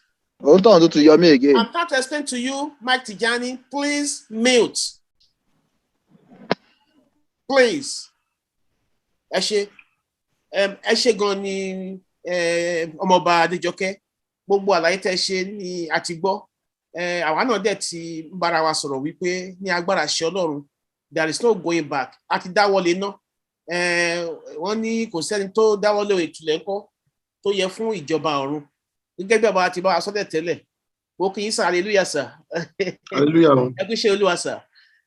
Ní agbára ṣe Ọlọ́run àṣeyọrí la máa ṣe. Ojú òde ní tiwa. Bàbá wa Ọ̀túnba, wọ́n á bá wa ká ẹsẹ̀ ètò yìí ńlẹ̀. Nítorí pé wọ́n ti náwó látẹ̀kan. Bó tẹ̀lé jẹ́ pé àwọn náà la fẹ́ kó káwọ́ ẹ̀ lẹ́dẹ̀ẹ́sẹ̀ nítorí pé àwọn ọ̀rọ̀ tó ń ṣẹlẹ̀ lọ́wọ́lọ́wọ́ ó jẹ́ in fact ẹ má jẹ́ kí n tàn yín kó tó di pé máa ń lò fún bàbá wa Ọ̀túnba. Mo wojú fóònù mi, there are over 600 missed calls. Tí a bá dẹ̀ wo àwọn tó ń kọlù yìí, aláwọn tó ń kọlù ẹ̀bẹ̀jì torí pé a lè ti gbé kọlù wọn. Let us even have it. Kẹwàá wò pé we have almost 400 calls tonight tí a lè answer wọn. When I looked onto my phone a few minutes ago, I was shedding tears indirectly. People are in pains, but kò sí ọ̀nà àbáyọ fún wọn. They are in pains. Wọ́n mẹ́ tó máa jà fún wọn. But oh my God, I want to cry. Wọ́n mọ̀nà tó máa gbà láti yọ kúrò ní Nigeria. People are calling. Over 600 calls. And I listen to people tonight. People are in pains in Yoruba land. People are in pains. They cannot talk. They have been subjugated. They will be subdued. What if fear be? What if àwọn èèyàn wájú nílẹ̀ Yorùbá? Ẹ má jẹ́ ká dákẹ́ ẹjọ́ fún náà bẹ̀ yìí. Ẹ̀bẹ̀ ni mo bẹ̀. They have no choice. Nobody to fight for them. Olúwàgbé wa dìde gẹ́gẹ́ bí wòlíì, gẹ́gẹ́ bí ìjàngbara yìí kò kí ń ṣe nǹkan ara nǹkan ẹ̀mí ni. Whatever tá bá gbọ́ ní àṣálẹ́ ìmọ̀fọ́nà bẹ̀ yìí. Ẹ má jẹ́ kí ilẹ̀ Yorùbá ẹjọ́, ẹ jẹ́ ká continue. Mo fọlọ́ ń bẹ̀ yín ẹjọ́. People are calling, they are in pain. People are talking to me privately because wọ́n lè come on here torí kò sáyè fún wọn. They are crying to my ears here. Pípé ẹjọ́ ẹ̀fọ́ púpọ̀ báyẹn kójọ ọkọ máa jáwọ́ kójọ pé they are very proud of him. Pé àwọn ọ̀tún wọn mọ̀ pé wọ́n rí Yorùbá tó nígbòyà bẹ́ẹ̀. Tó dé sọ̀rọ̀ báyìí sọ̀rọ̀ ní àṣálẹ́ pé ni wọ́n dùn sí wọn. Mo fọlọ́ ń bẹ̀ yín. Please let us continue. There is light at the end of the tunnel for us. People are in pains. ẹ má bínú, I'm emotional because I feel it. Ẹ má bínú fọlọ́n bẹ̀ yín, I'm shedding tears. Ẹ jọ̀ọ́ ẹ má jẹ́ kílẹ̀ Yorùbá pa ọdún fọlọ́n bẹ̀ yín. Wọn lọ́nà míì tó fẹ́ gbà. They are crying to my ears here tonight. Over 600 missed calls. People are calling. But wọn lè ní opportunity àti bá wa sọ̀rọ̀. Mo fọlọ́n bẹ̀ yín, ẹ jọ̀ọ́ ẹ jẹ́ ká continue. Olúwa máa jà fún wa. Olúwa máa jà fún wa. Olúwa sí lẹ́yìn àwọn aṣebi. God will fight for us and he's going to fight our causes. Please, let us continue. Ẹ má bínú. Daddy wa Ọ̀túnba, ẹ bá round up. Well, ẹ ṣé mo dúpẹ́ ọpẹ́ mi kọ́kọ́ lọ sí ọ̀dọ̀ amòfin wa fún iṣẹ́ takuntakun tí wọ́n ti ṣe, tí wọ́n dẹ̀ ń ṣe, tí wọ́n dẹ̀ lè wọ́n sì fẹ́ ṣe. It goes without saying ni pé wọ́n ní tí bá ti rí èèyàn mi, tí bá ti rí kinní kan, ara mi á yá, ọkàn mi á balẹ̀. So I have no doubt in my mind, but you see, the problem, some of us, journey, we are very few. Alàgbà yìí sọ kinní kan lẹ́ẹ̀kan, alàgbà Chief Yomi Aliu. Ọ̀rọ̀ yẹn mo dẹ̀ máa ń sọ Monday to Friday lórí platform yìí. But maybe because level of oníkálukú, level of understanding will all vary from one place to another. And mo ní máa ń ṣe homework, but the man share research on my own. Part of what I hear, I have judges who are retired, they are my age groups. I have people who are different line of thinking, education and exposure. And they're all Yoruba, very few Igbo. I have Igbo friends, I have Hausa friends, and I know what they say. And what are they saying? Most importantly, they say why it's difficult for them to join. There are many Hausa people who want to join because Hausa go by more Hausa and they don't even have it easy. Life is horrible for them. And when you're alone, don't believe in pay Almanjeri should have been what am I saying? I'm looking for a word. Almanjeri should have been stopped. They shouldn't be Almanjeri. But we can say that is their part of their problems. But everybody here tonight, I want to say that we need to be very, very careful because the problem facing us is we need to readdress. We need to go back to drawing board. Go back to drawing board. This is a noble cause. This is a just cause. This is a case that we need to fight it. We have to fight it to the end. But I want to refer to Alàgbà Yomi Aliu. He said, àwọn tó ń pè àwọn tó ń máa ń pè kí ló lè lajú ẹ̀ báyìí wọ́n dẹ̀ ń sọ pé àṣedá àwọn ṣèkínní kan. Yes, they are right. But I go back to them and I want to ask Alàgbà Yomi Aliu to please say to all these people, somehow, ìfẹ́ fi èjì ṣe é mo jù wọ́n lọ. But please tell them, some of them are my age group. And so that joy, I'm sure he's in his 70s, it's almost my age group. So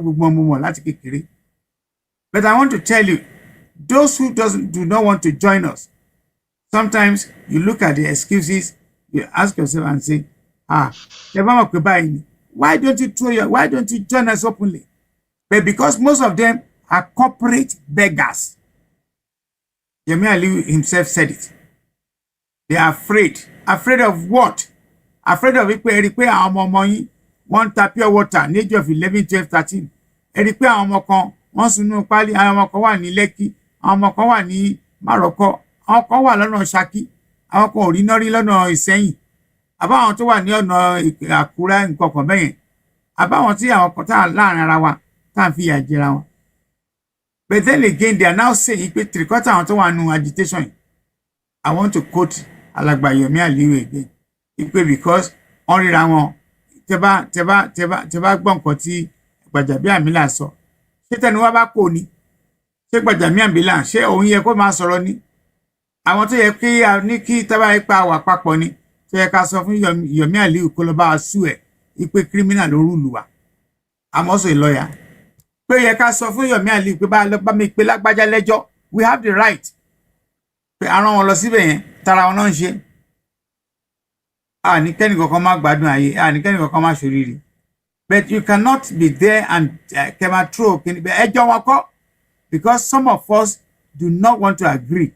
Wípé àwọn tí wọ́n kérò sọ́kọ̀ according to San ni wípé àwọn tán wá sí ìlú òyìnbó nígbà tán débi tán ṣiṣẹ́ ìgbálẹ̀ fún how many years. Nígbà tán ṣiṣẹ́ ìgbálẹ̀ for how many years tó wá sí wọn, àwọn ń padà lọ́lẹ̀ àwọn láti ṣe kíní kan wípé there are people who are not supposed to be part of the struggle. I disagree with that. And I will tell everybody a story tonight.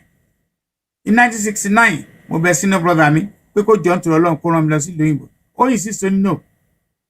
I was working with BWA, Bank for West Africa. Òun náà pè ní First Bank lẹ́nu. Only no. Only in fact, his own no was based on religion. He's a Jehovah's Witness. Wọ́n ti kú sí. He was 87 when he died. Ó ní ayé ò ní pẹ́ parẹ́, mo ní táyé bá máa parẹ́, ẹ jẹ́ kó bá mi ní ìlú òyìnbó. Because in the 60s, that was the time John Majors, àwọn former Prime Minister Louis, tájọ́ ń ṣiṣẹ́ ní BWA. I also have history. So the point I want to make ni pé ìgbà tí ó dá mi lóhùn, mo bẹ̀ sí save owó. I earned 25,000, 32 pounds. Ẹni tó bá ń ṣiṣẹ́ bank, 32 pounds ló máa gbà. Ẹni tó ń ṣiṣẹ́ ministry, 16 pounds ni. Mo sure pé alàgbà Yomi Ali and a rough idea of what I'm talking about. So I save money to leave Nigeria since mo bá lọ, bá kò lẹ́kọ̀ọ́ 1970. The point I'm trying to rally here and ni pé ẹ̀gbọ́n mi wá sọ fún mi ń jọ́lẹ̀ lọ́hùn, ó ti dèrò ọ̀run báyìí pé tó bá ọmọ à ń fọlẹ̀ ń lo òyìnbó ni. Ó pẹ̀lú up to my last day tí ma fi kú, mi ò fọlẹ̀ rí, mi ò fọlẹ̀, mi ìgbálẹ̀, mi ìdè ṣiṣẹ́ ìdọ̀tí rí, torí mo sọ fún ẹ̀gbọ́n mi pé mi ní ṣe. But having said that, ìyọ̀n ṣe big price o. Tọ́mọ mi bá lóun fẹ́ gbálẹ̀, òun fẹ́ lọ fọ tọ́lẹ̀, I have nothing against it, because àwọn tó ń ṣiṣẹ́ ìdọ̀tí ìlú yìí náà ogun ojú wọn ni. But let me link what I'm saying together. Let me connect it. Ẹ jọ̀ọ́ ẹ̀yin tẹ́ bá wà bí ẹ tẹ́tí sílẹ̀. We need to understand one thing. Architect ẹni tó jẹ́ pé dressman ni kò lè lọ ṣiṣẹ́, ọkọ̀ máa ní idea nípa iṣẹ́ architect ni. Ẹni tó bá jẹ́ tailor gangan, bábà gangan, ó lè má mọ̀ nípa iṣẹ́. Yomi Ali said to us tonight, òun ti kọ́kọ́ ṣe geography, òun ṣe gbá òun ṣàwò, thereafter ló ń ṣe wá lọ study law. I accolade you, I appreciate you, I understand. I also do different kind of thing. The only one tí mi ṣe, ìgbà tí mi ríṣẹ́ tailor kọ́ after my first degree, ló sún mi ní age of 49, lèmi gangan ṣe lọ study law ní UK. So we all have history. But ká máa ròyìn pé bóyá a ní láti a máa ṣe bí iṣẹ́ pé a máa ṣe iṣẹ́ yìí, ká máa ṣe lọ, ká máa put in àwọn different kind of method tí ò ní help wa. We need to change. Àwa gangan à ń láti change. I'm giving a big speech sometimes in 2 weeks' time. We cannot continue like this. Tabade ṣe nǹkan for the last how many months, 31 there, how many years? Isn't it enough time, Yomi Ali? Will you subscribe to that? That we need to rearrange, we need to sit down and check. Am I making sense, Yomi Ali? Yes, that's what I'm saying. We need to sit down. Adelima fi à ń ṣe àrójútó ara wa. À ń ṣọmọlúwàbí ní gbogbo ìta ń ṣe now. We need to sit down and rearrange, readdress, reappraise. Kí ni tí à ń ṣe? I asked my guest yesterday, was also a successful lawyer in America, General Fasaki. Mo ní kí ló fà tá ní penetration. Kí ló fà tá ní penetration tí àwọn èèyàn wa táwọn ọba kan sì ń fi tán kó yẹ wọn kéré. Kí ló fà tí àwọn lawyers, àwọn doctors, àwọn tá a bá tí lọ síbi tó yẹ ká lọ, àní débi tó yẹ ká dé.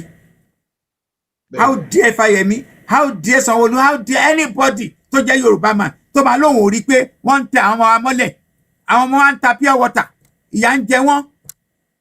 Gbogbo number of years, over 50 years ti wà ní Europe, mi ò pàdé Haúsá tó ń ṣiṣẹ́ kankan tó ń ṣiṣẹ́ ìgbálẹ̀ tàbí iṣẹ́ ìdọ̀tí. If you don't make it, that's why I told you the story. Ẹ lọ kọ́lẹ̀ kẹfì kẹ̀kẹ́ pé Ọ̀túnba sọ báyìí fún yín. mi ṣe bẹ́ẹ̀ mi ò máa ń gbọ́ pé ẹ ní rí Haúsá wọ́n ti ṣe kíní ìtìpẹ́ náà kí eléyìí ò ṣe last week náà eléyìí ò ṣe last year kì í ṣe 10, 15, 20 years ago láti wà ń dẹ̀ but the point I'm making now I'm setting this alarm to everybody ẹ jẹ́ ká jókòó we need to go back to drawing board because ẹ má yẹ kó sú ẹ má ṣe kí ni Yomi Aliu wà látọ̀dọ̀ wa jàre ẹ lóní kan fún yín sà ṣe kan fún yín pansalin lẹ́fẹ̀ẹ́ ní tìyàn àbí kí lẹ́fẹ̀ẹ́ at least you get to pinnacle of your profession in a way it only could need blessing of becoming a judge or whatever so let us get it right emotion and some other things may not help this cause let us get it right I've also broken down and like Yomi Aliu when one of our people was charged for terrorism I broke down I was crying in such a way how come how can you measure injustice injustice I will call my friends PhD bí 21 Yorùbá ni ọmọ Èkìtì is a professor 21 ẹ lọ Google ẹ Tóyìn Fálọlá ló ń jẹ́ I can mention I can call him up pé on bèrè ó yá bá sọ̀rọ̀ but all of them do not want to believe in these things because I believe the way we are doing it is wrong minority ni wọ́n but they are a majority that's the point I'm raising so we need to sit down and agree to rearrange we disagree but we cannot continue the manner people think we are doing it wrongly àwọn àdúrà kan dẹ̀ wà àdúrà mi àgbà àdúrà mi tó dáwà dẹ̀ gbà bẹ́ẹ̀ because I put action alàgbà Yomi Aliu alàgbà náà ní church am I making sense ṣé Bible pé tàbá ti gbàdúrà tó dẹ̀ ká kan lẹ̀ jókòó ni àdúrà yẹn láti gbà by force of course not. Bàbá bẹ́yàn bá wà lójú ọ̀nà kádàrá àdúrà ò kì í gbà. ṣé ẹ jẹ́ ká bára sọ tọ̀rọ̀ ẹ jẹ́ ká yára brain mo dẹ̀ ń sọ ní platform tèmi belongs to ni I'm working for a greater things but ẹ má jẹ́ ká máa fi gbogbo ẹ̀ ṣe nǹkan gbogbo ẹ̀kọ́ ẹ jẹ́ ká ṣe right we need to call ẹ̀dẹ̀rì kò sẹ́ńtà pẹ̀tàn dára lóhùn lórí platform ẹ má jẹ́ ká ṣe bákan náà láti ṣe à ń fúnra respect ni ẹ jẹ́ ká yára brain we need to sit down again rearrange readdress reappraise redesign ká lè move on what other information information lẹ tún fẹ́ gbọ́ yàtọ̀ sí lẹ́nu pẹ̀lú mi Aliu wá bá wa lọ́ọ̀yà kìíní kan bá wa gbogbo ọ̀tá wa pè wọ́n dá lóhùn wọ́n dẹ̀ ń fún wa ní clue we need to sit down kí àwọn professor this professor that kan láwọn fẹ́ dá sí pé àwọn tó ń darí ètò yín àwọn ọ̀ràn wọn ń ṣe pé kán kó Nàìjíríà in the first place bó ṣọ́ àmì òun ṣe pé kan lọ títí but I believe God will not forgive them because the reason tèmi fi kó Nàìjíríà in 1970 is even worse when I left. So all I'm trying to say to everybody here tonight, we will need to sit down and rearrange, readdress our movement. And we are coming to you again because it may be on and off. You will come, people like you will come and inject sense into us. And I want to send you back to some of your friends. Most of them live money. They cannot continue like this. God will not forgive them. Our mama will not forgive them. They cannot continue to neglect this cause. They cannot continue to afford because only Balati Abuja. Owó Abuja máa tán. Gbogbo nǹkan báyìí ṣe bí history ni gbogbo wa kà ṣe. I also read history to do my first degree. And I can tell you, they cannot continue. They are not going to be there for another. It's over another 20 years. Oh, Gini. Am I making sense? Alagba Yomi Aliu. Yes, sir. Yes, sir. So what's the point? Let us be real. So, but again, let's do what we have to do on this platform. Because these are a big honor for us to have Chief Yomi Aliu. If you're talking to us, you could have spent, only if you time want to come afarapa, can't yes, so the bed, what in that. But any which way, he gave us his time to Come and talk to us. What do we take out from all what we have been saying? That's why that's my concern. My concern is, what are we taking away from your presence here tonight? From all the information you give? How many of us understand? It doesn't work that way. Àwọn kan náà jókòó náà ṣe Golden Gate bridge lórí Atlantic. Àwọn kan náà ṣe kíní, wọ́n calculate, wọ́n mọ nǹkan tó ń ṣe ni. And I'm very angry. And I'm saying this because next time I'm going to invite you for some other talks. We cannot afford to continue saying we form central body. It's a shame on everybody. It's a shame on all of us. We are retarded. We are retarded. That's what it is. Kamale form a central body. If we form a central body and Wawo and Shegba, people like Yomi Ali should be properly compensated for his job. People like you and I should be getting some allowances. And we can only achieve that if we agree to form a central body. Most Alagba Yomi Ali, you might not know, I said to my people, because I'm privy to some of the IPOP people. And I said when he was, when he was arrested, detained or whatever, once you go under, once you fall into that kind of thing, only the state will have access to all what you have. Yeah, that's why we went. We asked for court to delete his bank account. No debit on his bank account. He cannot withdraw any money. 380-something million. Honorable Yomi Aliyu. 380-something million pounds. No bank account. One of the accounts. Why? Because the way things work in Europe is this. Tebada Jiole. And that's why sometimes I don't belong to any of the religions. Because I think they make millions. Allow church leaders in the whole even in free need for cash. Because around Baloju, I want to direct debit £12,000. Moleni to almost £12,000. Lumanchi direct debit. By a lot of mewa. Practice immediately cash number. So we have all this kind of thing going on. So the point I'm making, let us learn. Brain. It might not be the best way to move on, to achieve success. We need to sit down, bring brains now. Let us do what we call a weekend retreat. If you are people like us, I'm not bragging. Environmentally think I can easily find out. This one cannot think. You know, now, the brain is there to be trained. If you don't train your brain, you don't know.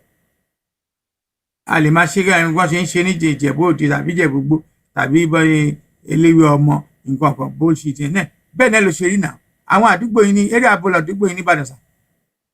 Igboho Road. Igboho Road. So Igboho Road ṣe bóyá kó wà lẹ́yìn láti jẹ́jẹ́ ti wà. I grew up in Lagos, and I know what it is. But a man fi paper ṣe ọkọ̀ a gbé sínú gutter a máa tẹ̀lé gutter omi yẹn free. A máa ṣe ní kíní gbà yẹn náà alágo méjì. Because I've asked the way it is, I appreciate everybody here because they appreciate me. I understand. Well, they appreciate me. Good luck to them. But I can tell you that we need to make room for alteration, a suggestion, alteration, and redirection. We need it. And we are going to come back to you again. So, for you to give your night, the time, and everything you are doing to come and attend to us. We appreciate you greatly. And Ade Marimba, and Baba again, no matter what, I hope you're alone. Finish. Oh, I am okay. But about the judge because positional son properly. Sign Son of the judge.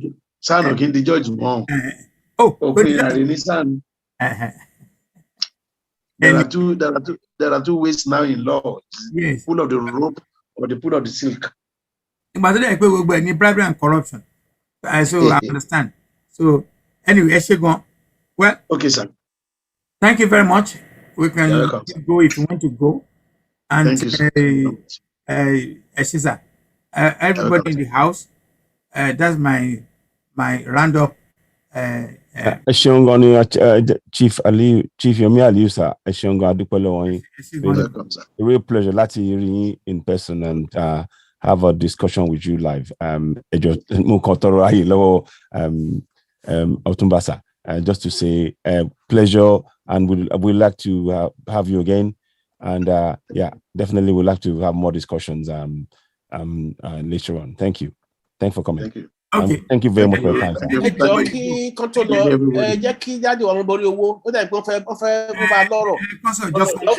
2 minutes, sir. Opportunity to that around Oh, sorry. Okay, sir.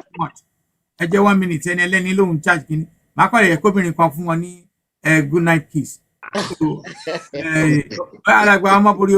4 hours. No, sir. Just share for sir. Tabati po in life. Okay. I just announce this. We come for good night kiss. You say you want to see. Gbogbo ti lọ sùn o. Ó yá Terry. Wọ́n ti lọ sùn. Wọ́n ti lọ sùn. Wọ́n ti ṣe láàárọ̀ náà. Anyway, ìyá wa Akúnyàrá, ẹ jọ̀ọ́ ẹ bá dúpẹ́ lọ́wọ́ Chief Aliu. Ẹ ṣeun gan sa mo fún voice to be able to say bye bye to you. Torí mi náà ni mo kù wọ́n kọ́ wọlé. Ẹ ṣeun gan sa Ọlọ́run bá mi káwọn gan máa yìí lọ. Ọlọ́run á wà pẹ̀lú ojú òní tí yín o. Ẹ ṣeun gan. Iṣẹ́ yín ò ní díṣẹ́ mọ́ yín lọ́wọ́. Ẹ ṣeun gan sa. Thank you so much. Mo ló dàbí káwọn gan wọn fẹ́ lọ mọ́ wọ́n ń gbádùn wa bàjẹ́. Ẹ ṣé gan ni ó dàárọ̀ o. Ó dàárọ̀. Ẹ ṣé gan ni God bless you. Ẹ ṣé gan ni o. Àjàjàyè lágbára Ọlọ́run ní ṣe lásán o. Àmín sà àbí àṣẹ. Ó dàárọ̀. Ẹ wo ìyá fẹ́ lọ sùn ó dàrú dàbọ̀ ní ọ̀tí. Well, I don't know what is left, but we need to understand. You all had me. Stop broadcast ká lè sọ nǹkan. Ẹ jọ̀ọ́ sir, a wà ní live broadcast sir. So àwọn other things I fẹ́ discuss láàrin ara wa later after the live. Well, I don't. Permission. Yorùbá ní kẹ́ ẹ rádọ̀mù kẹ́ ẹ padà wá létà ilẹ̀ ti mọ́ náà. Permission to say something. Continue for another 1 hour. Permission to say something, sir. I'm out of here. Let's go online first. Let's leave online first, please. Just a quick one. Please, let's keep the faith. Àti tẹ̀síwájú big breakthrough ní nǹkan tó ṣẹlẹ̀ lánàá, and I'm really grateful pé wọ́n ṣe case yẹn. It's a big change, and we should hold on to that. So, but àtẹ̀síwájú ẹ ṣeun gan. We are now ending the program and coming back to about 10 to 15 minutes of discussion among us. Then Ali Mobashima fix another date for general meeting wa. National item. Okay. Ẹ ṣé gan ni ẹ̀yin wà nílé tí ẹ ń gbọ́ wa. A dúpẹ́ lọ́wọ́ yín. Ní agbára àṣẹ Ọlọ́run ní ọjọ́ Wednesday tó ń bọ̀. A tún máa pàdé yín ní another town hall meeting. Ní agbára Ọlọ́run before then náà a tún ti ní àwọn ìròyìn ayọ̀ láti fún yín. Àwa ń rọ̀ yín, ẹ jọ̀ọ́ afọlọ́ǹbẹ̀ yín. Ẹ bá túbọ̀ máa gba àdúrà fún agbára ìtẹ̀síwájú pàtàkì lọ́kùn àti agbára tí a fi máa ṣiṣẹ́ ní àṣeyọrí. Ẹ bá fún wa ní àdúrà. Ẹ dẹ̀ má gbàgbé gbogbo àwọn èèyàn wa tí wọ́n sì wà nígbèkùn ìjọba Buhari. Ẹ bá fi àdúrà kí Ọlọ́run kó sí àwọn alágbára nínú. Nítorí pé lọ́wọ́lọ́wọ́ ń sìn agbára tó wà lọ́wọ́ wọn. Wọ́n fi ń búlì wa ní ilẹ̀ Yorùbá. Wọ́n dẹ̀ fi yé wa wípé wọ́n ti kọ́ńkà wa, ṣùgbọ́n ẹni tí Ọlọ́run ò bá fi wá ní lọ́wọ́ kò lè fìyà jẹ wá gbé. Àdúrà ní kẹjẹ ká gbà. Ẹ ṣé gan ni o, ní agbára àṣẹ Ọlọ́run àtún máa kàn sí yín gbogbo ibikíbi tí a bá máa yà sí. Ẹ̀yin náà ni a fi ń ṣe ìgbẹ́kẹ̀lé. Láìsí ẹ̀yin kò sí àwa. Àwa náà dẹ̀ ni Olúwa ṣe ní ìmọ́lẹ̀ láti máa tọ̀ sí ọkàn yín láti mọ̀ wípé inú ìgbèkùn ilẹ̀ Yorùbá wà. A dẹ̀ láti jáde kúrò ní inú ìgbèkùn yìí.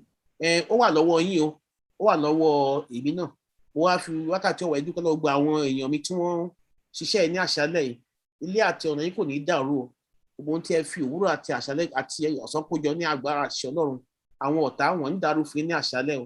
gbogbo tẹ́ fọwọ́ yìí ṣe ilẹ̀ máa jèrè ẹ ṣe gan ni ẹ kú ìtara ẹ dẹ̀ kú àgbàsílẹ̀ ilẹ̀ Yorùbá ọ̀rọ̀ á fún wa ṣe ẹ ṣe gan ni mo kí yín o bàbá wa chairman ẹ kú torí a fi sínú àìsùn ní àṣálẹ́ yìí wọ́n ní iṣu ẹni ló tẹwọ́ èèyàn bọ́pọ̀ tọ̀ ní choice kò sí tẹ́lẹ̀ tí wá sí ẹ ṣe gan ni ìyá mi Erelu adúpẹ́ lọ́wọ́ yín gidigidi o Queen ẹ ṣe gan ni o everybody ẹwà yín kò ní bàjẹ́ lágbára ṣe Ọlọ́run gbogbo ẹ̀yin ilé àṣeyege ní tiwa o àní sọmọnù àní fàyà àní fi gba òmìnira o àní fọkọ àní fi gba òmìnira o ní agbára ṣe Ọlọ́run inú ìtura inú ayọ̀ báyìí inú ọ̀pọ̀ ni a máa gba òmìnira ẹ ṣe gan ni ẹ̀yin ará ilé o àtún máa kàn sí. Okay. I just had to disconnect everybody from the public now. National item first. Okay.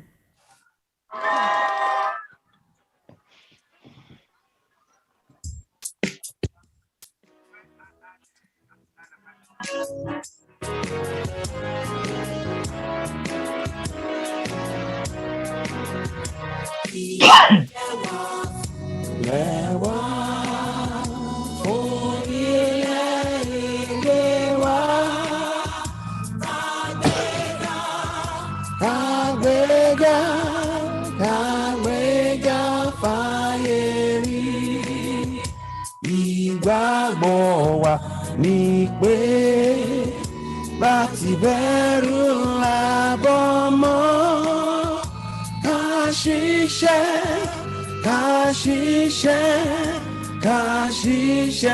ká jọlá ìṣọ̀kan àtòmìnira ní ẹ jẹ́ ká máa lépa tẹ̀síwájú fọ́pọ̀ ire àtòhun tó dára ọmọ Oòduà dìde bọ́ sípò ẹ̀tọ́ rẹ ìwọ ni ìmọ́lẹ̀ ògo adúláwọ̀.